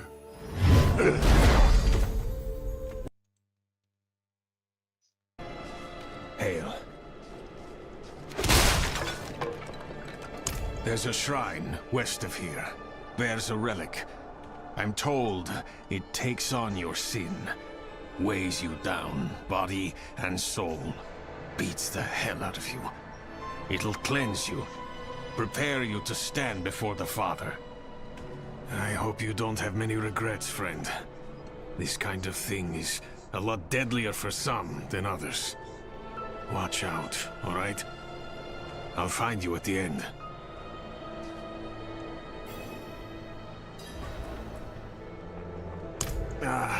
No.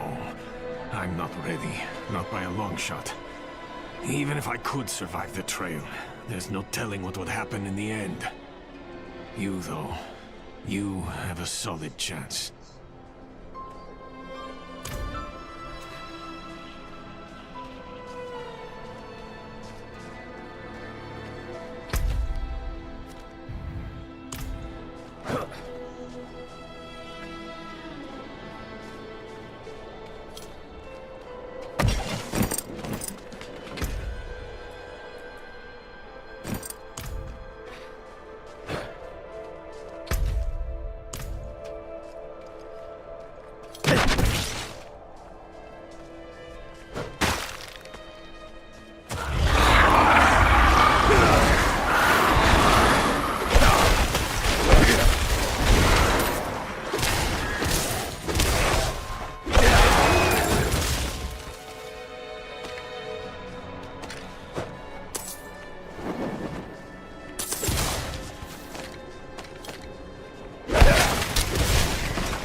creature of darkness, for you have wandered beyond the reach of the light.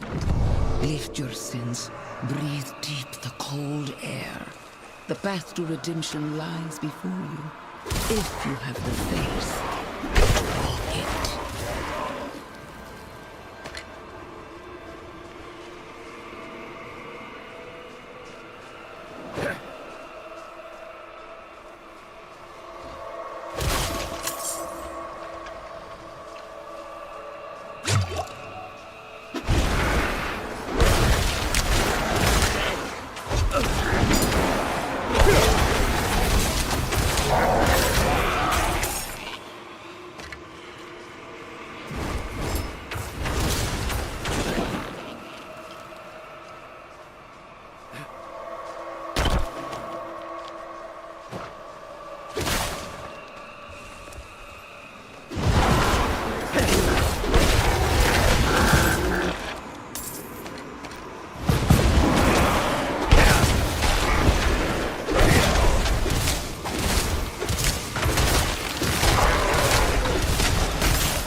Your wounds.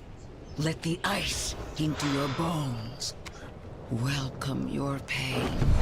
For the agony of the flesh is the first cleansing of the soul. Make your faith be stronger than any hurt.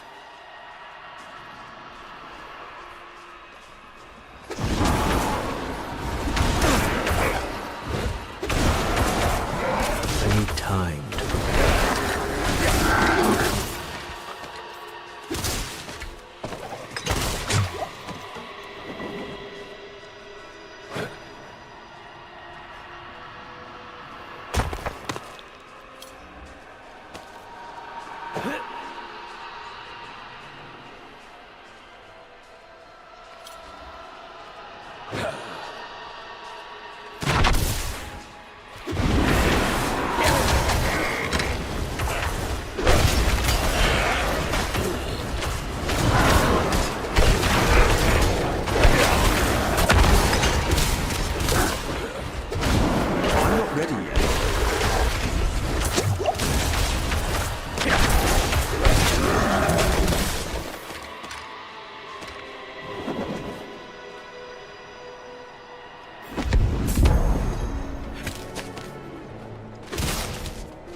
Feel how small you are. Embrace humility. Accept your place in worship to the Father, for He has shown us the way.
Look into yourself. Find your faith. feel how it fills the void within you. Remember, you are nothing without faith. Hold fast to the light, and remember.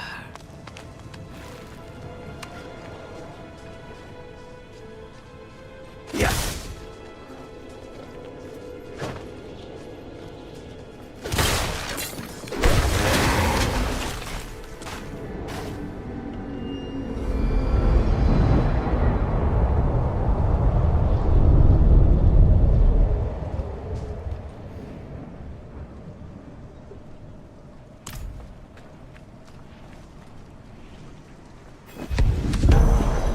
So, I like playing cards.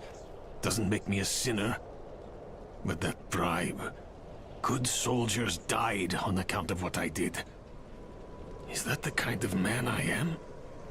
The kind I'll always be. I just... Damn it. I'm praying. Why isn't this working? You made it. That makes one of us, at least. You heard from Prava? I will, soon. But enough about that. You're about to meet Father Inarius himself. Not everyone comes back, you know. You'd better. I owe you a stiff drink.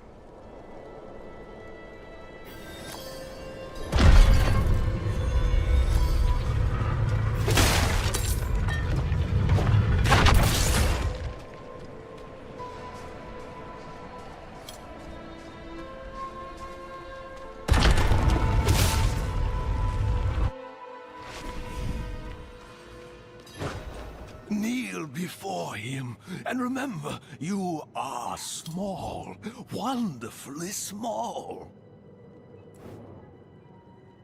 No, it's not about kneeling, it's about wonder. Oh, the light itself, divinity itself, radiates from that room. Though my flesh is cold and numb, my spirit is warm with reverence. What can we do but kneel?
This is how you choose to approach me. Forgive this intrusion, but... Tell me what you need. I must traverse the Black Lake, and that cannot be done without your blessing. If I've learned anything during my time here, it is that what we're looking for, and what we need, are rarely the same thing. I once thought I could find an end to this war, but there has been no resolution, only more pain. Everything I've done has pulled me further from home, from the place I need to be. This world we made was born from the impossible, and yet, like its creators, it rots from the inside. I don't... Lilith has entered the ancient city. With your blessing, I can pursue her.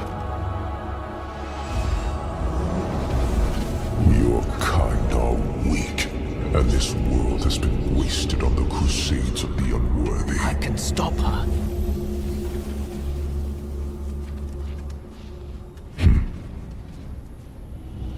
This audience is concluded.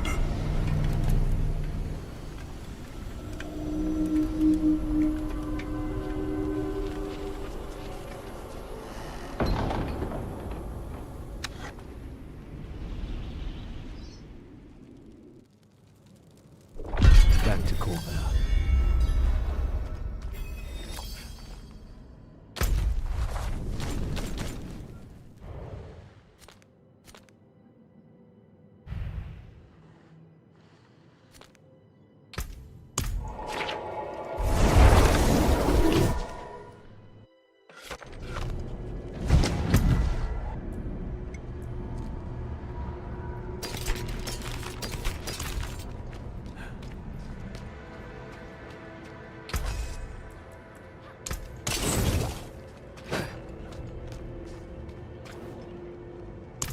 Splintered and broken as they should be. This will be a most worthy offering.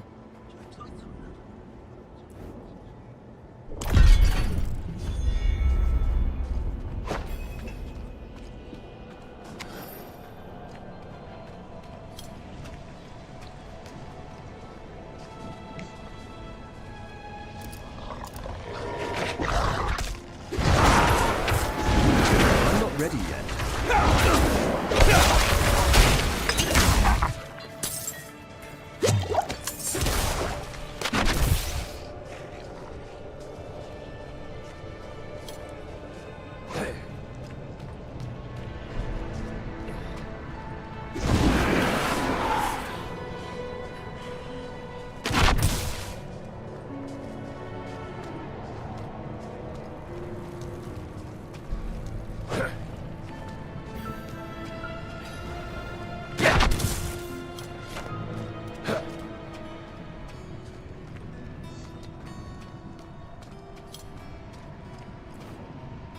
An outsider.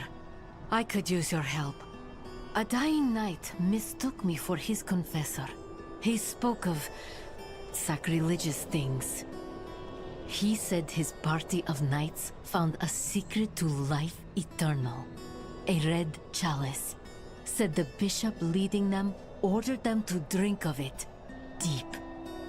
He confessed they shelter now in a place he called the Sanguine Chapel. The chalice must be retrieved, and I must leave. Find me at the Bear Tribe camp when you have it.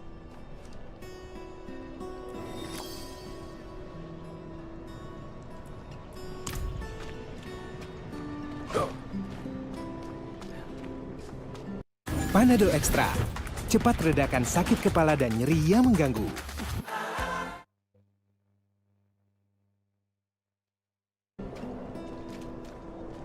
Blessed are those who bask in the light.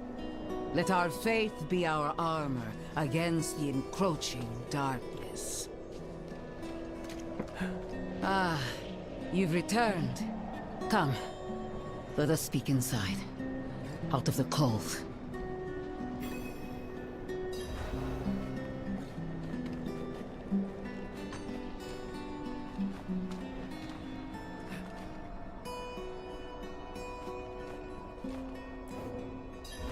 Yet you stand before me unscathed. I know his ways. That is approval enough for me. In the name of the light, I bless you. May the light flow through you and keep you from corruption and sin.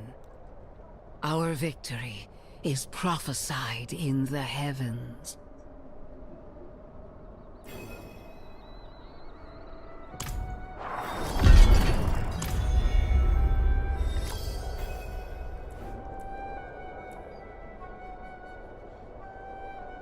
Penitence. In the heavens' eyes, creating humanity was a sin. They cast him down. Now he seeks redemption and the chance to go home. As prophesied, slaying Lilith is that chance. When he ascends, so shall we all.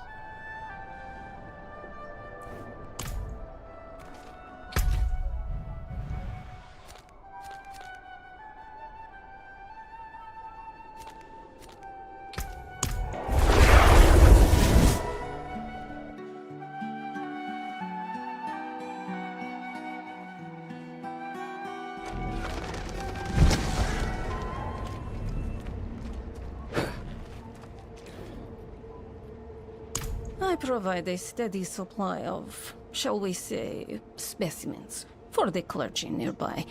However, their desire for knowledge has become more dangerous to satisfy. I require a host of intact ghoul hearts from the surrounding area. There's something special about the ravenous dead nearby. They can reanimate with only a few drops of blood. I'd venture out and retrieve these myself, but I'm more accustomed to dealing with the fully dead. Your discretion is appreciated, of course, and you will be rewarded.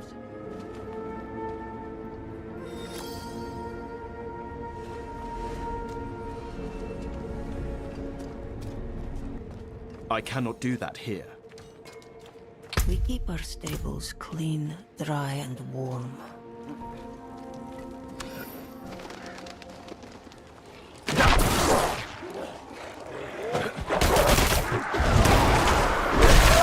I'm not ready yet.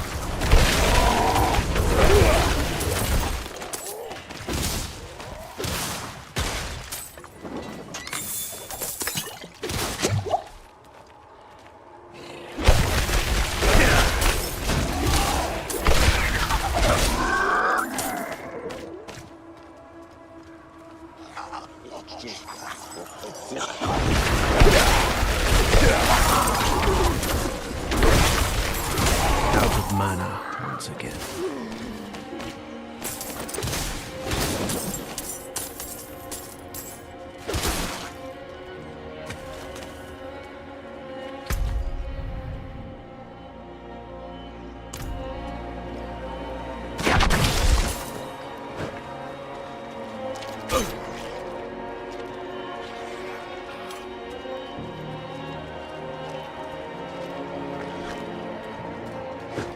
More strangers in the camp.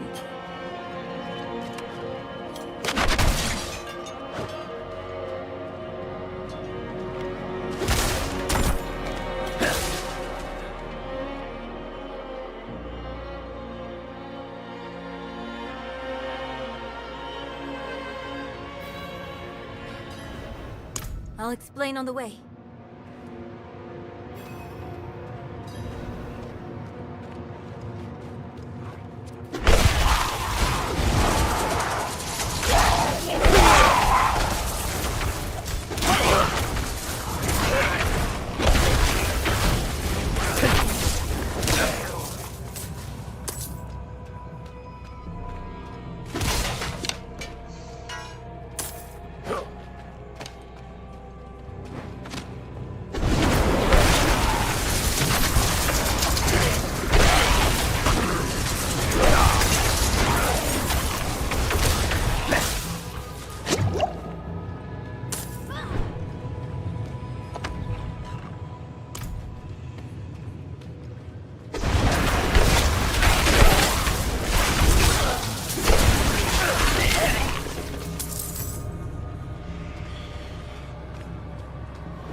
Rothma's description of the ritual was difficult to understand, and the notes weren't much better. I think I know how to talk with my mother again.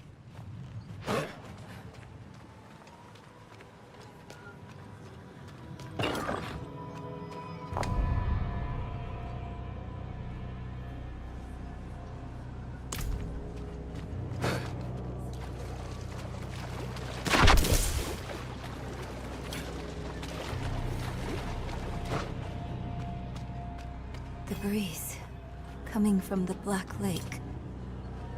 Do you feel it? Let's hurry.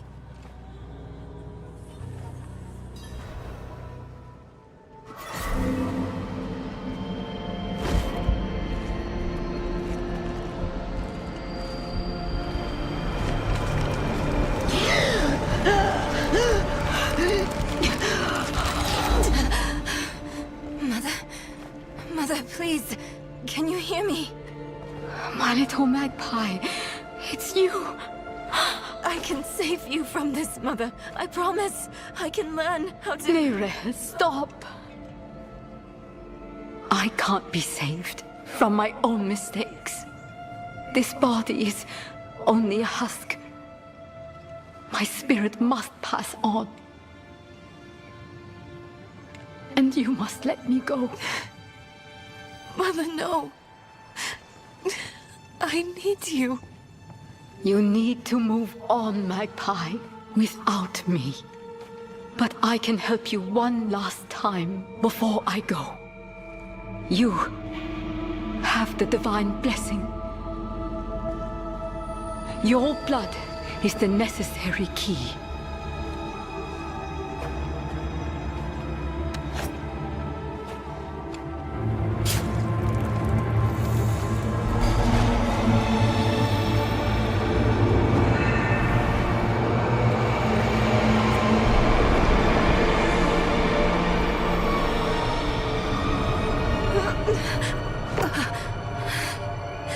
Neyrelle, you were so loved.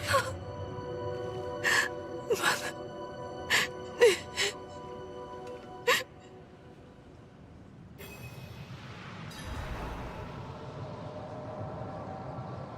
Neyrelle. The way is open. We have to go. But... do you think Lilith is even still here? It's been so long. I'm afraid she's won this one. Besides, I have to... take care of my mother. But it's not over yet. Not for you. Lilith was after Rosma. Find him. Learn why. I'll be back at the vault. All right?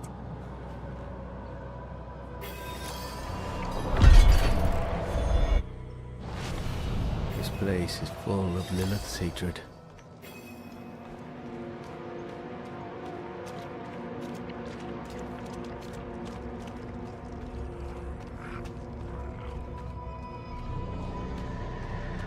You are the last visitor to my sanctum.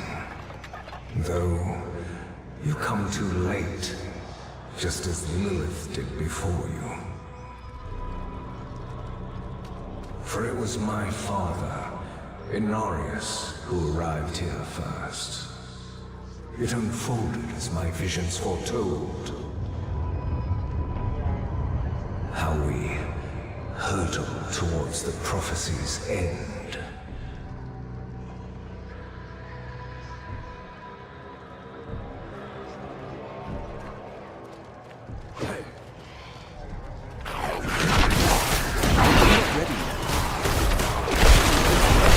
I lack the needed mana.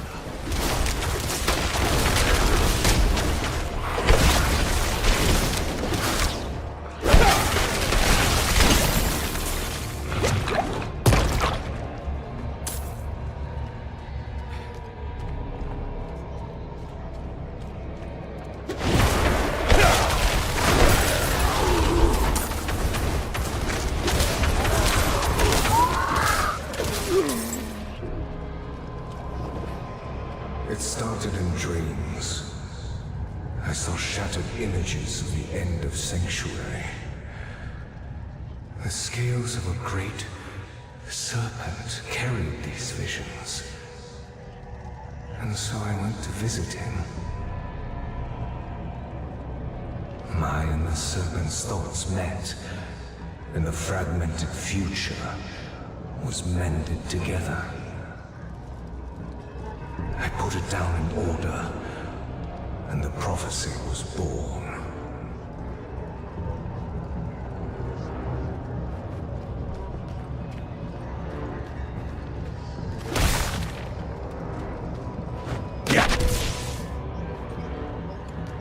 I need to destroy the tumors to go any further.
I lack the needed knowledge.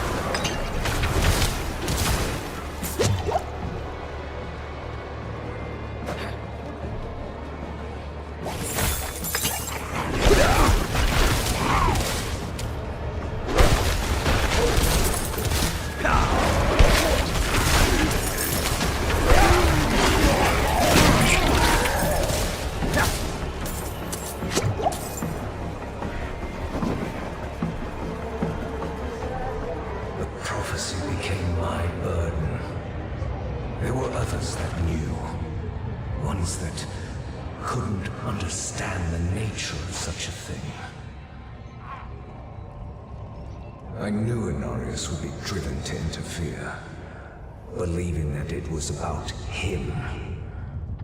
He saw himself as a savior, piercing hatred's heart in hell.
Greetings, traveler. Behold the marvelous tales I have to offer.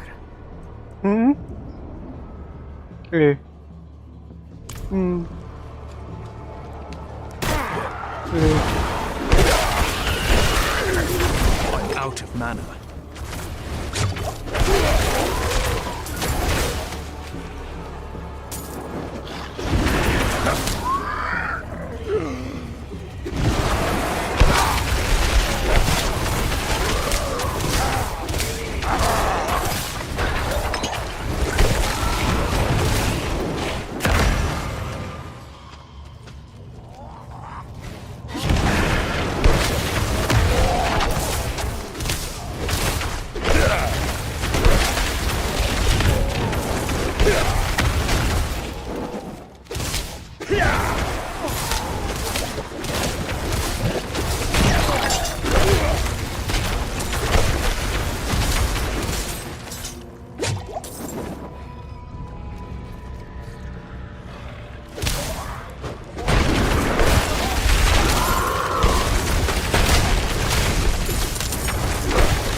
So I locked the gates to hell. It was only a matter of time before Honorius would discover what I'd done and come demanding the key.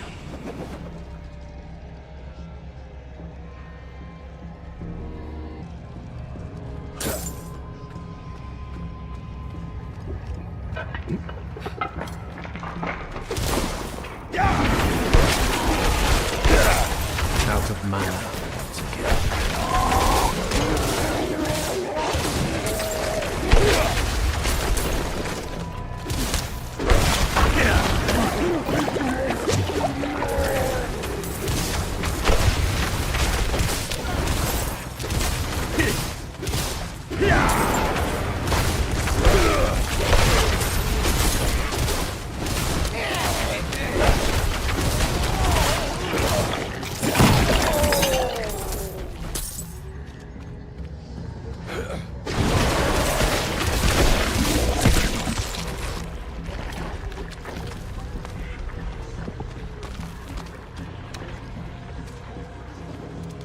Oh, you refuse to give me the key.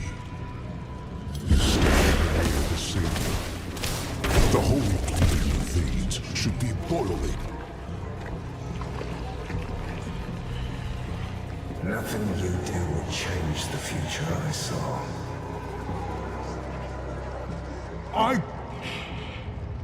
I create my own destiny. And this prophecy of yours is just a small part of it. It is wider, beyond comprehension of ungrateful spawns like yourself.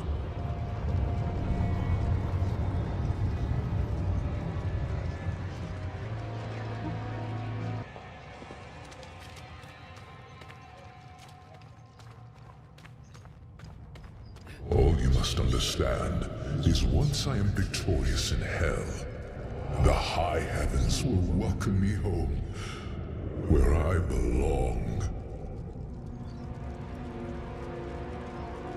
I wish it would be true, Father.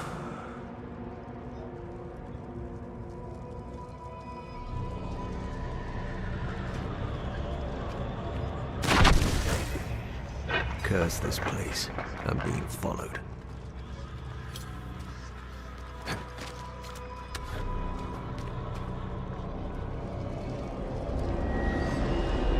Balance. I need time to prepare that.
Udah nggak bangun dulu.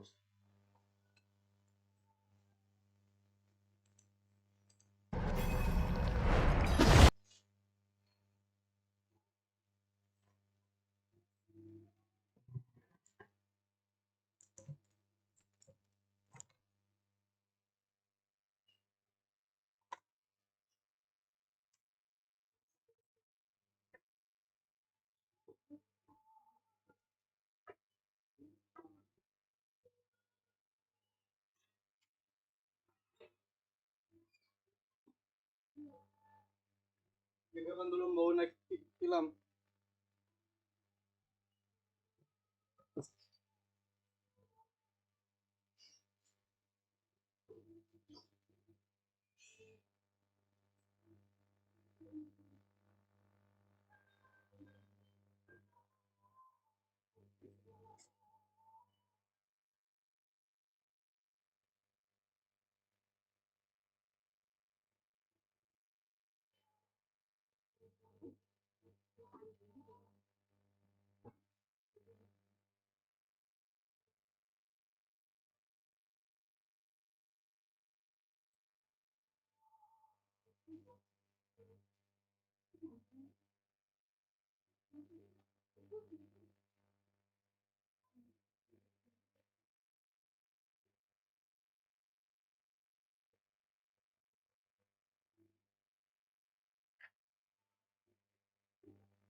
Betul.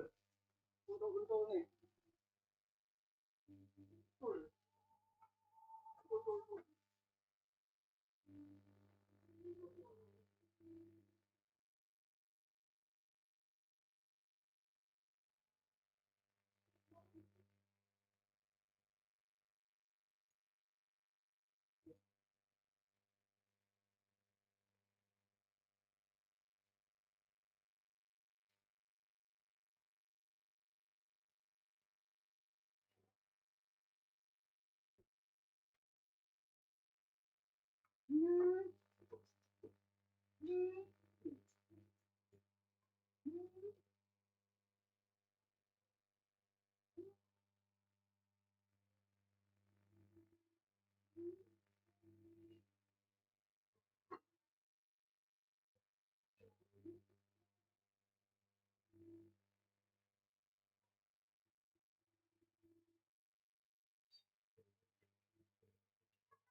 Kenapa bu?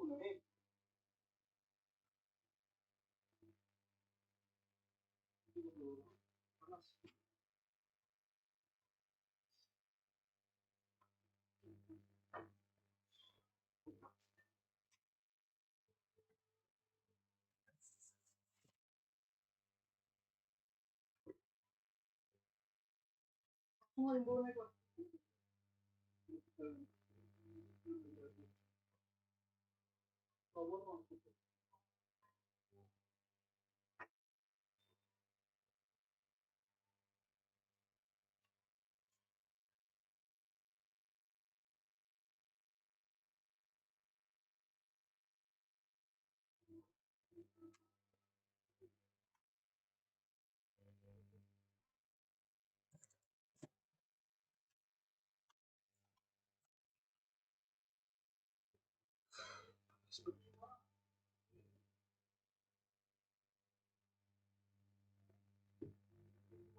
Vigo, who did this? I have done all that was asked. The pain is gone now. This was a just punishment. A stronger man would have refused Venard's bribe. Nerel. Nerel, is she safe? Yes, she is safe. Our meeting is no coincidence. I came here to help. Will you give this to her for me? I should never have taken it. It's so dark. I have repented. Do you think I was too late? No, not too late. The light has come to carry you home. Do you not see it, friend? Yes. Yes. I see it now. They have come.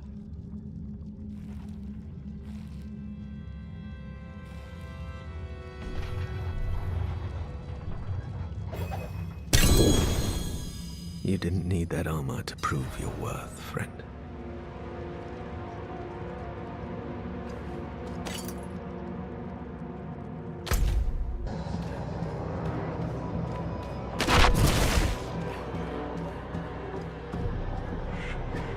Give me the key to hell.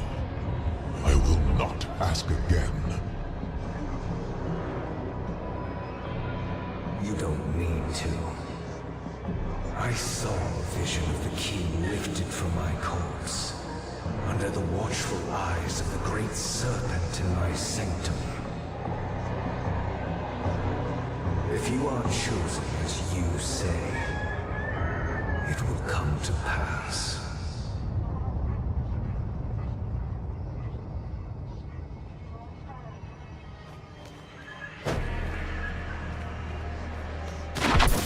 It's too quiet.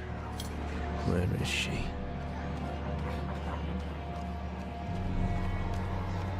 Is that him? Is that Rathma?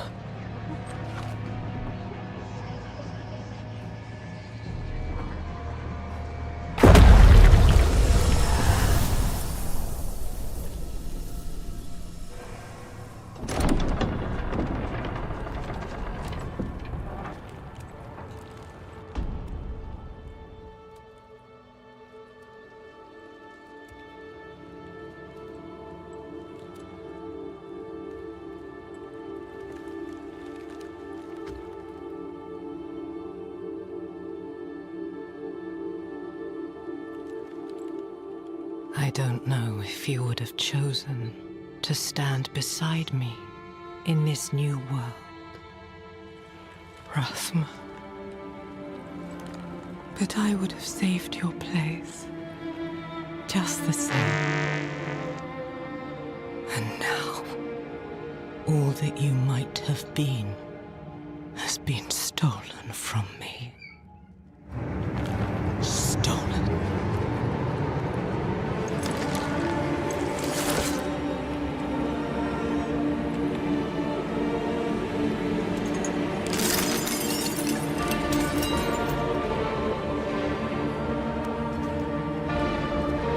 This key unlocks more than the doors of hell. It unlocks our path to the future. A future made possible because of the price you paid. In Albion, you can be anything you want to be, as everybody.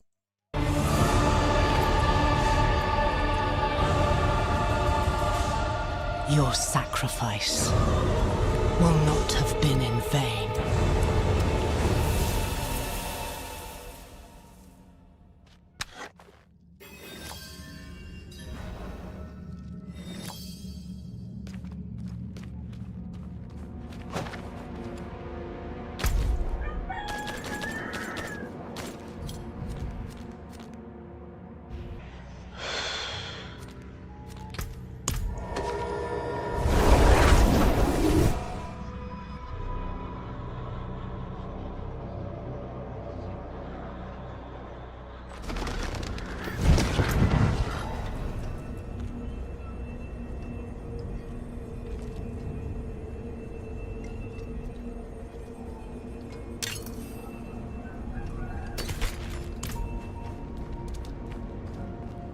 Father bless. What do you need?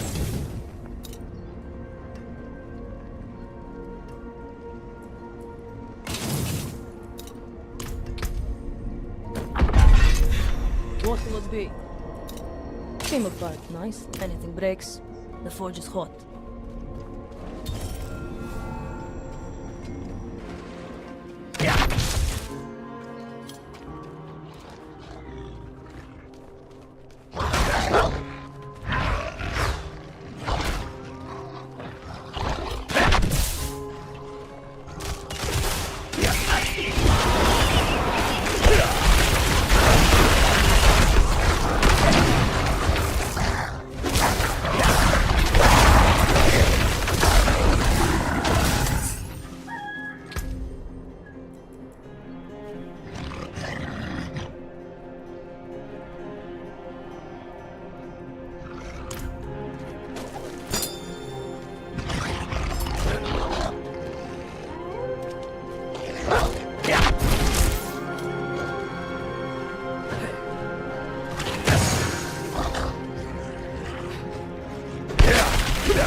Vigo wanted you to have this.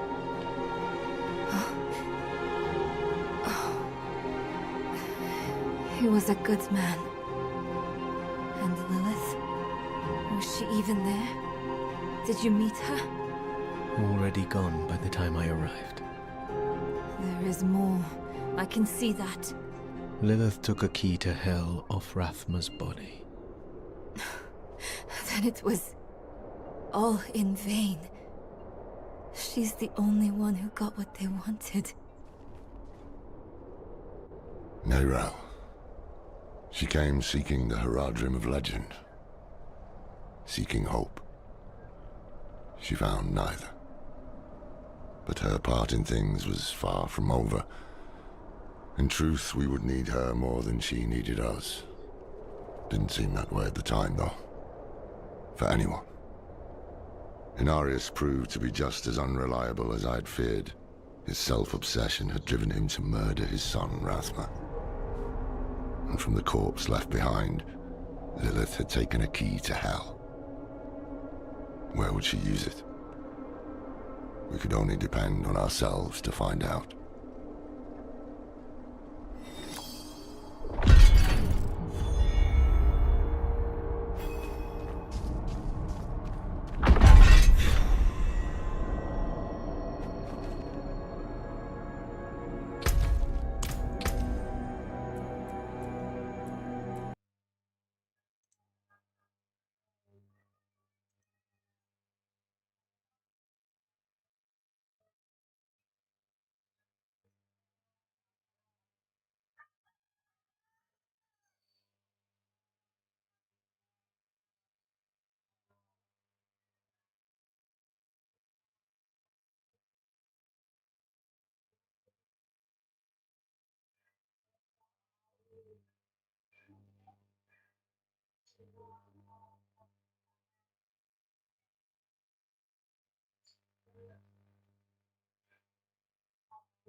Pak, pesen kopi, Pak. Kopi apa, Dek? Kopi apa aja di sini adanya? Semua ada. Yang benar. Saya ngomong benar. Ah, nggak trusted nih penjualnya nih. Nggak terpercaya. Yang benar, Pak. Gimana? Bentar ya, Pak. Cepat, jangan lama-lama, banyak kerjaan kita. Udah kopi satu lama banget. Ya udah yang ini, ice black coffee orange. Mana? Yang tadi saya tunjuk yang mana? Yang ini. Iya, ice black coffee orange. Nih. Lah, jangan yang udah dibikin lah. Bikin yang baru lah. Baru bikin yang baru. Bikin yang baru lah. Yuk, bartender guys. Pak, alkohol ada nggak, Pak, alkohol? Pak, pesen kopi, Pak. Kopi apa, Dek? Kopi apa aja di sini adanya? Semua ada. Yang benar. Saya ngomong benar. Ah, nggak trusted nih penjualnya nih. Nggak terpercaya. Yang benar, Pak. Gimana? Bentar ya, Pak. Cepat, jangan lama-lama, banyak kerjaan kita. Udah kopi satu lama banget. Ya udah yang ini, ice black coffee orange. Mana? Yang tadi saya tunjuk yang mana? Yang ini. Iya, ice black coffee orange. Nih. Lah, jangan yang udah dibikin lah. Bikin yang baru lah. Bikin yang baru. Bikin yang baru lah.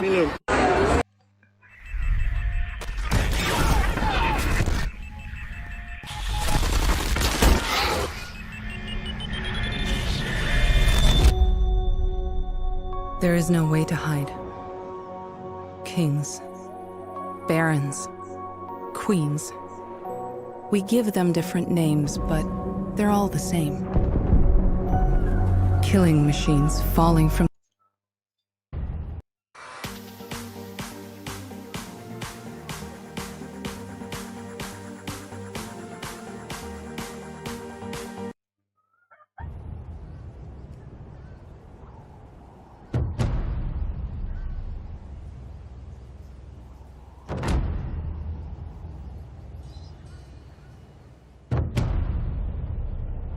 Wih, cakep sih.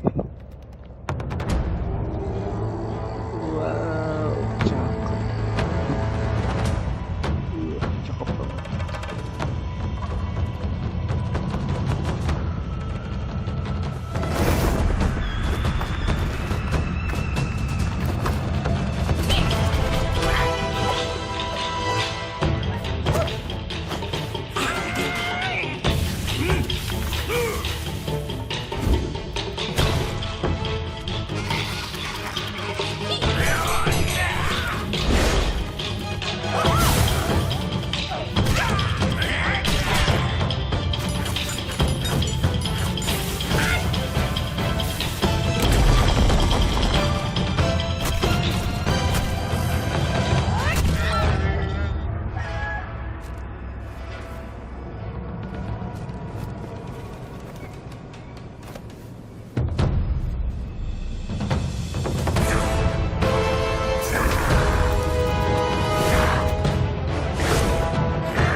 means total obliteration.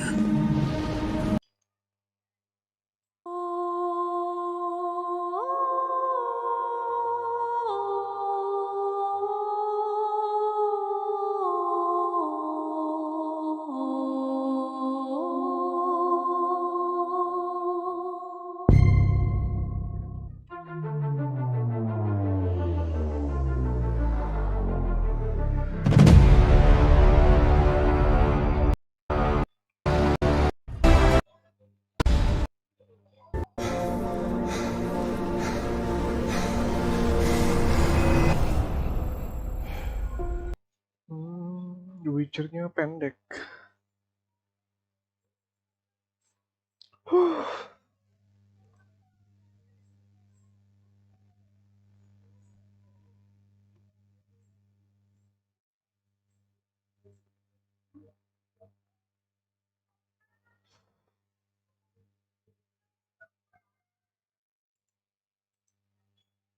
It says, would you rather cheat on your girl or cheat on your barber? My girl getting cheated on. Getting cheated? My girl's getting cheated on. My hell is straight.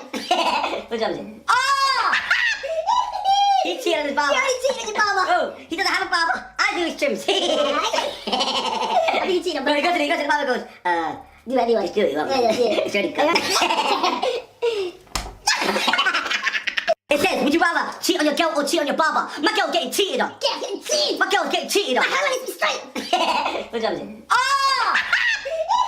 He cheated on his barber. He already cheated on your barber. Oh, he doesn't have a barber. I do his trims. What do you cheat on? No, he goes to the barber and goes, do what you want to do. It's already cut. It says, would you rather cheat on your girl or cheat on your barber? My girl's getting cheated on. Getting cheated? My girl's getting cheated on. My hell is straight. What job is it? Oh! He cheated on his barber. He already cheated on your barber. Oh, he doesn't have a barber. I do his trims. What do you cheat on? No, he goes to the barber and goes, do what you want to do. It's already cut. It says, would you rather cheat on your girl or cheat on your barber? My girl's getting cheated on. Getting cheated? My girl's getting cheated on. My hell is straight. What job is it? Oh! He cheated on his barber. He already cheated on your barber. Oh, he doesn't have a barber. I do his trims. What do you cheat on? No, he goes to the barber and goes, do what you want to do.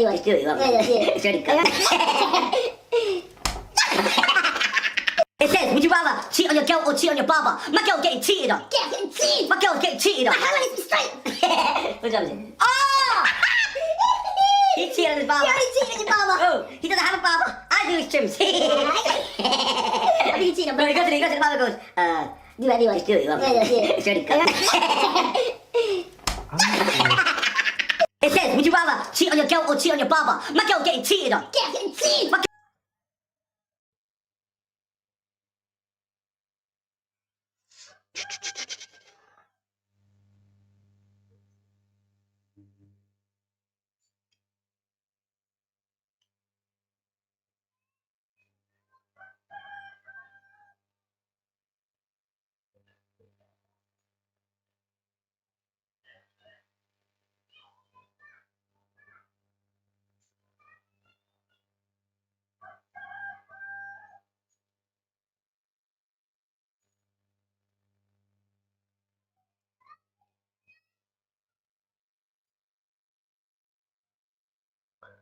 Mungkin punya BBC, bro. Jadi ceweknya milih pantan. Mungkin milih mantannya itu BBC.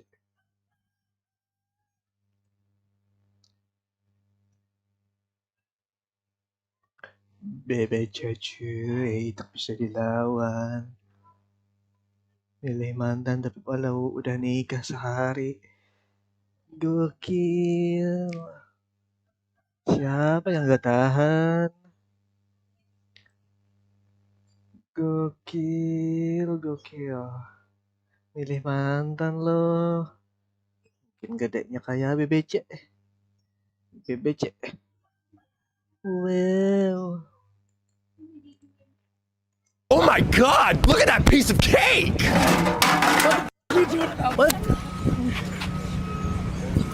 No, my boy has cake right there. What do you mean? He has cake right there. No, you can't get this cake. Bro, what the hell? Bro, why are you hiding? I'm scared of her, bro. Loser! Oh my god! Look at that piece of cake! What the hell? What the hell?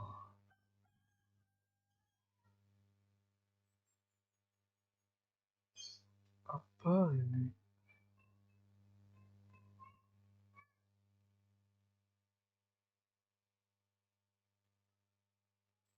Kok bangga bisa bikin bom?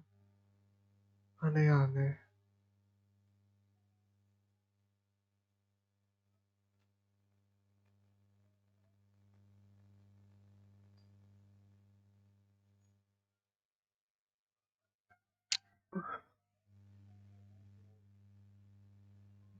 The legendary hero is dead. Hero-nya mana? American born Chinese. Disney Plus. Anjay.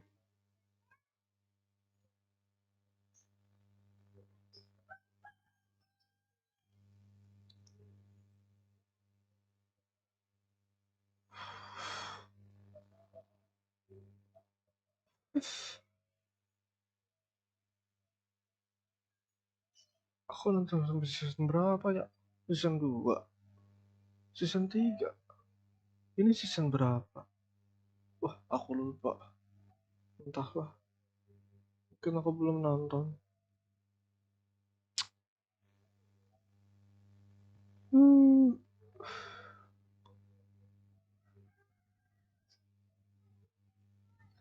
I don't fucking care. My Gollum launch was so disastrous. Siapa yang mau jadi Gollum main? Walaupun Gollum ada pilihan gender cowok atau cewek, ya nggak bakalan milih juga kali.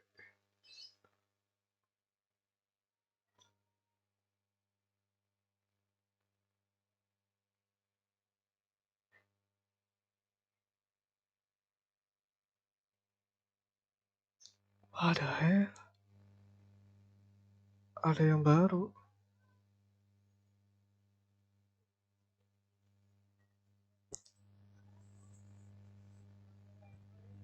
Serius?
Let's see here.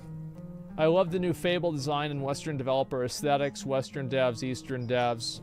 Targeted harassment, no racism, sexism, or what the hate based on identity of bro, who the fuck is reporting this shit? Hate based on identity. Bro, you call somebody ugly, that's not an identity, that's just a fact. Guys, why is there 1,000 comments about this? Like, I don't understand how mind-broken people are that they can't understand the idea that people want to play a character that's hot. And especially if it's a chick. Like, what the fuck are we talking about? I know ugly people exist. I've been to Walmart. And you know what else? I've also looked in the mirror. That's the last thing I want to think about. What the fuck is this? What the fuck is this? Haha. 14.50. Huh.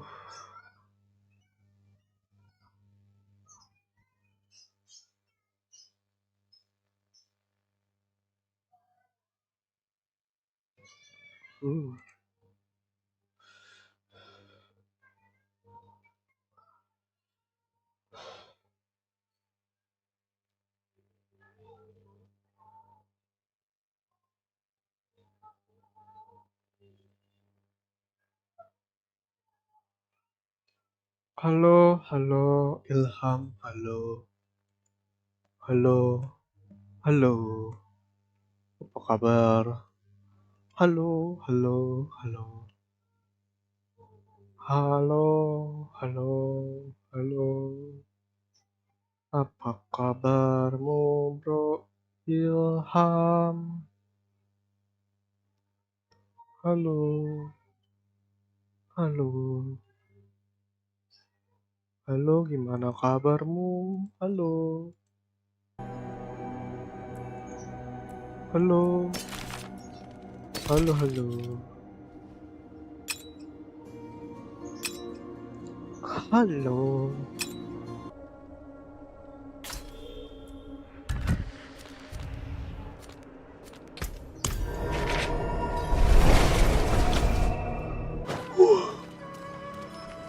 I cannot do that here.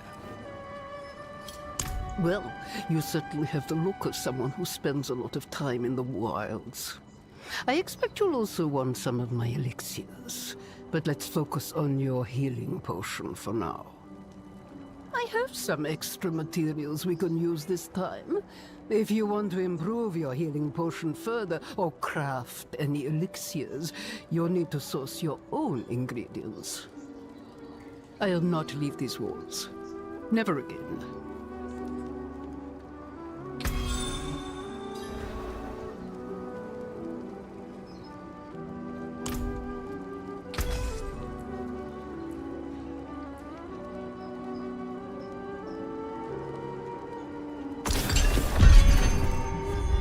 Tiny healing potion, minor healing potion, light healing potion, moderate healing potion, strong healing potion.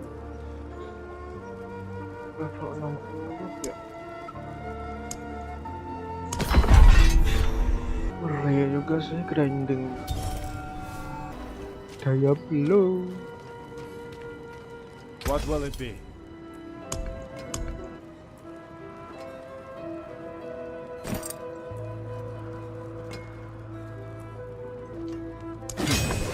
Not bad.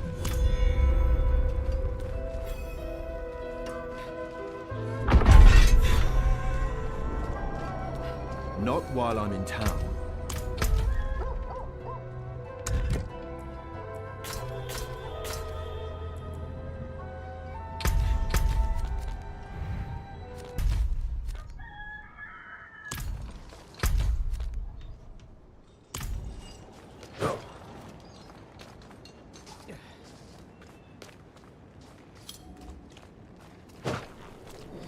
I cannot do that here.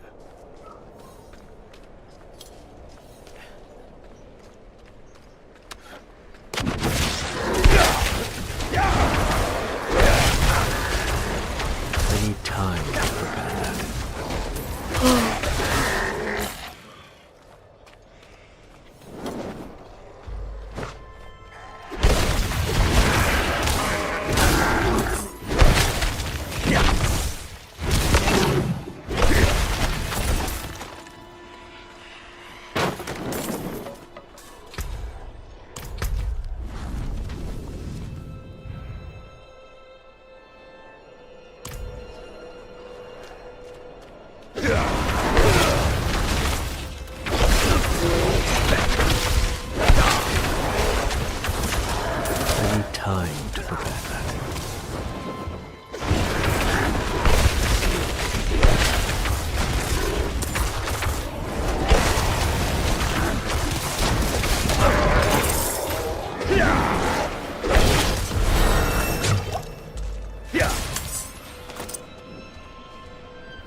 An arrangement I made went awry, and I was extorted by the ruffian Laskus for protection. He's camped somewhere near the pass to the northwest. Return the gemstones he stole, and I'll make it worth your while.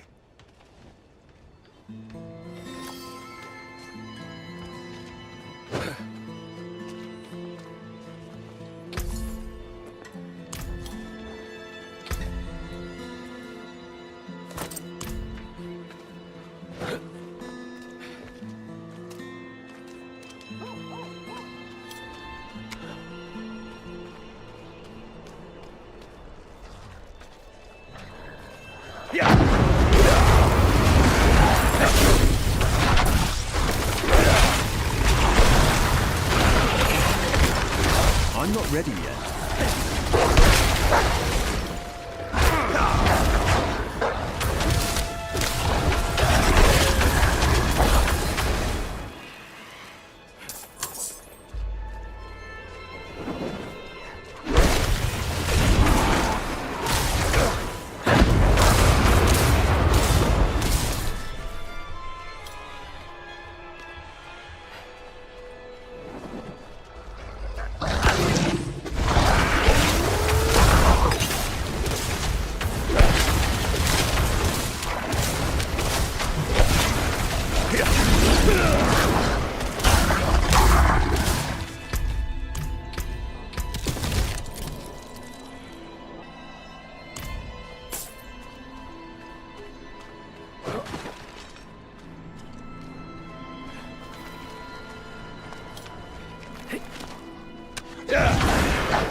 I'm not ready.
Light's blessing.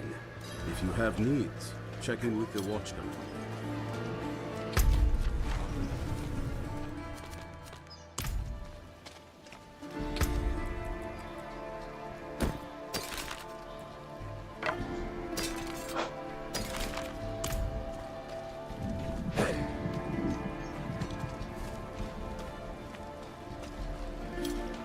See some steel you need?